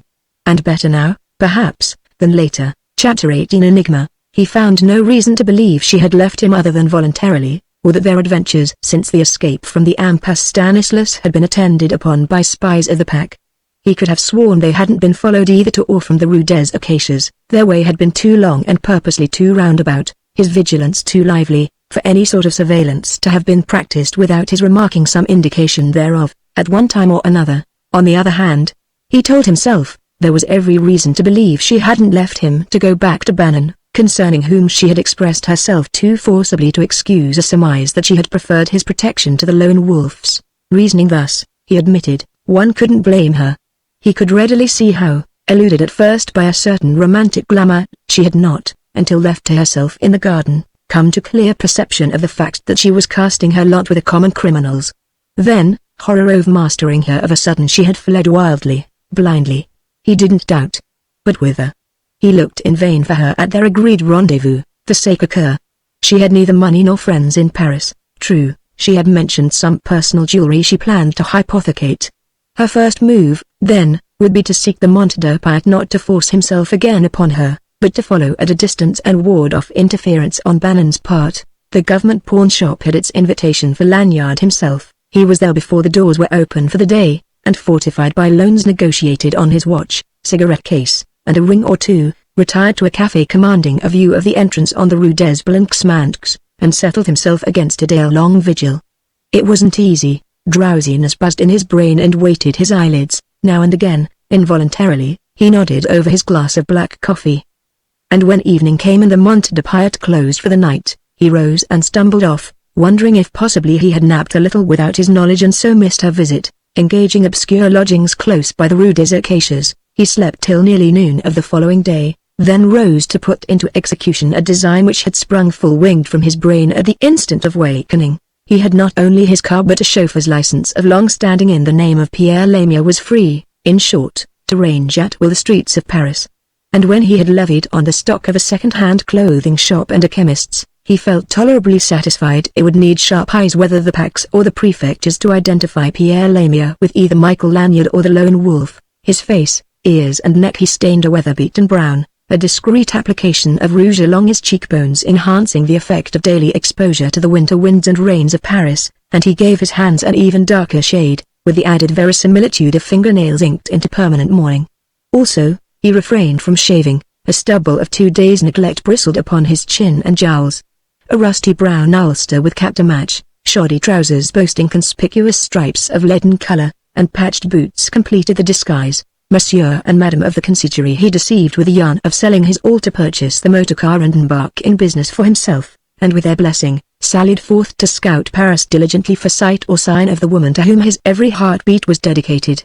By the close of the 3rd day he was ready to concede that she had managed to escape without his aid, and he began to suspect that Bannon had fled the town as well, for the most diligent inquiries failed to educe the least clue to the movements of the American following the fire at Troyon's. As for Troyon's, it was now nothing more than a gaping excavation choked with ashes and charred timbers, and though still rumors of police interest in the origin of the fire persisted, nothing in the papers linked the name of Michael Lanyard with their activities.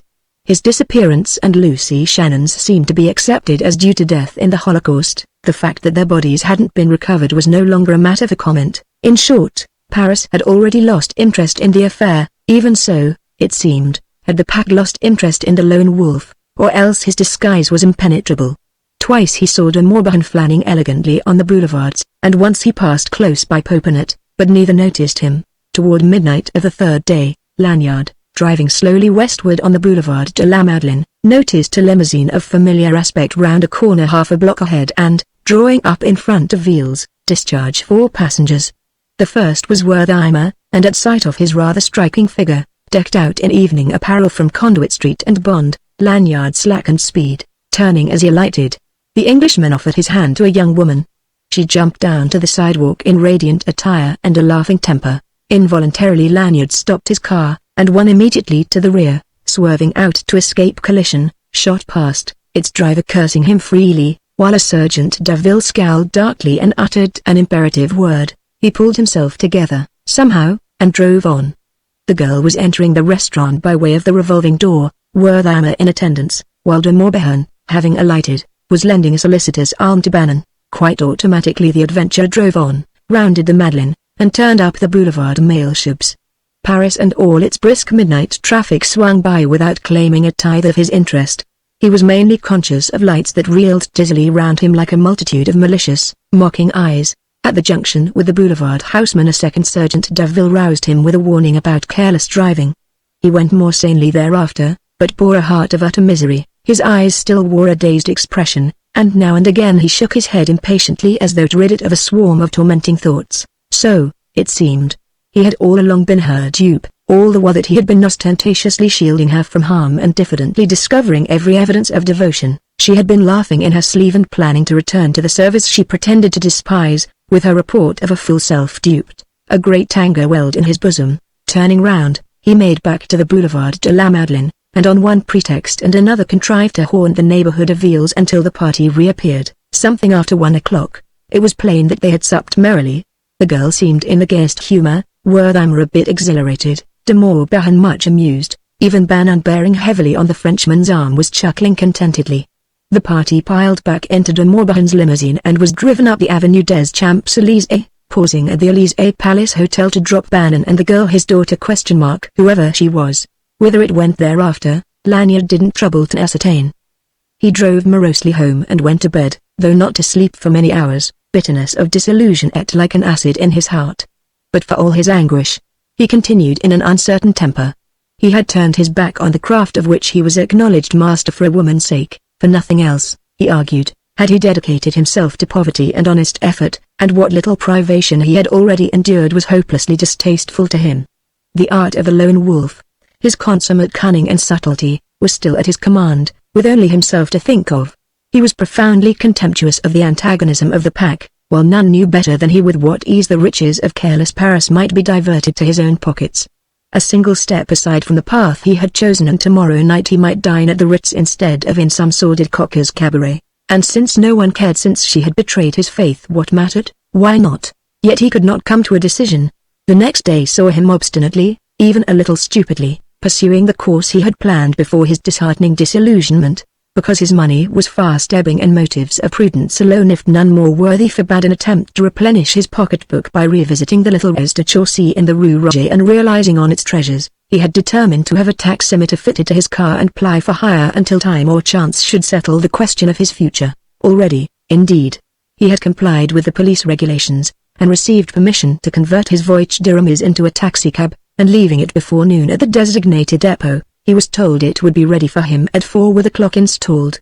Returning at that hour, he learned that it couldn't be ready before 6, and too bored and restless to while away 2 idle hours in a cafe, he wandered listlessly through the streets and boulevards indifferent, in the black melancholy oppressing him, whether or not he were recognized, and eventually found himself turning from the Rue Street on or through the Place Vendôme to the Rue de la Paix. This was not wise, a perilous business, a course he had no right to pursue. And Lanyard knew it. Nonetheless, he persisted. It was past 5 o'clock, deep twilight beneath a cloudless sky. The life of that street of streets fluent at its swiftest. All that Paris knew of wealth and beauty, fashion and high estate, moved between the curbs. One needed the temper of a stoic to maintain indifference to the allure of its pageant, trudging steadily. He of the rusty brown ulster all but touched shoulders with men who were all that he had been but a few days since, hale, hearty, well-fed, well-dressed symbols of prosperity, and with exquisite women, exquisitely gowned, extravagantly befurred and bejeweled, of glowing faces and eyes dark with mystery and promise, spirited creatures whose laughter was soft music, whose gesture was pride and arrogance. One and all looked past, over, and through him, unaffectedly unaware that he existed. The roadway, its paving worn as smooth as glass, and tonight by grace of frost no less hard, rang with a clatter of hooves high and clear above the resonance of motors. A myriad lights filled the wide channel with diffused radiance. Two endless ranks of shop windows, facing one another across the tide, flaunted treasures that kings might pardonably have coveted and would. Before one corner window, Lanyard paused instinctively. The shop was that of a famous jeweler. Separated from him by only the thickness of plate glass was the wealth of princes. Looking beyond the display, his attention focused on the interior of an immense safe, to which a dapper French salesman was restoring velvet-lined trays of valuables. Lanyard studied the intricate, ponderous mechanism of the safe door with a thoughtful gaze not altogether innocent of sardonic bias. It wore all the grim appearance of a strong box that, once locked, would prove impregnable to everything save acquaintance with the combination and the consent of the time lock. But give the lone wolf 20 minutes alone with it, 20 minutes free from interruption, he, the one man living who could seduce a time lock and leave it apparently inviolate. To one side of that window stood a mirror, set at an angle, and suddenly Lanyard caught its presentment of himself, a gaunt and hungry apparition, with a wolfish air he had never worn when rejoicing in his sobriquet, staring with eyes of predacious luster. Alarmed and fearing lest some passer-by be struck by this betrayal, he turned and moved on hastily, but his mind was poisoned by this brutal revelation of the wide, deep gulf that yawned between the lone wolf of yesterday and Pierre Lamier of today, between Michael Lanyard the debonair, the amateur of fine arts and fine clothing, the boat-saber of gentleman cracksman, and that lean, worn, shabby and dispirited animal who had glared back at him from the jeweller's mirror. He quickened his pace, with something of that same instinct of self-preservation that bids the dipsomaniac avert his eyes and hurry past the Corniche Inn-mill, and turned blindly off into the Rue d'Anne, toward the Avenue de l'Opéra. But this only made it worse for him, for he could not avoid recognition of the softly glowing windows of the Café de Paris that knew him so well, or forget the memory of its shining rich linen, its silver and crystal, its perfumed atmosphere and luxury of warmth and music and shaded lights, its cuisine that even Paris cannot duplicate. And the truth came home to him, that he was hungry not with that brute appetite he had money enough in his pocket to satisfy, but with the lust of flesh pots, for rare viands and old vintage wines, to know once more the snug embrace of a dress coat and to breathe again the atmosphere of ease and station. In sudden panic he darted across the avenue and hurried north, determined to tantalize himself no longer with sights and sounds so provocative and so disturbing. Halfway across the Boulevard des Capucines, to the east of the Opera, he leapt for his life from a man-killing taxi, found himself temporarily marooned upon one of those isles of safety which Paris has christened thank gods, and stood waiting for an opening in the congestion of traffic to permit passage to the farther sidewalk. And presently the policeman in the middle of the boulevard signaled with his little white wand. The stream of eastbound vehicles checked and began to close up to the right of the crossing, upon which they encroached jealously, and a taxi on the outside, next the island, overshot the mark, pulled up sharply, and began to back into place. Before Lanyard could stir, its window was opposite him, and he was looking in.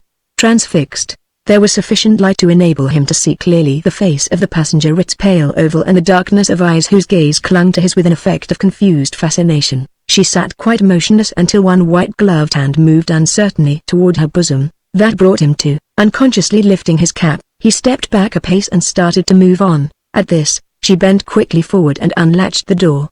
It swung wide to him. Hardly knowing what he was doing, he accepted the dumb invitation, stepped in, took the empty seat, and closed the door. Almost at once the car moved on with a jerk, the girl sinking back into her corner with a suggestion of breathlessness, as though her effort to seem composed had been almost too much for her strength. Her face, turned toward Lanyard, seemed one in the half-light, but immobile, expressionless. Only her eyes were darkly quick with anticipation. On his part, Lanyard felt himself hopelessly confounded, in the grasp of emotions that would scarce suffer him to speak. A great wonder obsessed him that she should have opened the door to him no less than that he should have entered through it. Dimly he understood that each had acted without premeditation, and asked himself, was she already regretting that momentary weakness? Why did you do that? He heard himself demand abruptly, his voice harsh, strained, and unnatural. She stiffened slightly, with a nervous movement of her shoulders. Because I saw you. I was surprised. I had believed you had left Paris. Without you? Hardly. But you must, she insisted. You must go, as quickly as possible. It isn't safe. I'm all right, he insisted, able-bodied, in full possession of my senses. But any moment you may be recognized. In this rig?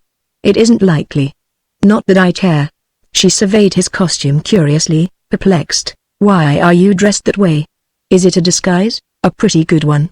But in point of fact, it's the national livery of my present station in life. What do you mean by that? Simply that, out of my old job, I've turned to the first resort of the incompetent. I'm driving a taxi. Isn't it awfully risky? You'd think so, but it isn't. Few people ever bother to look at a chauffeur. When they hail a taxi they're in a hurry, as a rule preoccupied with business or pleasure. And then our uniforms are a disguise in themselves. To the public eye we look like so many Chinamen, but you're mistaken. I knew you instantly. Didn't I? And those others, they are as keen-witted as I, certainly. Oh, you should not have stopped on in Paris. I couldn't go without knowing what had become of you. I was afraid of that, she confessed. Then why? Oh, I know what you're going to say. Why did I run away from you?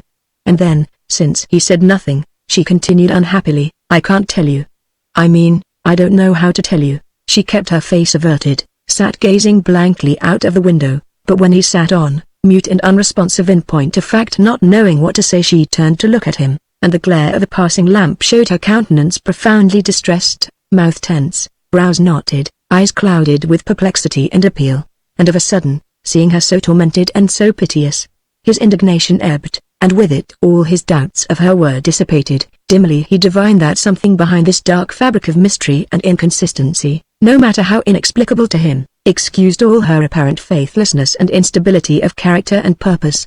He could not look upon this girl and hear her voice and believe that she was not at heart as sound and sweet, tender and loyal, as any that ever breathed. A wave of tenderness and compassion brimmed his heart. He realized that he didn't matter, that his amour propre was of no account, that nothing mattered so long as she was spared one little pang of self-reproach. He said, gently, I wouldn't have you distress yourself on my account, Miss Shannon. I quite understand there must be things I can't understand, that you must have had your reasons for acting as you did. Yes, she said unevenly, but again with eyes averted. I had, but they're not easy, they're impossible to explain to you. Yet when all's said and done I've no right to exact any explanation. Ah. But how can you say that, remembering what we've been through together? You owe me nothing, he insisted, whereas I owe you everything, even unquestioning faith. Even though I fail, I have this to thank you for, this one not ignoble impulse my life has known. You mustn't say that, you mustn't think it. I don't deserve it. You wouldn't say it if you knew. Perhaps I can guess enough to satisfy myself. She gave him a swift, sidelong look of challenge, instinctively on the defensive. Why, she almost gasped, what do you think? Does it matter what I think? It does, to me. I wish to know. Well, he conceded reluctantly, I think that, when you had a chance to consider things calmly, waiting back there in the garden, you made up your mind it would be better to use your best judgment and extricate yourself from an embarrassing position. You think that? She interrupted bitterly. You think that, after you had confided in me, after you'd confessed when I made you, led you onto it, that you cared for me, after you'd told me how much my faith meant to you, you think that, after all that, I deliberately abandoned you because I suddenly realized you had been the lone wolf. I'm sorry if I hurt you. But what can I think? But you are wrong. She protested vehemently, quite wrong. I ran away from myself, not from you, and with another motive, too, that I can't explain. You ran away from yourself, not from me? He repeated, puzzled. Don't you understand? Why make it so hard for me? Why make me say outright what pains me so? Oh, I beg of you, but if you won't understand otherwise I must tell you, I suppose. She checked, breathless, flushed, trembling. You recall our talk after dinner, that night, how I asked what if you found out you'd been mistaken in me, that I had deceived you, and how I told you it would be impossible for me ever to marry you. I remember. It was because of that, she said, I ran away, because I hadn't been talking idly, because you were mistaken in me, because I was deceiving you, because I could never marry you, and because suddenly I came to know that, if I didn't go then and there, I might never find the strength to leave you, and only suffering and unhappiness could come of it all. I had to go, as much for your sake as for my own. You mean me to understand, you found you were beginning to care a little for me? She made an effort to speak, but in the end answered only with a dumb inclination of her head, and ran away because love wasn't possible between us. Again she nodded silently. Because I had been a criminal, I presume. You've no right to say that. What else can I think? You tell me you were afraid I might persuade you to become my wife, something which, for some inexplicable reason, you claim is impossible. What other explanation can I infer? What other explanation is needed? It's simple, it covers everything, and I've no warrant to complain, God knows. She tried to protest, but he cut her short. There's one thing I don't understand at all. If that is so, if your repugnance for criminal associations made you run away from me, why did you go back to Bannon? She started and gave him a furtive, frightened glance. You knew that? I saw you last night, followed you from Veals to your hotel, and you thought, she flashed in a vibrant voice, you thought I was in his company of my own choice. You didn't seem altogether downcast, he countered. Do you wish me to understand you were with him against your will? No, she said slowly. I returned to him voluntarily, knowing perfectly what I was about. Through fear of him? No. I can't claim that, rather than me. You'll never understand, she told him a little wearily. Never. It was a matter of duty. I had to go back, I had to. Her voice trailed off into a broken little sob. But as, moved beyond his strength to resist, Lanyard put forth a hand to take the white-gloved one resting on the cushion beside her, she withdrew it with a swift gesture of denial. No. She cried. Please. You mustn't do that. You only make it harder. But you love me. I can't. It's impossible. I would, but I may not. Why? I can't tell you. If you love me, you must tell me. She was silent, the white hands working nervously with her handkerchief. Lucy. He insisted, you must say what stands between you and my love. It's true, I've no right to ask, as I had no right to speak to you of love. But when we've said as much as we have said, we can't stop there. You will tell me, dear. She shook her head. It is impossible. But you can't ask me to be content with that answer. Oh. She cried, how can I make you understand? When you said what you did, that night it seemed as if a new day were dawning in my life. You made me believe it was because of me. You put me above you where I'd no right to be, but the fact that you thought me worthy to be there, made me proud and happy, and for a little, in my blindness, I believed I could be worthy of your love and your respect. I thought that, if I could be as strong as you during that year you asked in which to prove your strength, I might listen to you, tell you everything, and be forgiven. But I was wrong. How wrong I soon learned.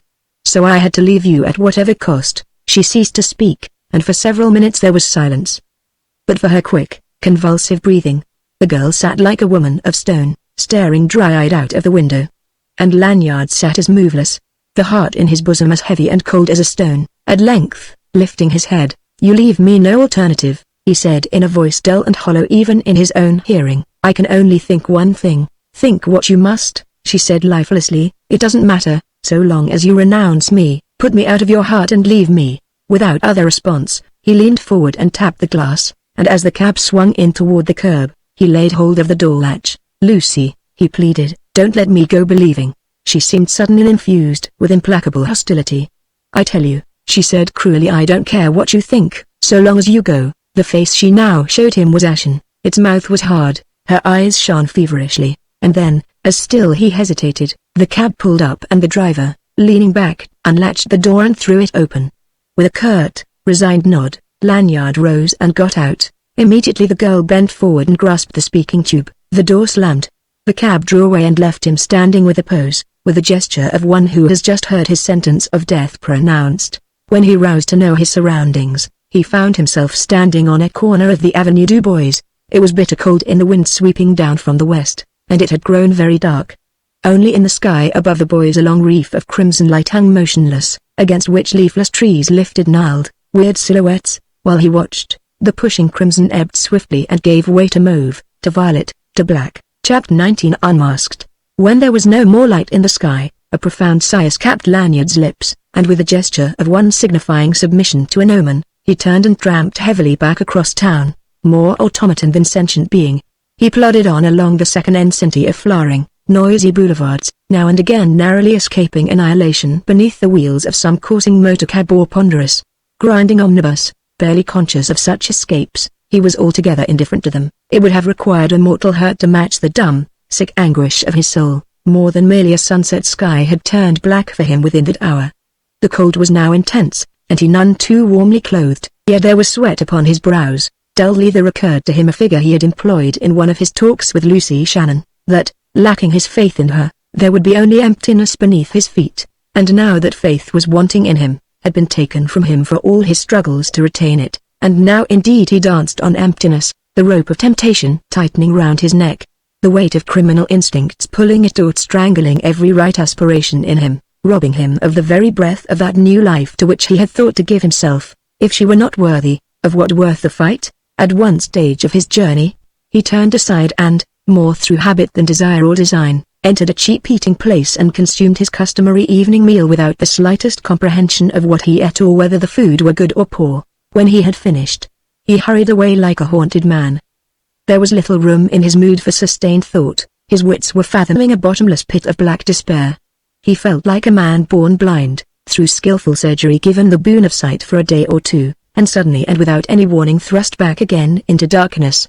He knew only that his brief struggle had been all wasted, that behind the flimsy barrier of his honorable ambition, the lone wolf was ravening. And he felt that, once he permitted that barrier to be broken down, it could never be repaired. He had set it up by main strength of will, for love of a woman. He must maintain it now for no incentive other than to retain his own goodwill or resign himself utterly to that darkness out of which he had fought his way, to its powers that now beset his soul, and he didn't care. Quite without purpose he sought the machine shop where he had left his car. He had no plans, but it was in his mind, a murderous thought, that before another dawn he might encounter Bannon. Interim, he would go to work. He could think out his problem while driving as readily as in seclusion. Whatever he might ultimately elect to do, he could accomplish little before midnight. Toward 7 o'clock, with his machine in perfect running order, he took the seat into the streets in a reckless humor, in the temper of a beast of prey. The barrier was down, once more the lone wolf was on the prowl. But for the present he controlled himself and acted perfectly his temporary role of taxi bandit, fellow to those thousands who infest Paris. Half a dozen times in the course of the next 3 hours people hailed him from sidewalks and restaurants. He took them up, carried them to their several destinations, received payment, and acknowledged their gratuities with perfunctory thanks, thoroughly in character but all with little conscious thought. He saw but one thing, the face of Lucy Shannon, white, tense, glimmering wanly in shadow the countenance with which he had dismissed him. He had but one thought, the wish to read the riddle of her bondage. To accomplish this he was prepared to go to any extreme. If Bannon and his crew came between him and his purpose, so much the worse for them and, incidentally, so much the better for society. What might befall himself was of no moment. He entertained but one design, to become again what he had been, the supreme adventurer, the prince of plunderers, to lose himself once more in the delirium of adventurous days and peril-haunted nights, to reincarnate the lone wolf and in his guise loot the world anew, to court forgetfulness even at the prison's gates. It was after 10 when, cruising purposelessly, without a fare, he swung through the Rue Auber into the Place de l'Opéra and, approaching the Café de la Paix, was hailed by a doorboy of that restaurant, drawing into the curb with the careless address that had distinguished his every action of that evening. He waited, with a throbbing motor, and with mind detached and gaze remote from the streams of foot and wheeled traffic that brawled past on either hand. After a moment 2 men issued from the revolving door of the café, and approached the cab. Lanyard paid them no attention. His thoughts were now engaged with a certain hotel particulier in the neighborhood of La Muette and, in his preoccupation, he would need only the name of a destination and the sound of the cab door slammed, to send him off like a shot. Then he heard one of the men cough heavily, and in a twinkling stiffened to rigidity in his seat. If he had heard that cough but once before, that once had been too often. Without a glance aside, hardening his features to perfect immobility, he knew that the cough was shaking the slighter of those 2 figures. And of a sudden he was acutely conscious of the clearness of the frosty atmosphere, of the merciless glare of electricity beating upon him from every side from the numberless street lamps and café lights.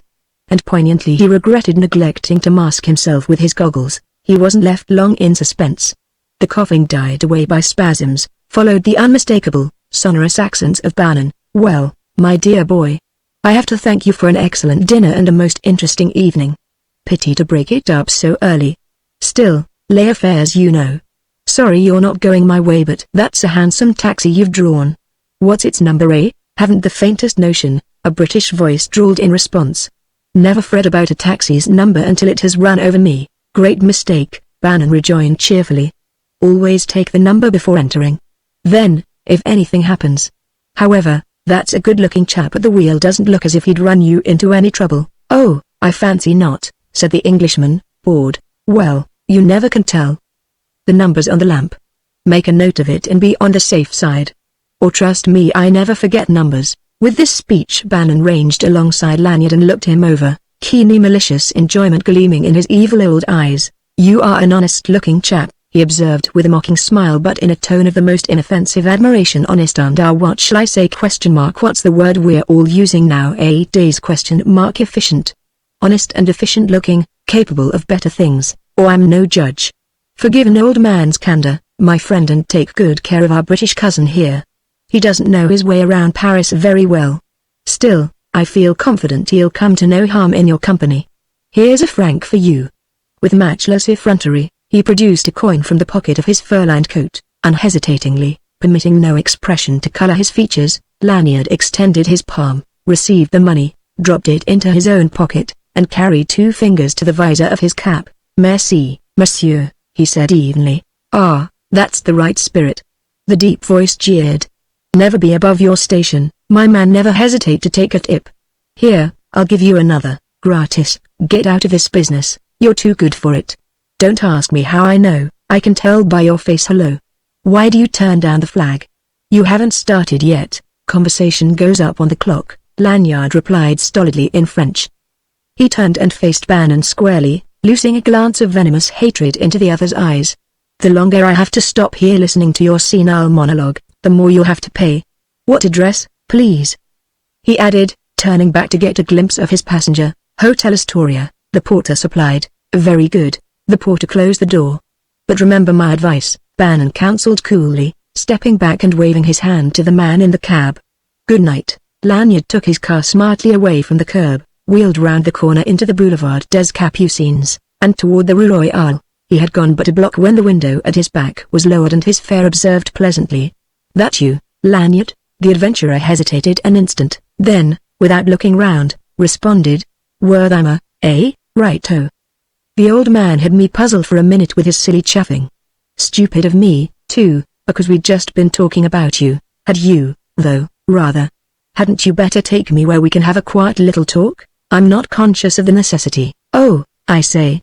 Wertheimer protested amiably. Don't be shirty, old top. Give a chap a chance.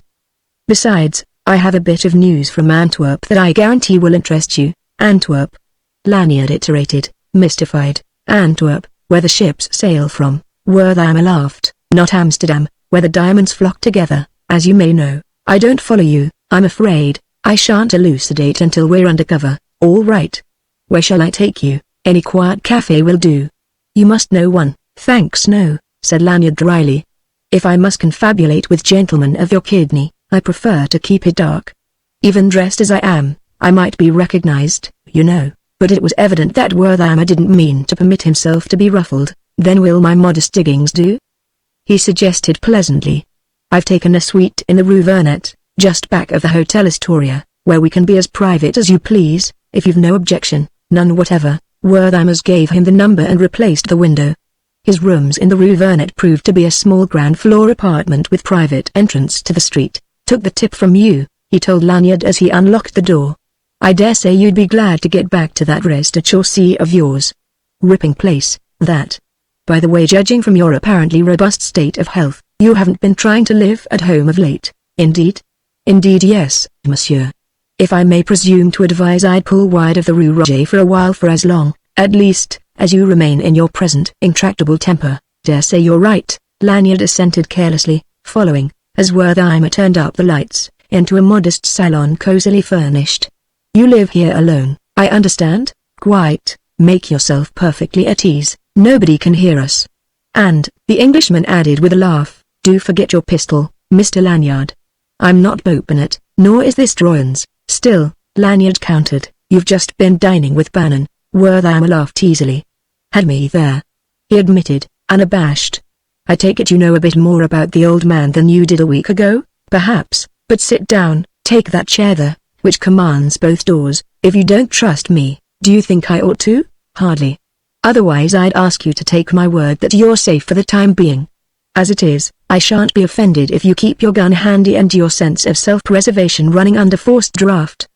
But you won't refuse to join me in a whiskey and soda? No, said Lanyard slowly. Not if you drink from the same bottle. Again the Englishman laughed unaffectedly as he fetched a decanter, glasses, bottled soda, and a box of cigarettes, and placed them within Lanyard's reach. The adventurer eyed him narrowly, puzzled.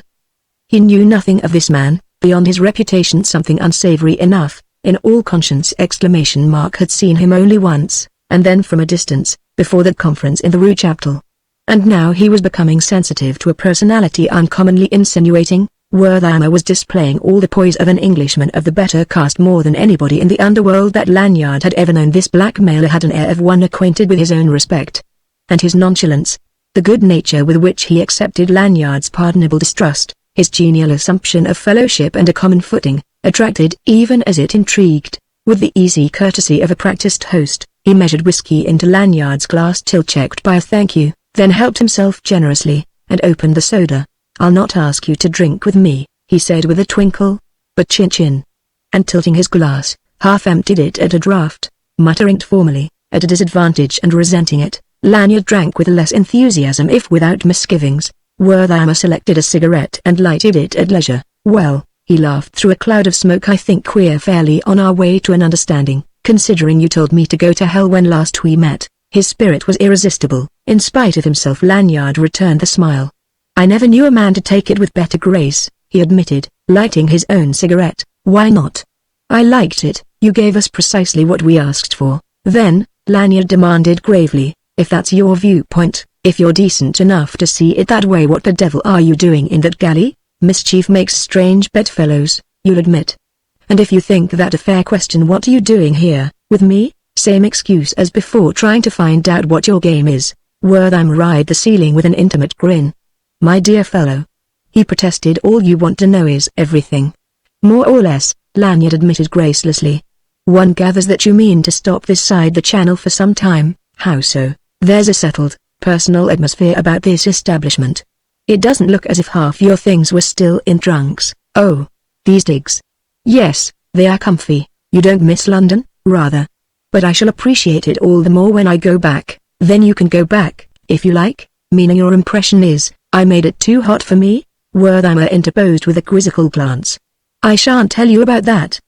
But I'm hoping to be able to run home for an occasional weekend without vexing Scotland Yard. Why not come with me sometime? Lanyard shook his head. Come. The Englishman rallied him. Don't put on so much side. I'm not bad company. Why not be sociable, since we're bound to be thrown together more or less in the way of business? Oh, I think not. But, my dear chap, you can't keep this up. Playing taxiwayman is hardly your shop. And of course you understand you won't be permitted to engage in any more profitable pursuit until you make terms with the powers that be or leave Paris. Terms with Bannon, de Morbihan, Popinot and yourself, eh? With the same, Mr. Wertheimer, Lanyard told him quietly, none of you will stop me if ever I make up my mind to take the field again. You haven't been thinking of quitting it, what? Wertheimer demanded innocently, opening his eyes wide. Perhaps. Ah, now I begin to see a light. So that's the reason you've come down to tooling a taxi. I wondered. But somehow, Mr. Lanyard, Wertheimer's eyes narrowed thoughtfully, I can hardly see you content with that line. Even if this reform notion isn't simple swank, well, what do you think? I think, the Englishman laughed, I think this conference doesn't get anywhere in particular. Our simple, trusting natures don't seem to fraternize as spontaneously as they might. We may as well cut the sparring and go down to business, don't you think? But before we do, I'd like your leave to offer one word of friendly advice. And that is, where Bannon? Lanyard nodded. Thanks, he said simply. I say that in all sincerity, Wertheimer declared. God knows you're nothing to me, but at least you've played the game like a man, and I won't see you butchered to make an Apache holiday for want of a warning. Bannon's as vindictive as that, you think? Holds you in the most poisonous regard, if you ask me. Perhaps you know why, I don't. Anyway, it was rotten luck that brought your car to the door tonight. He named you during dinner, and while apparently he doesn't know where to look for you, It is plain he's got no use for you, not, at least, until your attitude towards the organization changes. It hasn't. But I'm obliged. Sure you can't see your way to work with us? Absolutely. Mind you, I'll have to report to the old man. I've got to tell him your answer. I don't think I need tell you what to tell him, said Lanyard with a grin. Still, it's worth thinking over. I know the old man's mind well enough to feel safe in offering you any inducement you can name, in reason, if you'll come to us. 10,000 francs in your pocket before morning, if you like, and freedom to chuck this filthy job of yours. Please stop there. Lanyard interrupted hotly. I was beginning to like you, too. Why persist in reminding me you're intimate with the brute who had Roddy butchered in his sleep? Poor devil. Wertheimer said gently. That was a sickening business, I admit. But who told you? Never mind. It's true, isn't it? Yes. The Englishman admitted gravely. It's true. It lies at Bannon's door, when all's said. Perhaps you won't believe me, but it's a fact. I didn't know positively who was responsible till tonight. You don't really expect me to swallow that? You were hand in glove, but on probation only. When they voted Roddy out, I wasn't consulted. They kept me in the dark mostly, I flatter myself, because I draw the line at murder. If I had known this, you won't believe. Of course Roddy would be alive today. I'd like to believe you, Lanyard admitted. But when you ask me to sign articles with the damned assassin, you can't play our game with clean hands, Wertheimer retorted. Lanyard found no answer to that. If you've said all you wished to, he suggested, rising, I can assure you my answer is final and go about my business. What's your hurry? Sit down. There's more to say, much more. As for instance, I had a fancy you might like to put a question or two. Lanyard shook his head. It was plain that Wertheimer designed to draw him out through his interest in Lucy Shannon. I haven't the slightest curiosity concerning your affairs, he observed. But you should have. I could tell you a great many interesting things that intimately affect your affairs, if I liked. You must understand that I shall hold the balance or power here, from now on. Congratulations. Lanyard laughed derisively. No joke, my dear chap. I've been promoted over the heads of your friends, de Morbihan and Popinot, and shall henceforth be, as they say in America, the whole works. By what warrant? The illustrious Bannon's. I've been appointed his lieutenant vice Greggs, deposed for bungling. Do you mean to tell me Bannon controls de Morbihan and Popinot? The Englishman smiled indulgently. If you didn't know it, he's commander-in-chief of our allied forces, presiding genius of the International Underworld Unlimited. Bosh! Cried Lanyard contemptuously. Why talk to me as if I were a child, to be frightened by a bogey tale like that? Take it or leave it, the fact remains. I know, if you don't. I confess I didn't till tonight, but I've learned some things that have opened my eyes. You see, we had a table in a quiet corner of the Café de la Paix, and since the old man's sailing for home before long, it was time for him to unbosom rather thoroughly to the man he leaves to represent him in London and Paris. I never suspected our power before he began to talk. Lanyard, watching the man closely, would have sworn he had never seen one more sober. He was indescribably perplexed by this ostensible candor, mystified and mistrustful. And then there's this to be considered, from your side, Wertheimer resumed with the most businesslike manner. You can work with us without being obliged to deal in any way with the old man or de Morbihan, or Popinot. Bannon will never cross the Atlantic again, and you can do pretty much as you like, within reason, subject to my approval. That is, one of us is mad, Lanyard commented profoundly. One of us is blind to his best interests, Wertheimer amended with entire good humor. Perhaps. Let it go at that. I'm not interested, never did care for fairy tales. Don't go yet. There is still much to be said on both sides of the argument. Has there been one? Besides, I promised you news from Antwerp. To be sure, Lanyard said, and paused, his curiosity at length engaged. Wertheimer delved into the breast pocket of his dress coat and produced a blue telegraph form, handing it to the adventurer. Of even date, from Antwerp, it read. Underworld Paris. Greggs arrested today boarding steamer for America after desperate struggle killed himself immediately afterward. Poison, no confession. Q2, Underworld? Lanyard queried blankly. Our telegraphic address, of course. Q2 is our chief factor in Antwerp, so they got Greggs. Stupid oaf, Wertheimer observed. I've no sympathy for him. The whole affair was a blunder, from first to last, but you got Greggs out and burnt Royans. Still, our friends at the prefecture weren't satisfied. Something must have roused their suspicions. You don't know what? There must have been a leak somewhere. If so, it would certainly have led the police to me, after all the pains you were at to saddle me with the crime. There's something more than simple treachery in this, Mr. Wertheimer. Perhaps you're right, said the other thoughtfully, and it doesn't speak well for the discipline of your precious organization granting, for the sake of the argument, the possibility of such nonsense. Well, have your own way about that. I don't insist, so long as you agree to join forces with me. Oh, it's with you alone, now is it? Not with that insane fiction, the International Underworld Unlimited, with me alone. I offer you a clear field.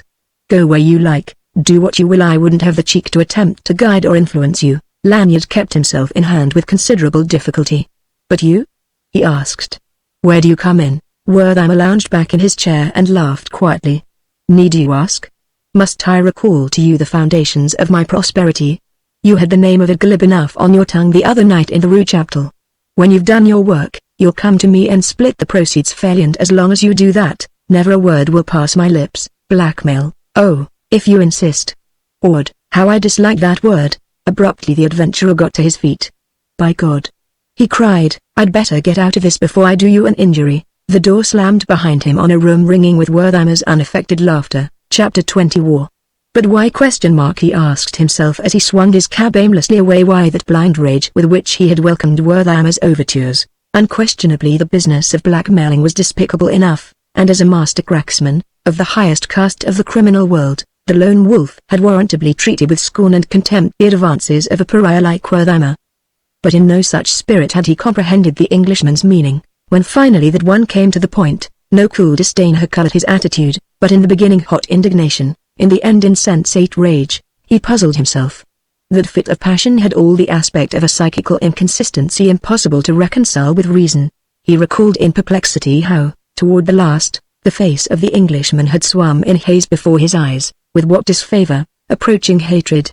He had regarded its fixed, false smirk, with what loathing he had suffered the intimacy of Wertheimer's tone, how he had been tempted to fly at the man's throat and shake him senseless in reward of his effrontery, emotions that had suited better a man of unblemished honor and integrity subjected to the insolent addresses of a contemptible blackguard, emotions that might well have been expected of the man Lanyard had once dreamed to become, but now, since he had resigned that infatuate ambition and turned apostate to all his vows, his part in character had been to laugh in Wertheimer's face and bid him go to the devil ere a worse thing befall him. Instead of which, he had flown into fury. And as he sat brooding over the wheel, he knew that, were the circumstances to be duplicated, his demeanor would be the same. Was it possible he had changed so absolutely in the course of that short-lived spasm of reform? He cried no to that, knowing well what he contemplated, that all his plans were laid and serious mischance alone could prevent him from putting them into effect, feeling himself once more quick with the wanton, ruthless spirit of the lone wolf, invincibly self-sufficient, strong and cunning. When at length he roused from his reverie, it was to discover that his haphazard course had taken him back toward the heart of Paris, and presently, weary with futile cruising and being in the neighborhood of the Madeleine, he sought the cab rank there, silenced his motor, and relapsed into morose reflections so profound that nothing objective had any place in his consciousness. Thus it was that without his knowledge a brace of furtive thugs were able to slouch down the rank, scrutinizing it covertly but in detail, pause opposite Lanyard's car under pretext of lighting cigarettes, identify him to their satisfaction, and hastily take themselves off. Not until they were quite disappeared did the driver of the cab ahead dare warn him. Lounging back, this last looked the adventurer over inquisitively. Is it, then, he inquired civilly, when Lanyard at length looked round, that you are in the bad books of the good General Popinot, my friend? What's that you say? Lanyard asked, with a stare of blank misapprehension. The man nodded wisely. He who is at odds with Popinot, he observed, sententious, does well not to sleep in public.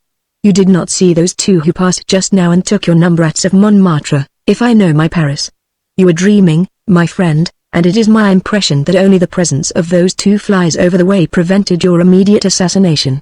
If I were you, I should go away very quickly, and never stop till I had put stout walls between myself and Popinot. A chill of apprehension sent a shiver stealing down Lanyard's spine. You're sure? But of a certainty, my old one, 1,000 thanks. Jumping down, the adventurer cranked the motor, sprang back to his seat, and was off like a hunted hare. And when, more than an hour later, he brought his panting car to a pause in a quiet and empty back street of the Auteuil quarter, after a course that had involved the better part of Paris, it was with the conviction that he had beyond question shaken off pursuit had there in fact been any attempt to follow him. He took advantage of that secluded spot to substitute false numbers for those he was licensed to display, then at a more sedate pace followed the line of the fortifications northward as far as La Muette, where, branching off, he sought and made a circuit of 2 sides of the private park enclosing the hotel of Madame Ombre, but the mansion showed no lights, and there was nothing in the aspect of the property to lead him to believe that the Châtelaine had as yet returned to Paris. Now the night was still young, but Lanyard had his cab to dispose of and not a few other essential details to arrange before he could take definite steps toward the reincarnation of the lone wolf. Picking a most circumspect route across the river via the Pont Mirabe to the all-night telegraph bureau in the Rue de Grenelle, he dispatched a cryptic message to the Minister of War, then with the same pains to avoid notice made back toward the Rue des Acacias. But it wasn't possible to recross the Seine secretly in effect, at least without returning the way he had come, a long detour that irked his impatient spirit to contemplate. Unwisely he elected to cross by way of the Pont des Invalides. How unwisely was borne in upon him almost as soon as he turned from the brilliant Quai de la Conference into the darkling Rue François Premier. He had won scarcely 20 yards from the corner when, with a rush, its motor purring like some great tiger cat, a powerful touring car swept up from behind, drew abreast, but instead of passing checked speed until its pace was even with his own. Struck by the strangeness of this maneuver, he looked quickly round, to recognize the moon-like mask of de Morbihan grinning sardonically at him over the steering wheel of the black car. A second hasty glance discovered 4 men in the ton.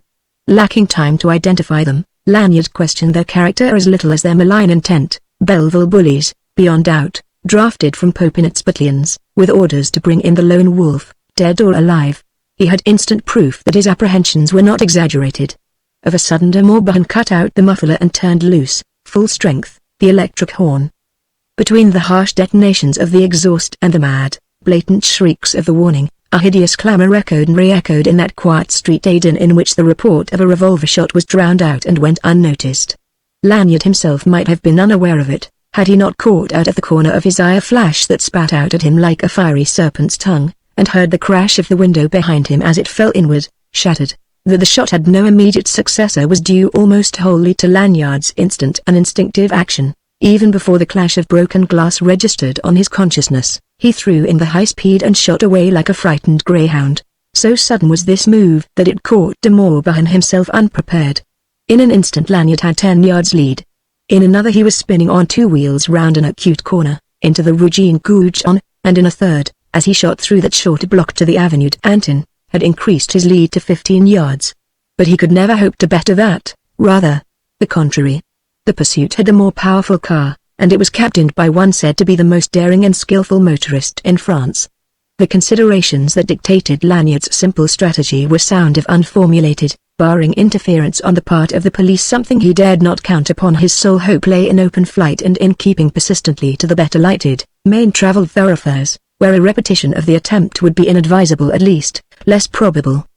There was always a bare chance of an accident, that de Morbihan's car would burst a tire or be pocketed by the traffic, enabling Lanyard to strike off into some maze of dark side streets, abandon the cab, and take to cover in good earnest. But that was a forlorn hope at best, and he knew it.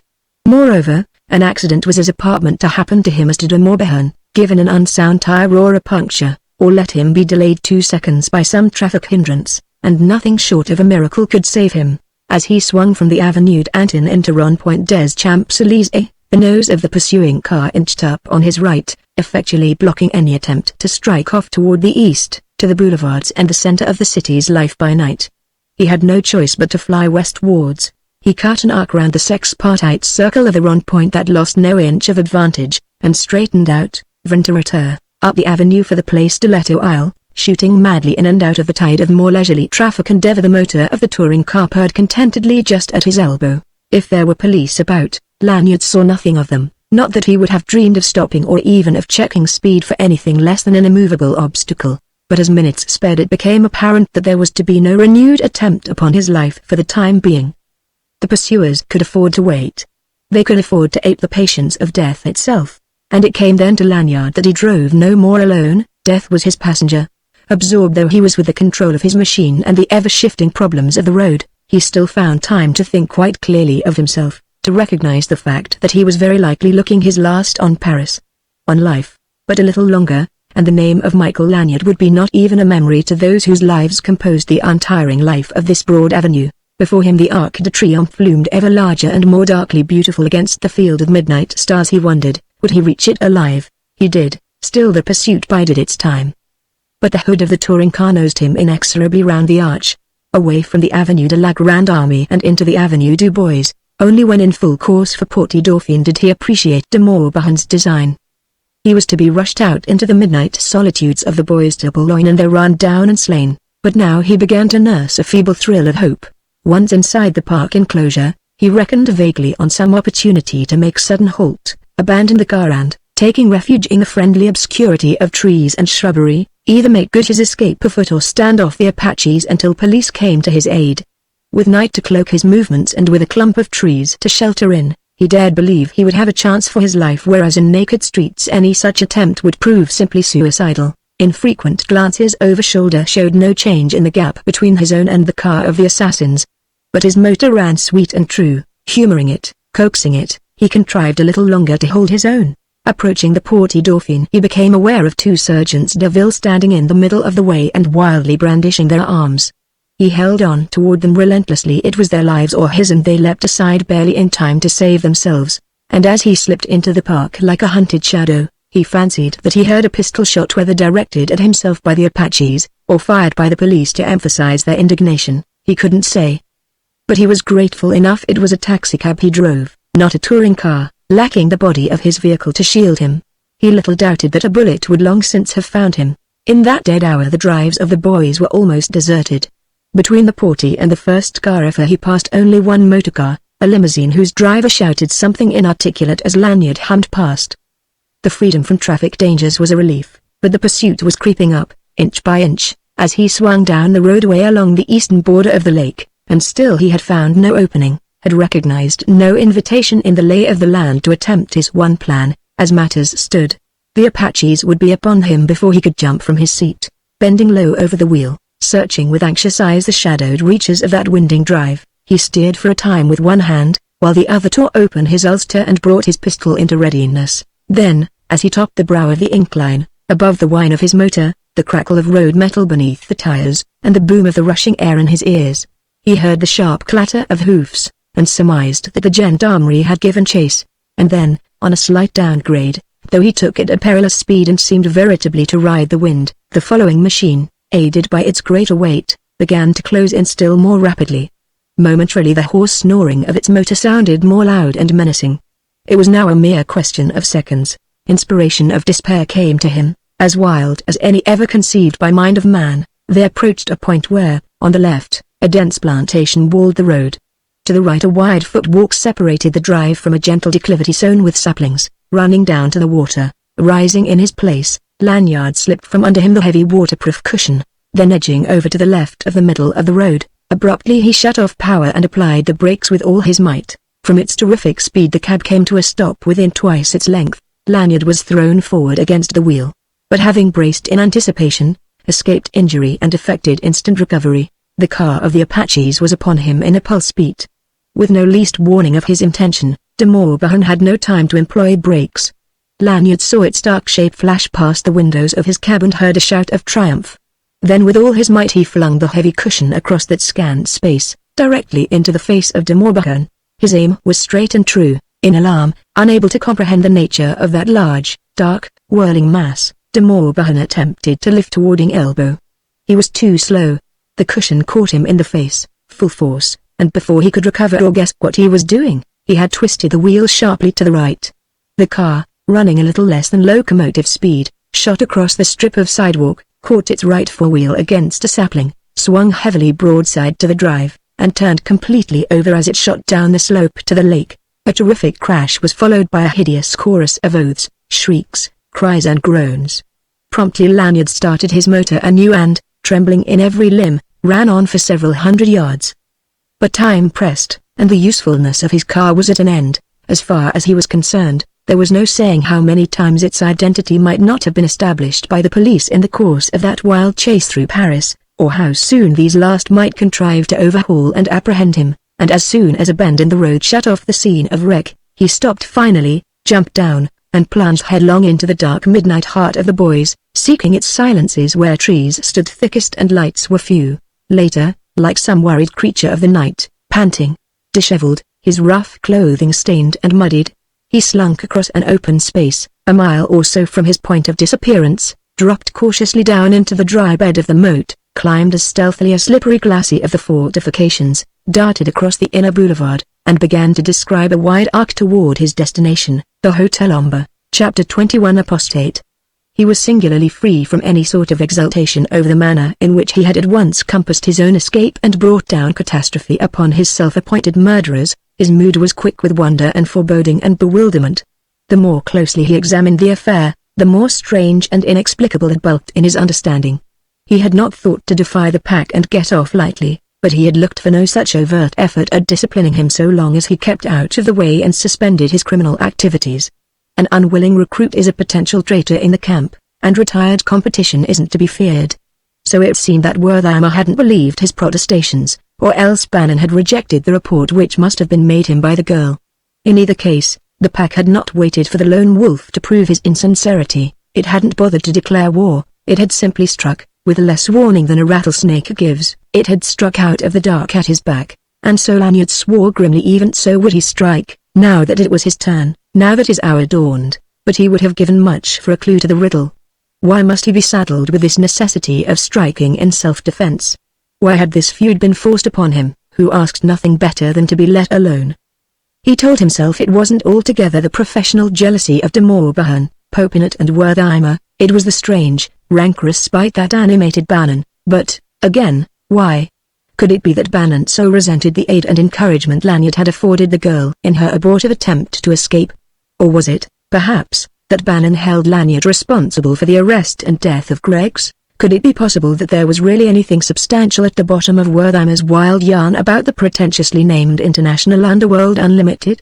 Was this really a demonstration of purpose to crush out competition and hang the expense, or was there some less superficially tangible motive to be sought? Did Bannon entertain some secret, personal animus against Michael Lanyard himself as distinguished from the lone wolf? Debating these questions from every angle but to no end, he worked himself into a fine fury of exasperation, vowing he would consummate this one final coup, sequestrate himself in England until the affair had blown over, and in his own good time return to Paris to expose de Morbihan, presuming he survived the wreck in the Bois, exterminate Popinot utterly, drive Wertheimer into permanent retirement at Dartmoor, and force an accounting from Bannon though it were surrendered together with that invalid's last wheezing breaths. In this temper he arrived, past 1 in the morning, under the walls of the Hotel Ombre, and prudently selected a new point of attack. In the course of his preliminary examinations of the walls, it hadn't escaped him that their brick and plaster construction was in bad repair. He had marked down several spots where the weather had eaten the outer coat of plaster completely away. At one of these, midway between the avenue and the junction of the side streets, he hesitated, as he had foreseen. The mortar that bound the bricks together was all dry and crumbling. It was no great task to work one of them loose, making a foothold from which he might grasp with a gloved hand the glass-toothed curbing, cast his ulster across this for further protection, and swing himself bodily atop the wall. But there, momentarily, he paused in doubt and trembling. In that exposed and comfortless perch, the lifeless street on one hand, the black mystery of the neglected park on the other, he was seized and shaken by a sudden revulsion of feeling like a sickness of his very soul. Physical fear had nothing to do with this, for he was quite alone and unobserved. Had it been otherwise, faculties trained through a lifetime to such work as this and now keyed to concert pitch would not have failed to give warning of whatever danger his grosser senses might have overlooked. Notwithstanding, he was afraid as though fear's very self had laid hold of his soul by the heels and would not let it go until its vision of itself was absolute. He was afraid with a great fear such as he had never dreamed to know, who knew well the wincing of the flesh from risk of pain, the shuddering of the spirit in the shadow of death, and horror such as had gripped him that morning in poor Roddy's bedchamber, but none of these had in any way taught him the measure of such fear as now possessed him, so absolute that he quaked like a naked soul in the inexorable presence of the eternal. He was afraid of himself, in panic terror of that ego which tenanted the shell of functioning, sensitive stuff called Michael Lanyard. He was afraid of the strange, silent, incomprehensible self lurking occult in him, that masked mysterious self which in its inscrutable whim could make him fine or make him base. That self impalpable and elusive as any shadow yet invincibly strong, his master and his fate, in one the grave of yesterday, the cup of today, the womb of tomorrow. He looked up at the tired, dull faces of those old dwellings that loomed across the way with blind and lightless windows, sleeping without suspicion that he had stolen in among them the grim and deadly thing that walked by night. The lone wolf, creature of pillage and rapine, scourged slave of that self which knew no law. Then slowly that obsession lifted like the passing of a nightmare, and with a start, a little shiver and a sigh, Lanyard roused and went on to do the bidding of his self for its unfathomable ends.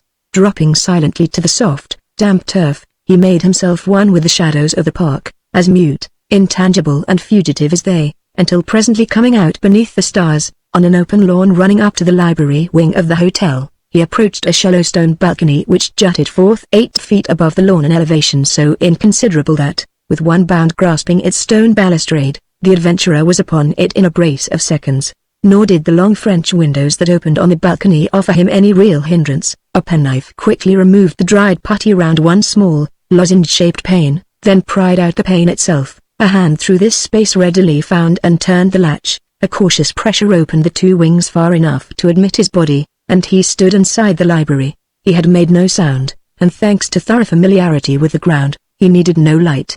The screen of cinnabar afforded all the protection he required, and because he meant to accomplish his purpose and be out of the house with the utmost expedition, he didn't trouble to explore beyond a swift, casual review of the adjoining salons. The clock was chiming the 3/4 as he knelt behind the screen and grasped the combination knob, but he did not turn it. That mellow music died out slowly, and left him transfixed, there in the silence and gloom, his eyes staring wide into blackness at nothing, his jaw set and rigid, his forehead knotted and damp with sweat, his hands so clenched that the nails bit deep into his palms, while he looked back over the abyss yawning between the lone wolf of tonight and the man who had, within the week, knelt in that spot in company with the woman he loved, bent on making restitution that his soul might be saved through her faith in him. He was visited by clear vision of himself, the thief caught in his crime by his conscience, or whatever it was, what for want of a better name he must call his conscience, this thing within him that revolted from his purpose, mutinied against the dictates of his self, and stopped his hand from reaping the harvest of his cunning and daring, this sense of honor and of honesty that in a few brief days had grown more dear to him than all else in life, knitting itself inextricably into the fiber of his being, so that to deny it were against nature. He closed his eyes to shut out the accusing vision, and knelt on, unstirring, though torn this way and that in the conflict of man's dual nature. Minutes passed without his knowledge, but in time he grew more calm, his hands relaxed, the muscles of his brow smoothed out. He breathed more slowly and deeply, his set lips parted and a profound sigh whispered in the stillness. A great weariness upon him, he rose slowly and heavily from the floor, and stood erect, free at last and forever from that ancient evil which so long had held his soul in bondage. And in that moment of victory, through the deep hush reigning in the house, he detected an incautious footfall on the parquetry of the reception hall. Chapter 22. Trapped. It was a sound so slight, so very small and still, that only a supersubtle sense of hearing could have discriminated it from the confused multiplicity of almost inaudible, interwoven, interdependent sounds that make up the slumberous quiet of every human habitation. By night, Lanyard, whose training had taught him how to listen, had learned that the nocturnal hush of each and every house has its singular cadence, its own gentle movement of muted but harmonious sound in which the introduction of an alien sound produces immediate discord, and to which, while at his work, he need attend only subconsciously, since the least variation from the norm would give him warning. Now, in the silence of this old mansion, he detected a faint flutter of discordance that sounded a note of stealth, such a note as no move of his since entering had evoked. He was no longer alone, but shared the empty magnificence of those vast salons with one whose purpose was as furtive, as secret, as wary as his own. No servant or watchman roused by an intuition of evil, but one who had no more than he any lawful business there. And while he stood at alert attention, the sound was repeated from a point less distant, indicating that the second intruder was moving toward the library. In 2 swift strides Lanyard left the shelter of the screen and took to cover in the recess of one of the tall windows, behind its heavy velvet hangings, an action that could have been timed no more precisely had it been rehearsed. He was barely in hiding when a shape of shadow slipped into the library, paused beside the massive desk, and raked the room with the light of a powerful flash lamp. Its initial glare struck squarely into Lanyard's eyes, dazzling them, as he peered through an arrow opening in the portieres, and though the light was instantly shifted, for several moments a blur of peacock color, blending, ebbing, hung like a curtain in the darkness, and he could see nothing distinctly, only the trail traced by that dancing spotlight over walls and furnishings. When at length his vision cleared, The newcomer was kneeling in turn before the safe, but more light was needed, and this one, lacking Lanyard's patience and studious caution, turned back to the desk, and, taking the reading lamp, transferred it to the floor behind the screen. But even before the flood of light followed the dull click of the switch, Lanyard had recognized the woman. For an instant he felt dazed, half-stunned, suffocating, much as he had felt with Greg's fingers tightening on his windpipe, that week old night at Troyan's.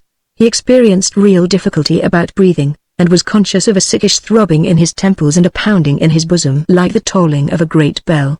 He stared, swaying. The light, gushing from the opaque hood, made the safe door a glare, and was thrown back into her intent, masked face, throwing out in sharp silhouette her lithe, sweet body, indisputably identified by the individual poise of her head and shoulders and the gracious contours of her tailored coat. She was all in black, even to her hands, no trace of white or any color showing but the fair curve of the cheek below her mask and the red of her lips.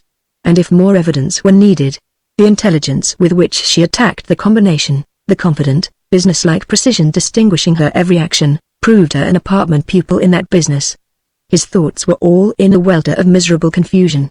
He knew that this explained many things he would have held questionable had not his infatuation forbidden him to consider them at all, lest he be disloyal to this woman whom he adored, but in the anguish of that moment he could entertain but one thought, and that possessed him altogether, that she must somehow be saved from the evil she contemplated. But while he hesitated, she became sensitive to his presence. Though he had made no sound since her entrance, though he had not even stirred, somehow she divined that someone was there in the recess of the window, watching her. In the act of opening the safe using the memorandum of its combination which he had jotted down in her presence, he saw her pause, freeze to a pose of attention, then turn to stare directly at the portiere that hid him. And for an eternal second she remained kneeling there, so still that she seemed not even to breathe, her gaze fixed and level, waiting for some sound, some sign, some tremor of the curtain's folds, to confirm her suspicion. When at length she rose it was in one swift, alert movement.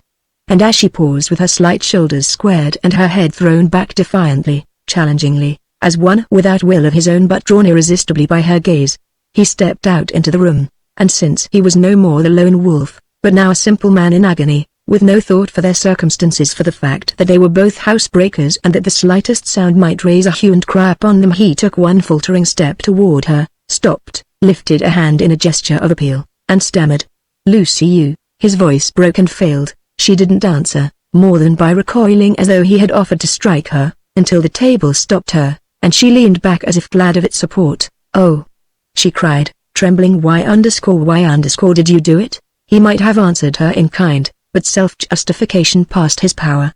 He couldn't say, "Because this evening you made me lose faith in everything, and I thought to forget you by going to the devil the quickest way I knew this way." Though that was true. He couldn't say, "Because, a thief from boyhood, habit proved too strong for me, and I couldn't withstand temptation." For that was untrue. He could only hang his head and mumble a wretched confession, "I don't know." As if he hadn't spoken, she cried again, Why did you do it? I was so proud of you, so sure of you, the man who had turned straight because of me. It compensated." But now, her voice broke in a short, dry sob. "Compensated?"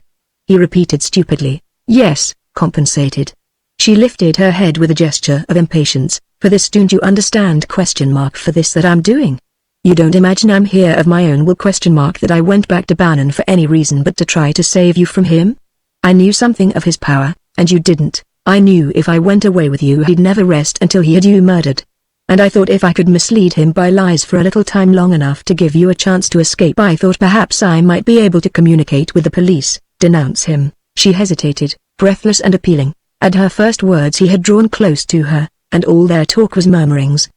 But this was quite instinctive, for both were beyond considerations of prudence, the one coherent thought of each being that now, once and forever, all misunderstanding must be done away with. Now, as naturally as though they had been lovers always, Lanyard took her hand, and clasped it between his own. "You cared as much as that. I love you," she told him. "I love you so much I am ready to sacrifice everything for you, life, liberty, honor." "Hush, dearest, hush," he begged, half distracted. "I mean it. If honor could hold me back, do you think I would have broken in here at night to steal for Bannon? He sent you, eh?" Lanyard commented in a dangerous voice. "He was too cunning for me. I was afraid to tell you. I meant to tell to warn you, this evening in the cab. But then I thought perhaps if I said nothing and sent you away believing the worst of me, perhaps you would save yourself and forget me, but never. I tried my best to deceive him, but couldn't. They got the truth from me by threats. They wouldn't dare. They dare anything, I tell you. They knew enough of what had happened, through their spies, to go on, and they tormented and bullied me until I broke down and told them everything. And when they learned you had brought the jewels back here, Bannon told me I must bring them to him, that, if I refused, he'd have you killed. I held out until tonight, then just as I was about to go to bed he received a telephone message, and told me you were driving a taxi and followed by Apaches and wouldn't live till daylight if I persisted in refusing. You came alone? No. 3 men brought me to the gate. They're waiting outside, in the park, Apaches, 2 of them. The other is Captain Ekstrom. Lanyard cried in despair. Is he? The dull, heavy, crashing slam of the great front doors silenced him. Chapter 23. Madame Ombre. Before the echo of that crash ceased to reverberate from room to room, Lanyard slipped to one side of the doorway, from which point he could command the perspective of the salons together with a partial view of the front doors. And he was no more than there. In the shadow of the portieres, when light from an electrolia flooded the reception hall, it showed him a single figure, that of a handsome woman, considerably beyond middle age but still a well-poised, vigorous, and commanding presence, in full evening dress of such magnificence as to suggest recent attendance at some state function. Standing beneath the light, she was restoring a key to a brocaded handbag. This done, she turned her head and spoke indistinguishably over her shoulder. Promptly there came into view a second woman of about the same age, but even more strong and able of appearance, a serving woman, in plain, dark garments, undoubtedly Madame's maid. Handing over the brocaded bag, Madame unlatched the throat of her ermine cloak and surrendered it to the servant's care. Her next words were audible, and reassuring in as far as they indicated ignorance of anything amiss. Thank you, Sidney. You may go to bed now. Madame will not need me to undress her. I'm not ready yet. When I'm old enough to take care of myself. Besides, I prefer you to go to bed, Sidney. It doesn't improve your temper to lose your beauty sleep. Many thanks, Madame. Good night, good night. The maid moved off toward the main staircase, while her mistress turned deliberately through the salons toward the library. At this, swinging back to the girl in a stride, and grasping her wrist to compel attention, Lanyard spoke in a rapid whisper, mouth close to her ear, but his solicitude so unselfish and so intense that for the moment he was altogether unconscious of either her allure or his passion. This way, he said, imperatively drawing her toward the window by which he had entered. There's a balcony outside, a short drop to the ground. And unlatching the window, he urged her through it. Try to leave by the back gateway, the one I showed you before, avoiding Ekstrom. But surely you are coming too? She insisted, hanging back. Impossible, there's no time for us both to escape undetected. I shall keep Madame interested only long enough for you to get away. But take this, and he pressed his automatic into her hand. No, take it, I've another. He lied, and you may need it. Don't fear for me, but go, oh my heart! Go. The footfalls of Madame Ombre were sounding dangerously near, and without giving the girl more opportunity to protest, Lanyard closed the windows, shut the latch and stole like a cat round the farther side of the desk, pausing within a few feet of the screen and safe. The desk lamp was still burning, where the girl had left it behind the cinnabar screen, and Lanyard knew that the diffusion of its rays was enough to render his figure distinctly and immediately visible to one entering the doorway. Now everything hung upon the temper of the householder, whether she would take that apparition quietly, deceived by Lanyard's mumming into believing she had only a poor thievish fool to deal with, or with a storm of bourgeois hysteria. In the latter event, Lanyard's hand was ready, planted, palm down, on the top of the desk. Should the woman attempt to give the alarm, a single bound would carry the adventurer across it in full flight for the front doors. In the doorway the mistress of the house appeared and halted, her quick bright eyes shifting from the light on the floor to the dark figure of the thief. Then, in a stride, she found a switch and turned on the chandelier, a blaze of light. As this happened, Lanyard cowered, lifting an elbow as though to guard his face, as though expecting to find himself under the muzzle of a revolver. The gesture had the calculated effect of focusing the attention of the woman exclusively to him. After one swift glance round had shown her a room tenanted only by herself and a cringing thief. And immediately it was made manifest that, whether or not deceived, she meant to take the situation quietly, if in a strong hand. Her eyes narrowed and the muscles of her square, almost masculine jaw hardened ominously as she looked the intruder up and down. Then a flicker of contempt modified the grimness of her countenance. She took 3 steps forward, pausing on the other side of the desk, her back to the doorway. Lanyard trembled visibly. "Well." The word boomed like the opening gun of an engagement. "Well, my man." The shrewd eyes swerved to the closed door of the safe and quickly back again. "You don't seem to have accomplished much, for God's sake." "Madame," Lanyard blurted in a husky, shaken voice, nothing like his own. "Don't have me arrested. Give me a chance. I haven't taken anything." "Don't call the flicks," he checked, moving an uncertain hand towards his throat as if his tongue had gone dry. "Come, come," the woman answered, with a look almost of pity. "I haven't called anyone as yet."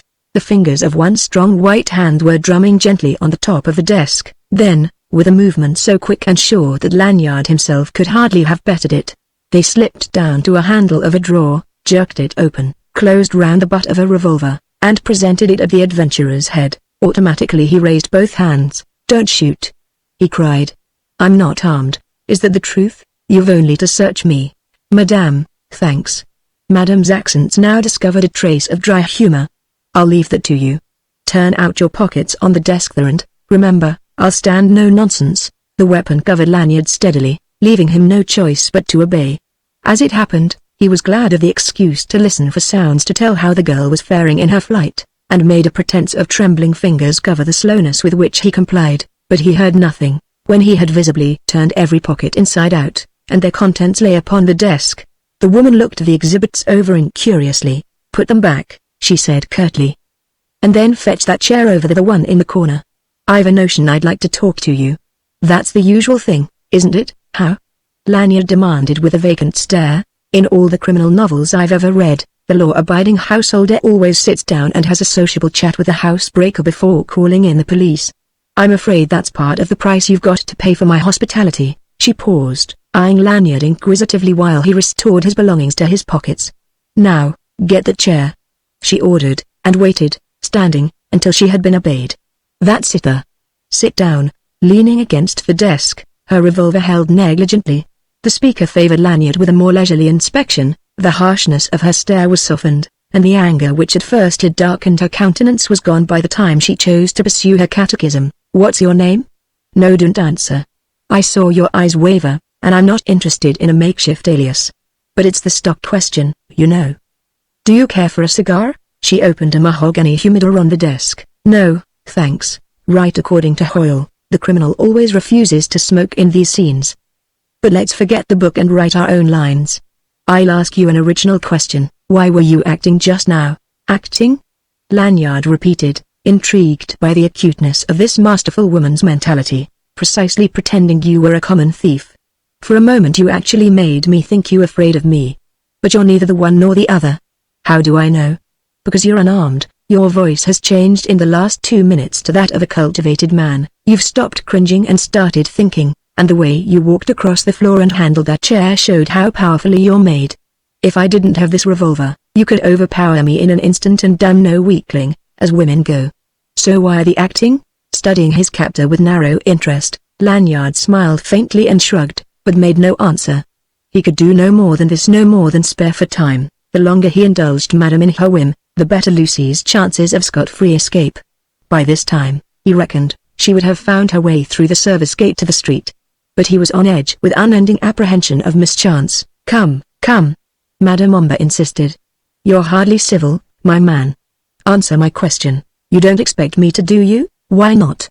"You owe me at least satisfaction of my curiosity, in return for breaking into my house. But if, as you suggest, I am always acting with a purpose, why expect me to give the show away?" "That's logic. I knew you could think. More's the pity." "Pity I can think? Pity you can get your own consent to waste yourself like this?" "I'm an old woman, and I know men better than most. I can see ability in you. So I say, it's a pity you won't use yourself to better advantage.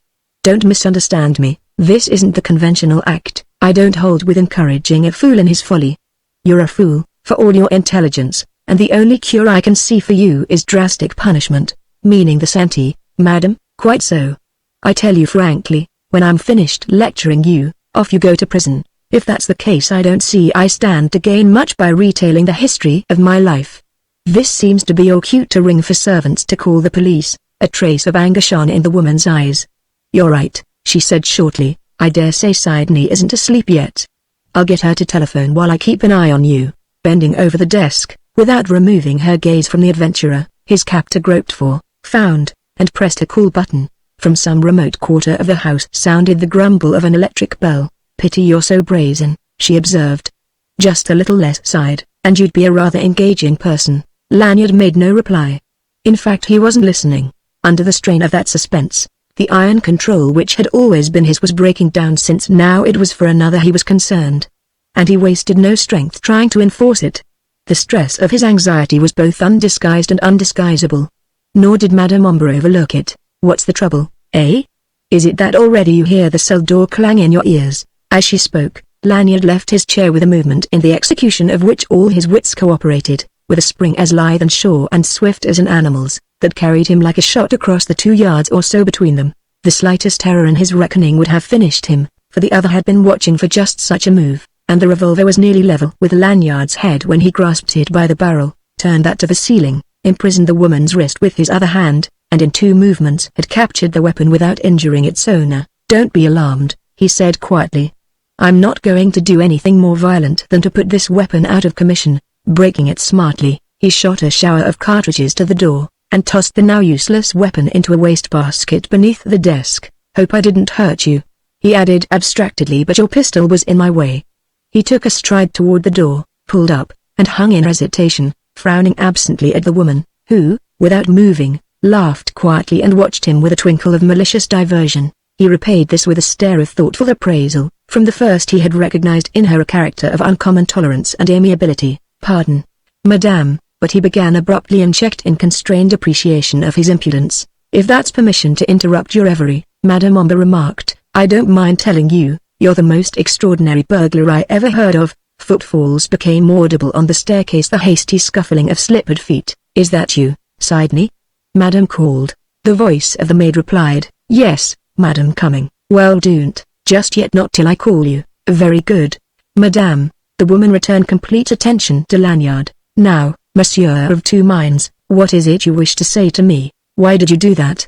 The adventurer asked, with a jerk of his head toward the hall. "Tell Sidney to wait instead of calling for help." Because you interest me strangely. I've got a theory you're in a desperate quandary and are about to throw yourself on my mercy." "You are right," Lanyard admitted tersely. "Ah. Now you do begin to grow interesting. Would you mind explaining why you think I'll be merciful?" "Because, madame, I've done you a great service, and feel I can count upon your gratitude." The Frenchwoman's eyebrows lifted at this. "Doubtless, monsieur knows what he's talking about. Listen, madame, I am in love with a young woman, an American, a stranger and friendless in Paris. If anything happens to me tonight, if I am arrested or assassinated, is that likely?" "Quite likely, madame. I have enemies among the Apaches, and in my own profession as well, and I have reason to believe that several of them are in this neighborhood tonight. I may possibly not escape their attentions. In that event, this young lady of whom I speak will need a protector, and why must I interest myself in her fate, pray?" "Because, madame, of this service I have done you. Recently, in London, you were robbed." The woman started and colored with excitement. "You know something of my jewels?" "Everything, madame. It was I who stole them." "You? You are, then, that lone wolf?" "I was, madame." "Why the past tense?" the woman demanded, eyeing him with a portentous frown. "Because I am done with thieving." She threw back her head and laughed, but without mirth. "A likely story, monsieur. Have you reformed since I caught you here? Does it matter when? I take it that proof, visible, tangible proof of my sincerity, more than a meaningless state, would be needed to convince you." "No doubt of that, monsieur the lone wolf. Could you ask better proof than the restoration of your stolen property? Are you trying to bribe me to let you off with an offer to return my jewels?" "I'm afraid emergency reformation wouldn't persuade you." "You may well be afraid, monsieur, but if I can prove I've already restored your jewels?"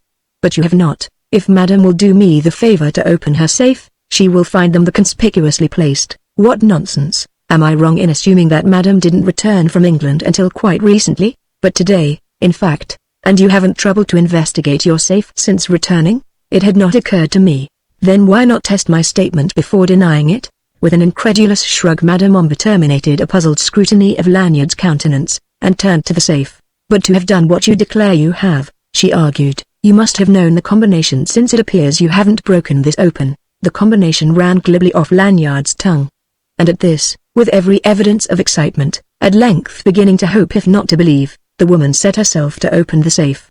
Within a minute she had succeeded. The Morocco-bound jewel case was in her hand, and a hasty examination had assured her its treasure was intact. "But why?" she stammered, pale with emotion. "Why, monsieur, why?" "Because I decided to leave off stealing for a livelihood." "When did you bring these jewels here?" "Within the week, 4 or 5 nights since." "And then repented, eh?" "I own it, but came here again tonight, to steal a second time what you had stolen once." "That's true, too, and I interrupted you." "Pardon, madame, not you, but my better self. I came to steal. I could not, monsieur. You do not convince. I fail to fathom your motives." But a sudden shock of heavy trampling feet in the reception hall, accompanied by a clash of excited voices, silenced her and brought Lanyard instantly to the face. Above that loud wrangle of which neither had received the least warning, so completely had their argument absorbed them, Sidney's accents were audible. "Madam, madam." A cry of protest. "What is it?" Madam demanded of Lanyard. He threw her the word police. As he turned and flung himself into the recess of the window, but when he wrenched it open the voice of a picket on the lawn saluted him in sharp warning, and when, involuntarily, he stepped out upon the balcony, a flash of flame split the gloom below, a loud report rang in the quiet of the park, and a bullet slapped viciously the stone facing of the window. Chapter 24 Rendezvous. With as little ceremony as though the bullet had lodged in himself, Lanyard tumbled back into the room, tripped, and fell sprawling, while to a tune of clattering boots 2 sergeants Deville lumbered valiantly into the library and pulled up to discover Madame Ombre standing calmly, safe and sound, beside her desk, and Lanyard picking himself up from the floor by the open window. Behind them Sidney trotted, wringing her hands.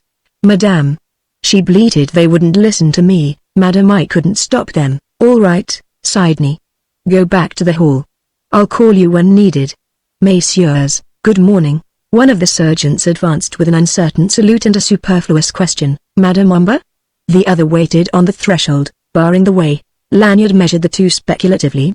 The spokesman seemed a bit old and fat, ripe for his pension, little apartment to prove seriously effective in rough and tumble, but the other was young, sturdy, and broad-chested, with the poise of an athlete, and carried in addition to his sword a pistol naked in his hand, while his clear blue eyes, meeting the adventurers, lighted up with a glint of invitation. For the present, however, Lanyard wasn't taking any.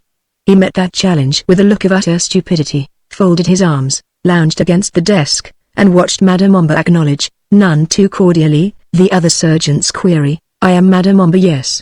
What can I do for you?" The sergeant gaped. "Pardon," he stammered, then laughed as one who tardily appreciates a joke. "It is well we are arrived in time, madame," he added, "though it would seem you have not had great trouble with this miscreant. Where is the woman?" He moved a pace toward Lanyard, handcuffs jingled in his grasp. "But a moment," Madame interposed. "Woman? What woman?" Pausing, the older sergeant explained in a tone of surprise. "But his accomplice, naturally.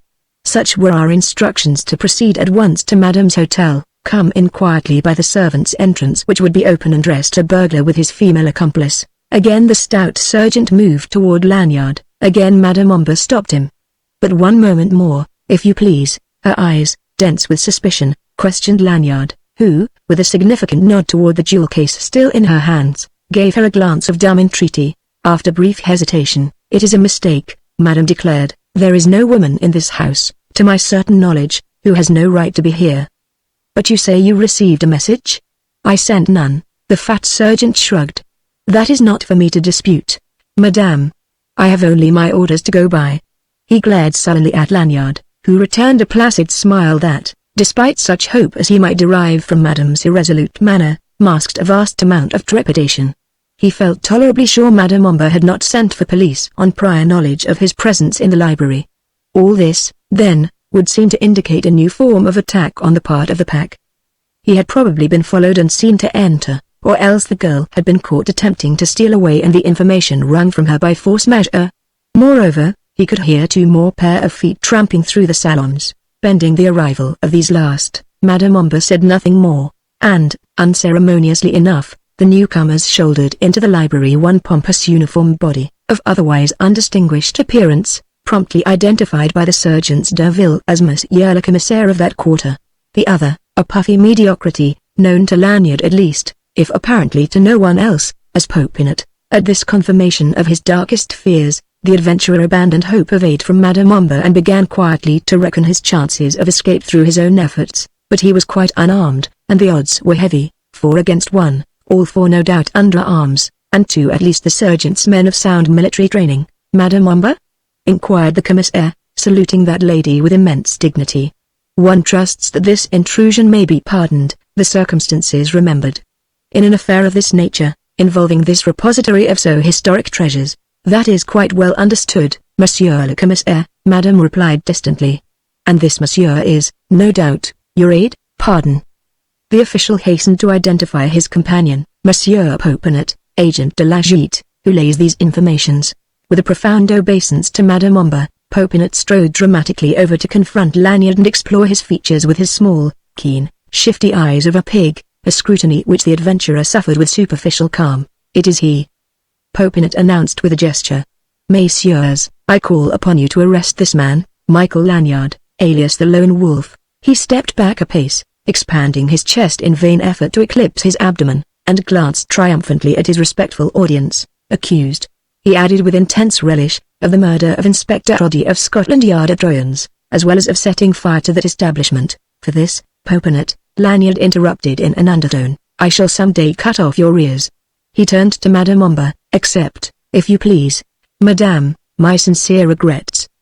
But this charge happens to be one of which I am altogether innocent." Instantly, from lounging against the desk, Lanyard straightened up, and the heavy humidor of brass and mahogany, on which his right hand had been resting, seemed fairly to leap from its place as, with a sweep of his arm, he sent it spinning point-blank at the younger sergeant. Before that one, wholly unprepared, could more than gasp, the humidor caught him a blow like a kick just below the breastbone.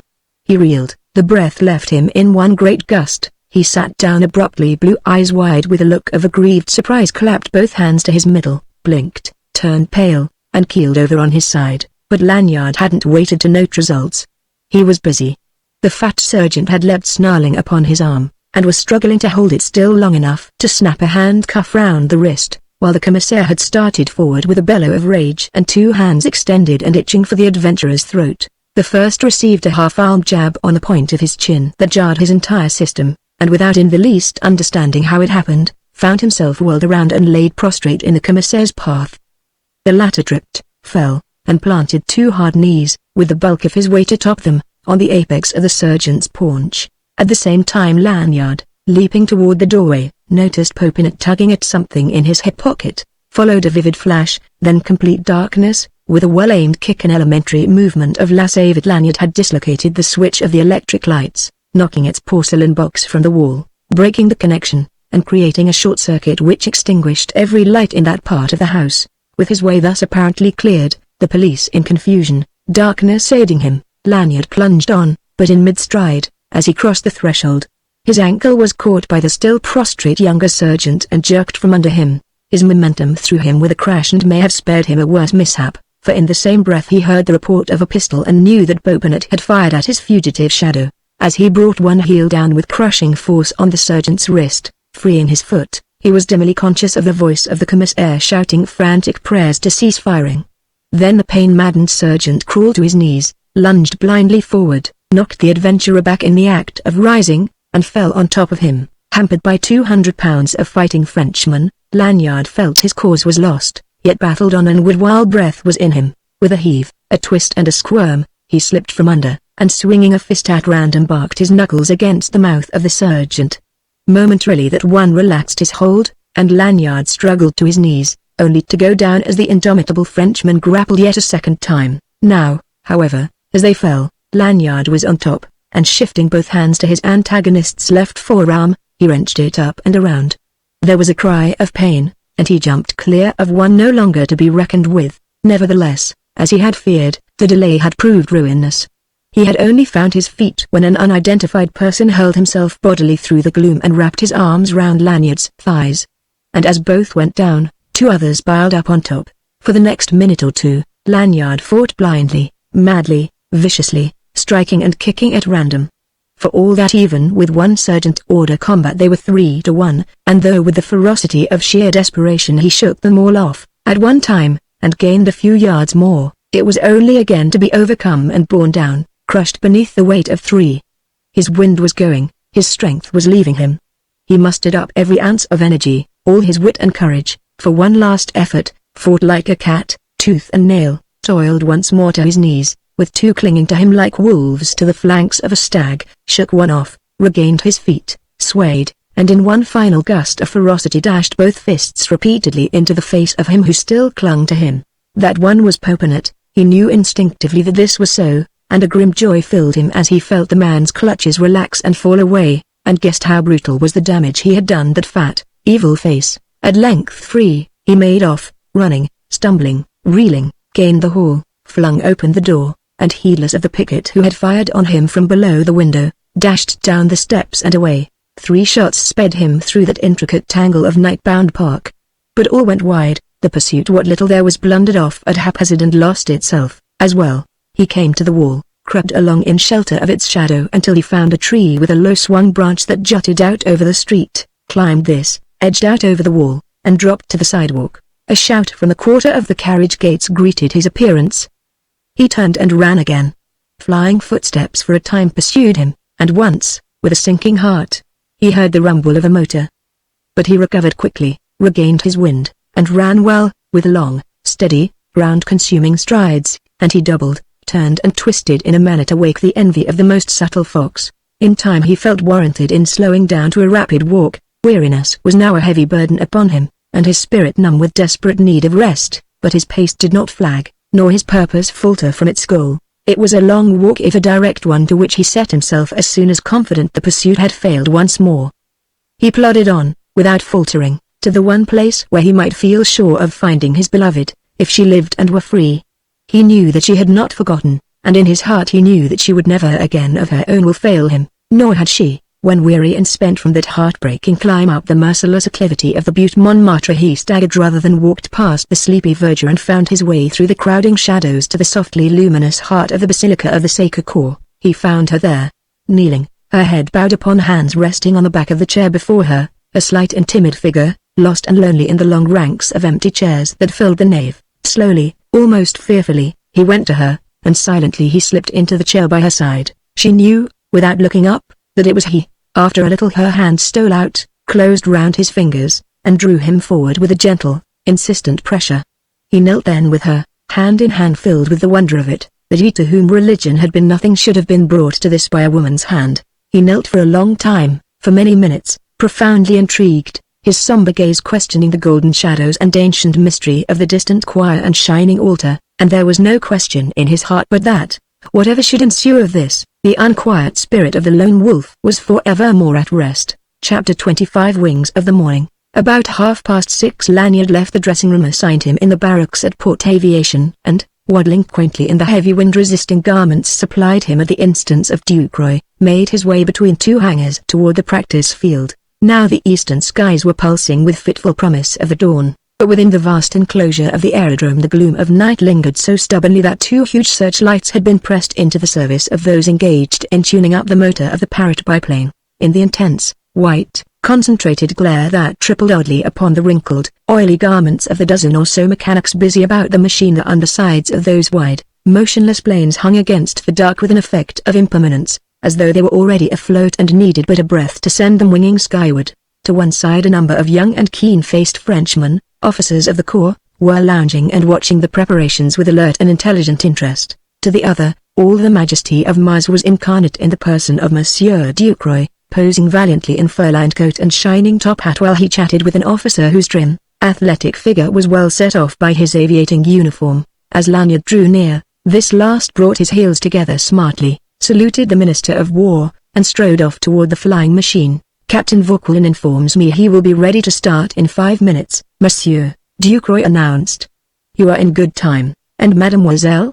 the adventurer asked, peering anxiously round. Almost immediately the girl came forward from the shadows, with a smile apologetic for the strangeness of her attire. She had donned, over her street dress, an ample leather garment which enveloped her completely, buttoning tight at throat and wrists and ankles.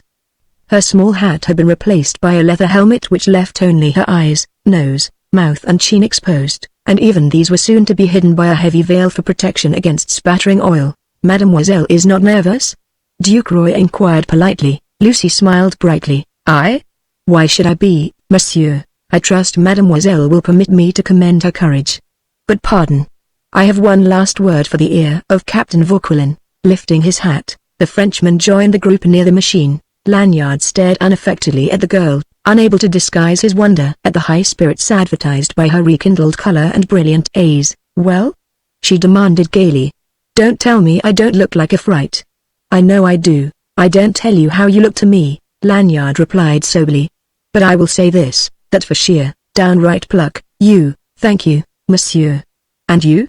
He glanced with a deprecatory smile at the flimsy-looking contrivance to which they were presently to entrust their lives. Somehow, said he doubtfully, I don't feel in the least upset or exhilarated.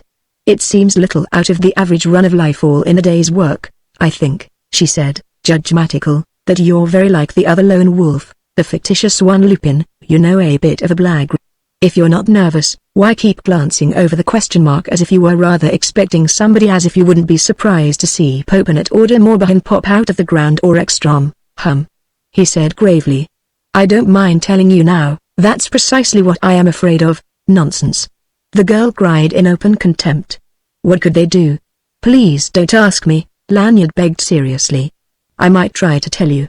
But don't worry, my dear. Fugitively her hand touched his. We're ready. It was true enough. Duke Roy was moving impressively back toward them. All is prepared, he announced in sonorous accents. A bit sobered, in silence they approached the machine. Vauquelin kept himself aloof while Lanyard and a young officer helped the girl to the seat to the right of the pilot, and strapped her in. When Lanyard had been similarly secured in the place on the left, the two sat, imprisoned, some 6 feet above the ground. Lanyard found his perch comfortable enough. A broad band of webbing furnished support for his back, another crossed his chest by way of provision against forward pitching. There were rests for his feet, and for his hands cloth-wound grips fixed to struts on either side. He smiled at Lucy across the empty seat, and was surprised at the clearness with which her answering smile was visible. But he wasn't to see it again for a long and weary time. Almost immediately she began to adjust her veil. The morning had grown much lighter within the last few minutes. A long wait ensued, during which the swarm of mechanics, assistants and military aviators buzzed round their feet like bees. The sky was now pale to the western horizon. A fleet of heavy clouds was drifting off into the south, leaving in their wake thin veils of mist that promised soon to disappear before the rays of the sun. The air seemed tolerably clear and not unseasonably cold. The light grew stronger still, features of distant objects defined themselves, traces of color warmed the winter landscape. At length their pilot, wearing his wind mask, appeared and began to climb to his perch. With a cool nod for Lanyard and a civil bow to his woman passenger, he settled himself, adjusted several levers, and flirted a gay hand to his brother officers. There was a warning cry. The crowd dropped back rapidly to either side. Duke Roy lifted his hat in parting salute, cried bon voyage, and scuttled clear like a startled rooster before a motorcar. And the motor and propeller broke loose with a mighty roar comparable only, in Lanyard's fancy, to the chant of 10,000 riveting locusts. He felt momentarily as if his eardrums must burst with the incessant and tremendous concussions registered upon them. But presently this sensation passed, leaving him with that of permanent deafness. Before he could recover and regain control of his startled wits, the aviator had thrown down a lever, and the great fabric was in motion. It swept down the field like a frightened swan, and the wheels of its chassis, registering every infinitesimal irregularity in the surface of the ground, magnified them all 100-fold. It was like riding in a tumbril driven at top speed over the Giant's Causeway. Lanyard was shaken violently to the very marrow of his bones. He believed that even his eyes must be rattling in their sockets. Then the parrot began to ascend. Singularly enough, this change was marked, at first, by no more than slight lessening of the vibration. Still the machine seemed to be dashing over a cobbled thoroughfare at breakneck speed, and Lanyard found it difficult to appreciate that they were afloat, even when he looked down and discovered 100 feet of space between himself and the practice field. In another breath they were soaring over housetops.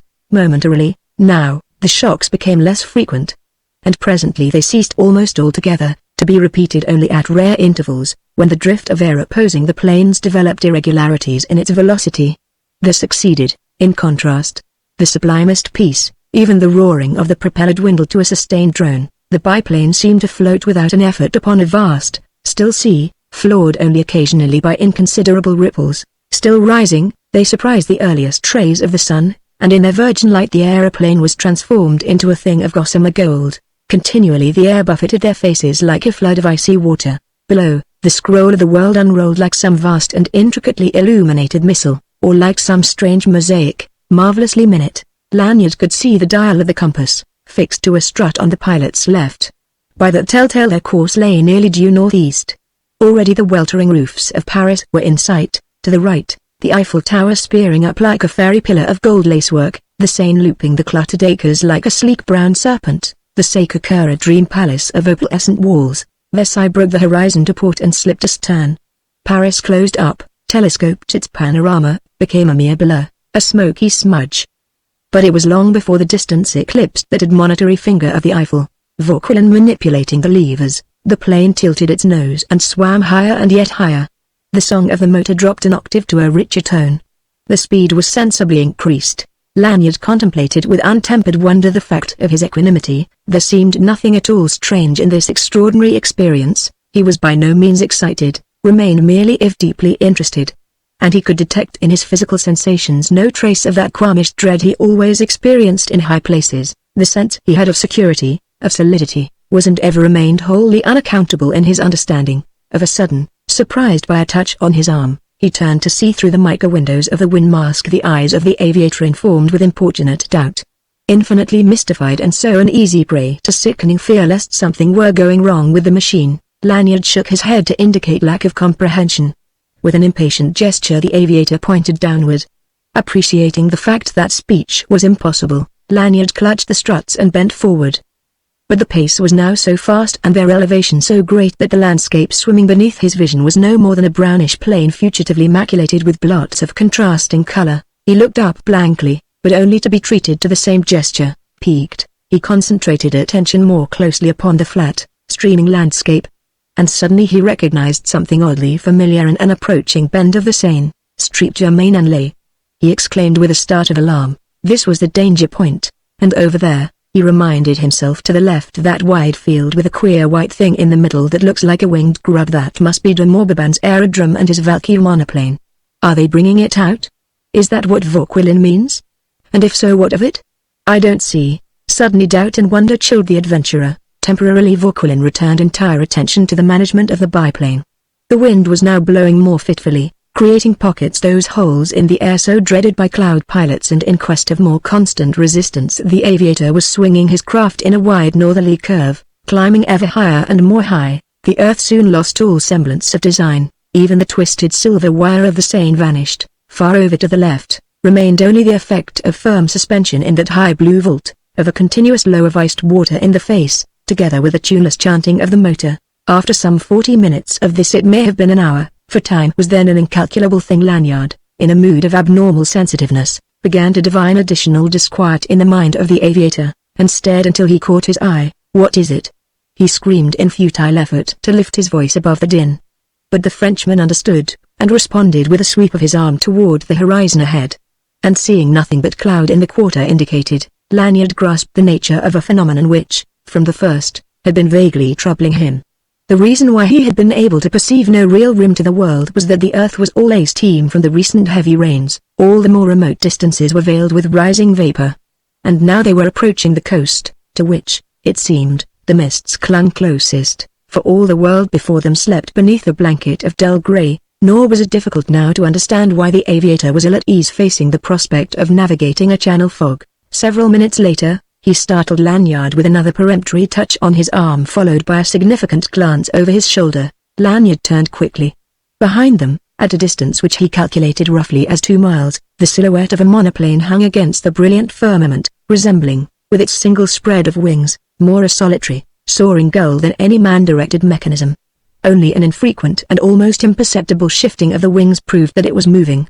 He watched it for several seconds, in deepening perplexity and anxiety, finding it impossible to guess whether it were gaining or losing in that long chase, or who might be its pilot. Yet he had little doubt but that the pursuing machine had risen from the aerodrome of Count Remy de Morbihan at Street Germain-en-Laye, that it was nothing less, in fact, than de Morbihan's Valkyrie, reputed the fastest monoplane in Europe and winner of a dozen international events, and that it was guided, if not by de Morbihan himself, by one of the creatures of the pack, quite possibly, even more probably, by Ekstrom. But assuming all this, what evil could such pursuit portend? In what conceivable manner could the pack reckon to further its ends by commissioning the monoplane to overtake or distance the Parrot? They could not hinder the escape of Lanyard and Lucy Shannon to England in any way, by any means reasonably to be imagined. Was this simply one more move to keep the pair under espionage? But that might more readily have been accomplished by telegraphing or telephoning the pack's confrères, Wertheimer's associates in England. Lanyard gave it up, admitting his inability to trump up any sane excuse for such conduct, but the riddle continued to fret his mind without respite. From the first, from that moment when Lucy's disappearance had required postponement of this flight, he had feared trouble. It hadn't seemed reasonable to hope that the Parrot could be held in waiting on his convenience for many days without the secret leaking out, but it was trouble to develop before the start from port aviation that he had anticipated. The possibility that the pack would be able to work any mischief to him, after that, have never entered his calculations. Even now he found it difficult to give it serious consideration. Again he glanced back. Now, in his judgment, the monoplane loomed larger than before against the glowing sky, indicating that it was overtaking them. Beneath his breath Lanyard swore from a brimming heart. The Parrot was capable of a speed of 80 miles an hour, and unquestionably Vauquelin was wheedling every ounce of power out of its willing motor. Since drawing Lanyard's attention to the pursuer he had brought about appreciable acceleration. But would even that pace serve to hold the Valkyrie if not to distance it? His next backward look reckoned the monoplane no nearer, and another 30 minutes or so elapsed without the relative positions of the two flying machines undergoing any perceptible change. In the course of this period the Parrot rose to an altitude, indicated by the barograph at Lanyard's elbow, of more than half a mile. Below, the channel fog spread itself out like a sea of milk, slowly churning, staring down in fascination. Lanyard told himself gravely, blue water below that, my friend. It seemed difficult to credit the fact that they had made the flight from Paris in so short a time. By his reckoning a very rough one. The Parrot was then somewhere off Dieppe. It ought to pick up England, in such case, not far from Brighton. If only one could see. By bending forward a little and staring past the aviator Lanyard could catch a glimpse of Lucy Shannon, though all her beauty and grace of person were lost in the clumsy swaddling of her makeshift costume. She seemed to be comfortable enough, and the rushing air, keen with the chill of that great altitude, molded her wind veil precisely to the exquisite contours of her face and stung her firm cheeks until they glowed with a rare fire that even that thick dark mesh could not wholly quench. The sun crept above the floor of mist, played upon it with iridescent rays, shot it through and through with a warm, pulsating glow like that of a fire opal, and suddenly turned it to a tumbled sea of gold which, apparently boundless, baffled every effort to surmise their position, whether they were above land or sea. Nonetheless Lanyard's rough and rapid calculations persuaded him that they were then about mid-channel. He had no more than arrived at this conclusion when a sharp, startled movement, that rocked the planes, drew his attention to the man at his side. Glancing in alarm at the aviator's face, he saw it as white as marble. What little of it was visible beyond and beneath the wind mask. Vauquelin was holding out an arm, and staring at it incredulously. Lanyard's gaze was drawn to the same spot, a ragged perforation in the sleeve of the pilot's leather surtout, just above the elbow. What is it? He inquired stupidly, again forgetting that he could not be heard. The eyes of the aviator, lifting from the perforation to meet Lanyard's stare, were clouded with consternation. Then Vauquelin turned quickly and looked back. Simultaneously he ducked his head and something slipped whining past Lanyard's cheek, touching his flesh with a touch more chill than that of the icy air itself. Damnation! He shrieked, almost hysterically. That madman in the Valkyrie is firing at us. Chapter 26. The Flying Death. Steadying himself with a splendid display of self-control and sheer courage, Captain Vauquelin concentrated upon the management of the biplane. The drone of its motor thickened again, its speed became greater, and the machine began to rise still higher, tracing a long, graceful curve. Lanyard glanced apprehensively toward the girl, but apparently she remained unconscious of anything out of the ordinary. Her face was still turned forward, and still the wind veil trembled against her glowing cheeks. Thanks to the racket of the motor, no audible reports had accompanied the sharp shooting of the man in the monoplane, while Lanyard's cry of horror and dismay had been audible to himself exclusively. Hearing nothing, Lucy suspected nothing. Again Lanyard looked back. Now the Valkyrie seemed to have crept up to within the quarter of a mile of the biplane, and was boring on at a tremendous pace, its single spread of wings on an approximate level with that of the lower plane of the Parrot, but this last was rising steadily. The driver's seat of the Valkyrie held a muffled, burly figure that might be anybody de Morbihan, Ekstrom, or any other homicidal maniac. At the distance its actions were as illegible as their results were unquestionable. Lanyard saw a little tongue of flame lick out from a point close beside the head of the figure. He couldn't distinguish the firearm itself and, like Vauquelin, quite without premeditation, he ducked. At the same time there sounded a harsh, ripping noise immediately above his head, and he found himself staring up at a long ragged tear in the canvas, caused by the bullet striking it aslant. What's to be done?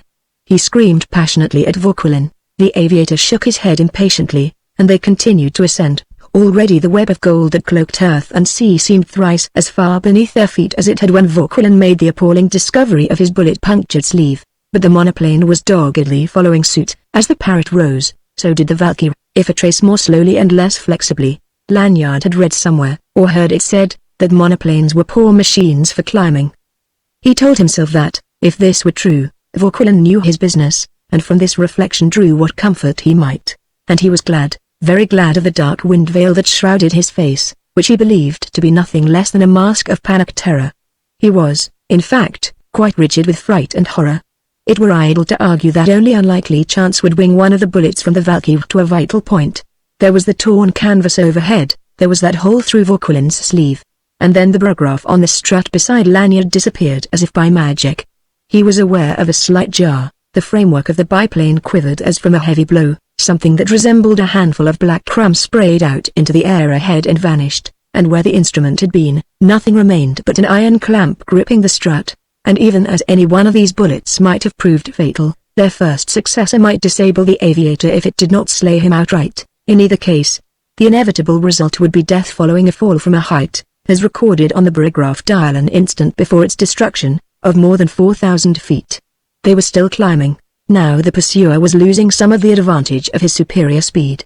The Parrot was perceptibly higher, the Valkyrie must needs mount in a more sweeping curve. Nonetheless, Lanyard, peering down, saw still another tongue of flame spit out at him, and 2 bullet holes appeared in the port side wings of the biplane, one in the lower, one in the upper spread of canvas. White-lipped and trembling, the adventurer began to work at the fastenings of his surtout. After a moment he plucked off one of his gloves and cast it impatiently from him. A sprawl, it sailed down the wind like a wounded sparrow. He caught Vauquelin's eye upon him, quick with a curiosity which changed to a sudden gleam of comprehension as Lanyard, thrusting his hand under the leather coat, groped for his pocket and produced an automatic pistol which Duke Roy had pressed upon his acceptance. They were now perhaps 100 feet higher than the Valkyrie, which was soaring a quarter of a mile off to starboard. Under the guidance of the Frenchman, the Parrot swooped round in a narrow circle until it hung almost immediately above the other, a maneuver requiring, first and last, something more than 5 minutes to effect. Meanwhile, Lanyard rebuttoned his surtout and clutched the pistol, trying hard not to think. But already his imagination was sick with the thought of what would ensue when the time came for him to carry out his purpose. Vauquelin touched his arm with urgent pressure, but Lanyard only shook his head, gulped, and without looking surrendered the weapon to the aviator. Bearing heavily against the chest band, he commanded the broad white spread of the Valkyrie's back and wings. Invisible beneath these hung the motor and driver's seat. An instant more, and he was aware that Vauquelin was leaning forward and looking down, aiming with what deliberation was possible. The aviator emptied the clip of its 8 cartridges in less than a minute. The vicious reports rang out against the drum of the motor like the cracking of a black snake whip. Momentarily, Lanyard doubted if any one bullet had taken effect. He could not, with his swimming vision, detect sign of damage in the canvas of the Valkyrie. He saw the empty automatic slip from Vauquelin's numb and nerveless fingers. It vanished. A frightful fascination kept his gaze constant to the soaring Valkyrie. Beyond it, down, deep down a mile of emptiness, was that golden floor of tumbled cloud, waiting. He saw the monoplane check abruptly in its strong onward surge as if it had run, full tilt, head-on, against an invisible obstacle, and for what seemed a round minute it hung so, veering and wobbling, nuzzling the wind. Then like a sounding whale it turned and dived headlong, propeller spinning like a top. Down through the 1/8 of a mile of space it plunged plummet-like. Then, perhaps caught in a flaw of wind, it turned sideways and began to revolve, at first slowly, but with increasing rapidity in its fatally swift descent. Toward the beginning of its revolutions, something was thrown off, something small, dark and sprawling. Like that glove which Lanyard had discarded. But this object dropped with a speed even greater than that of the Valkyrie. In a brace of seconds had diminished to the proportions of a gnat. In another was engulfed in that vast sea of golden vapor. Even so the monoplane itself, scarcely less precipitate, spun down through the abyss and plunged to oblivion in the fog rack.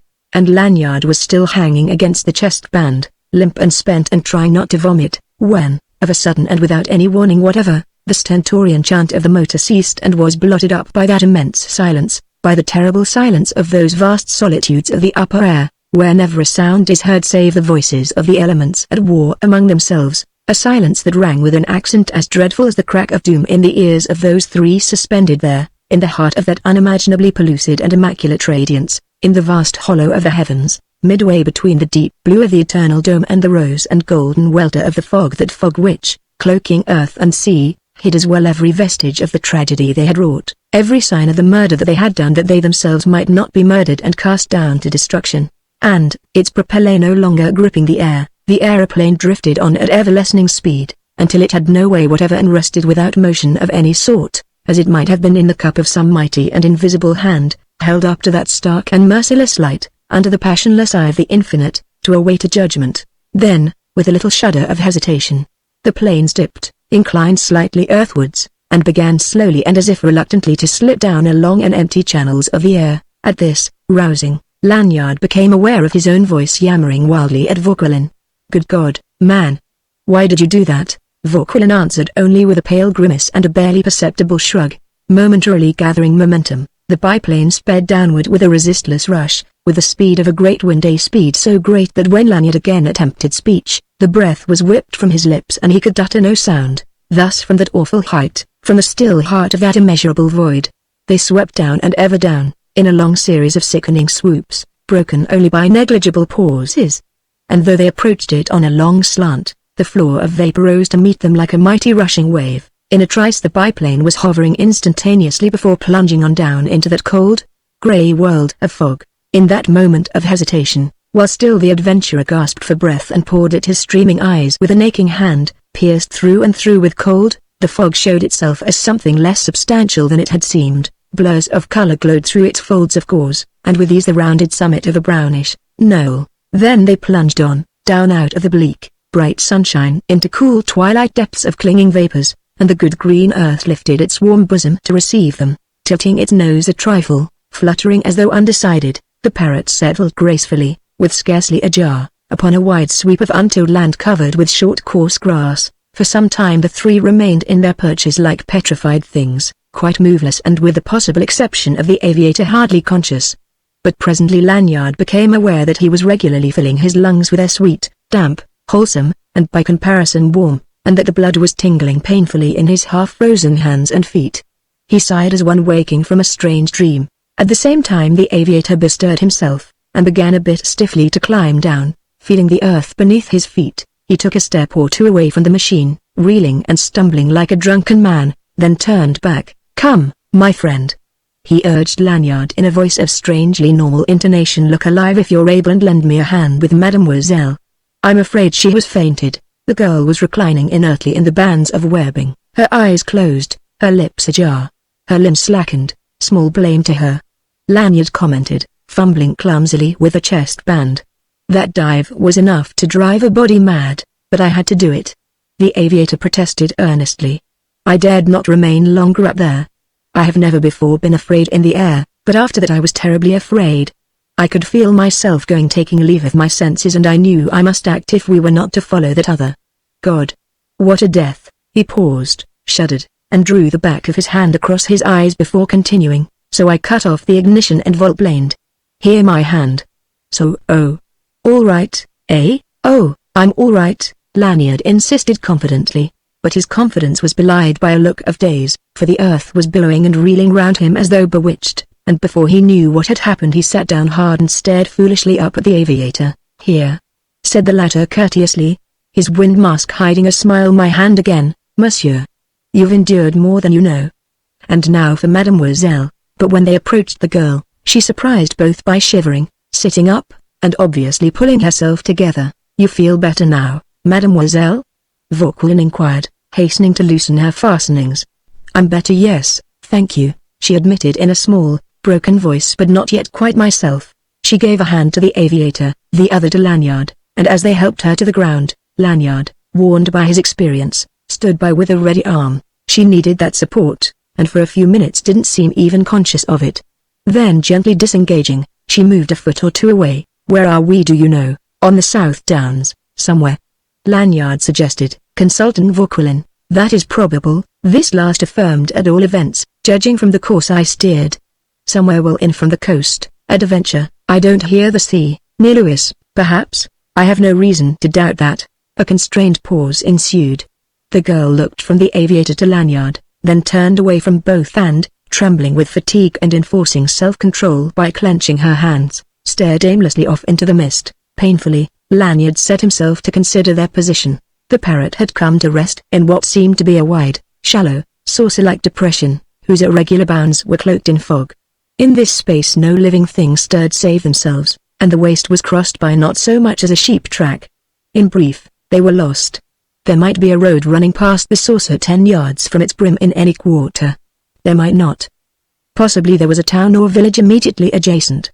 Quite as possibly the downs billowed away for desolate miles on either hand. "Well, what do we do now?"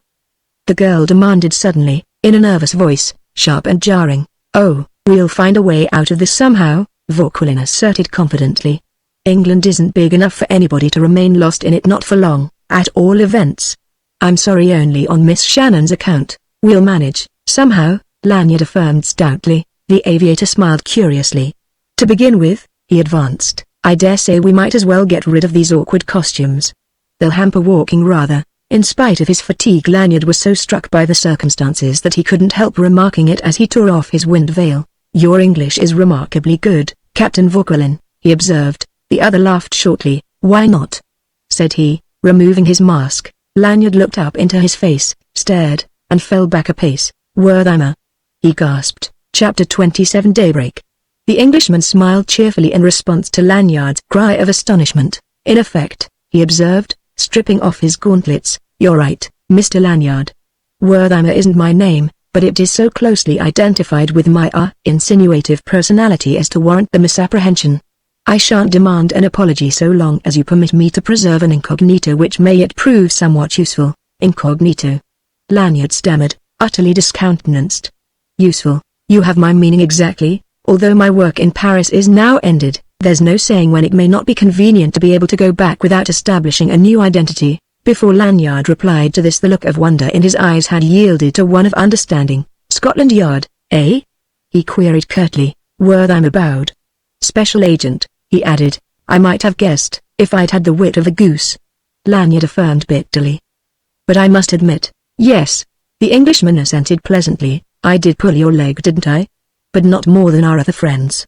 Of course, it's taken some time. I had to establish myself firmly as a shining light of the swell mob over here before de Morbihan would take me to his hospitable bosom. I presume I'm to consider myself under arrest?" With a laugh, the Englishman shook his head vigorously. "No, thank you," he declared. "I've had too convincing proof of your distaste for interference in your affairs. You fight too sincerely, Mr. Lanyard, and I'm a tired sleuth this very morning as ever was. I would need a week's rest to fit me for the job of taking you into custody, a week and some able-bodied assistance. But," he amended with graver countenance, "I will say this, if you're in England a week hence, I'll be tempted to undertake the job on general principles. I don't in the least question the sincerity of your intention to behave yourself hereafter, but as a servant of the king, it's my duty to advise you that England would prefer you to start life anew, as they say, in another country. Several steamers sail for the States before the end of the week. Further details I leave entirely to your discretion.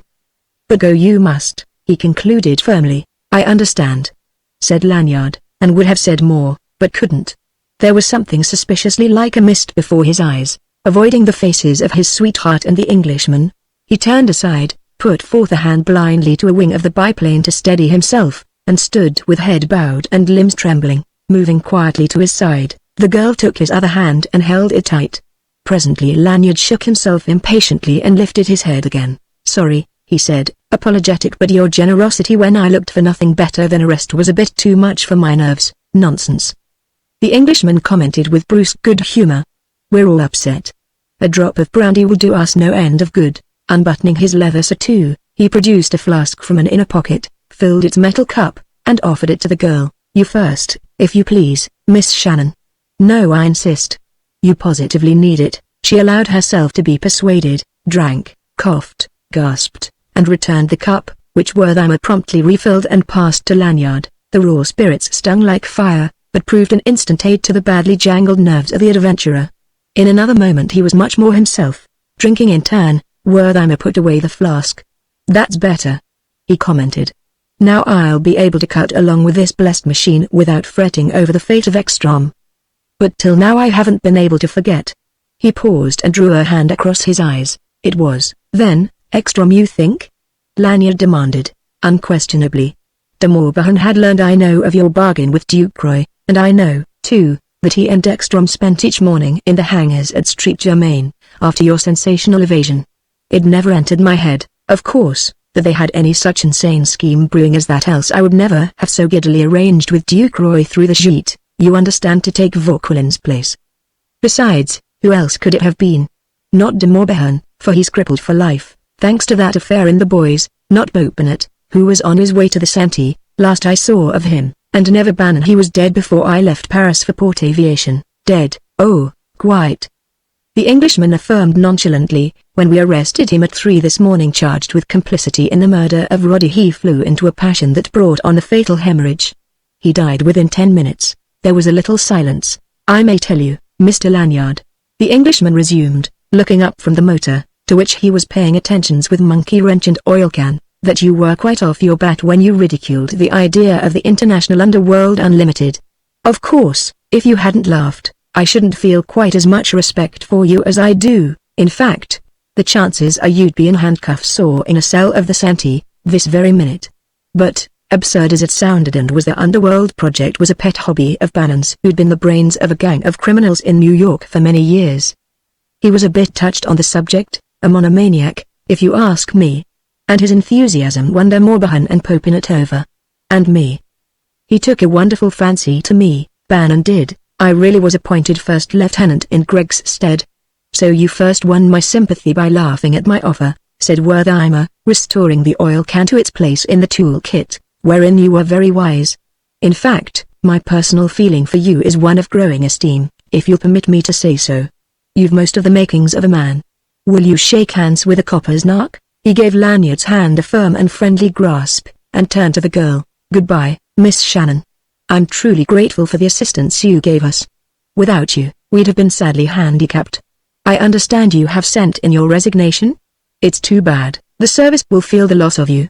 But I think you were right to leave us, the circumstances considered. And now it's goodbye and good luck. I hope you may be happy. I'm sure you can't go far without coming across a highroad or a village, but for reasons not unconnected with my profession I prefer to remain in ignorance of the way you go." Releasing her hand, he stepped back, saluted the lovers with a smile and gay gesture, and clambered briskly to the pilot's seat of the biplane. When firmly established, he turned the switch of the starting mechanism. The heavy, distinctive hum of the great motor filled that isolated hollow in the downs like the purring of a dynamo. With a final wave of his hand, Wertheimer grasped the starting lever, its brawl deepening. The Parrot stirred, shot forward abruptly. In 2 seconds it was 50 yards distant, its silhouette already blurred, its wheels lifting from the rim of the hollow. Then lightly it leapt, soared, parted the mists, vanished. For some time Lanyard and Lucy Shannon remained motionless, clinging together, hand in hand, listening to the drone that presently dwindled to a mere thread of sound and died out altogether in the obscurity above them. Then, turning, they faced each other, smiling a trace uncertainly, a smile that said, "So all that is finished." Or, perhaps, "We dreamed it." Suddenly, with a low cry, the girl gave herself to Lanyard's arms, and as this happened the mists parted and bright sunlight flooded the hollow in the downs.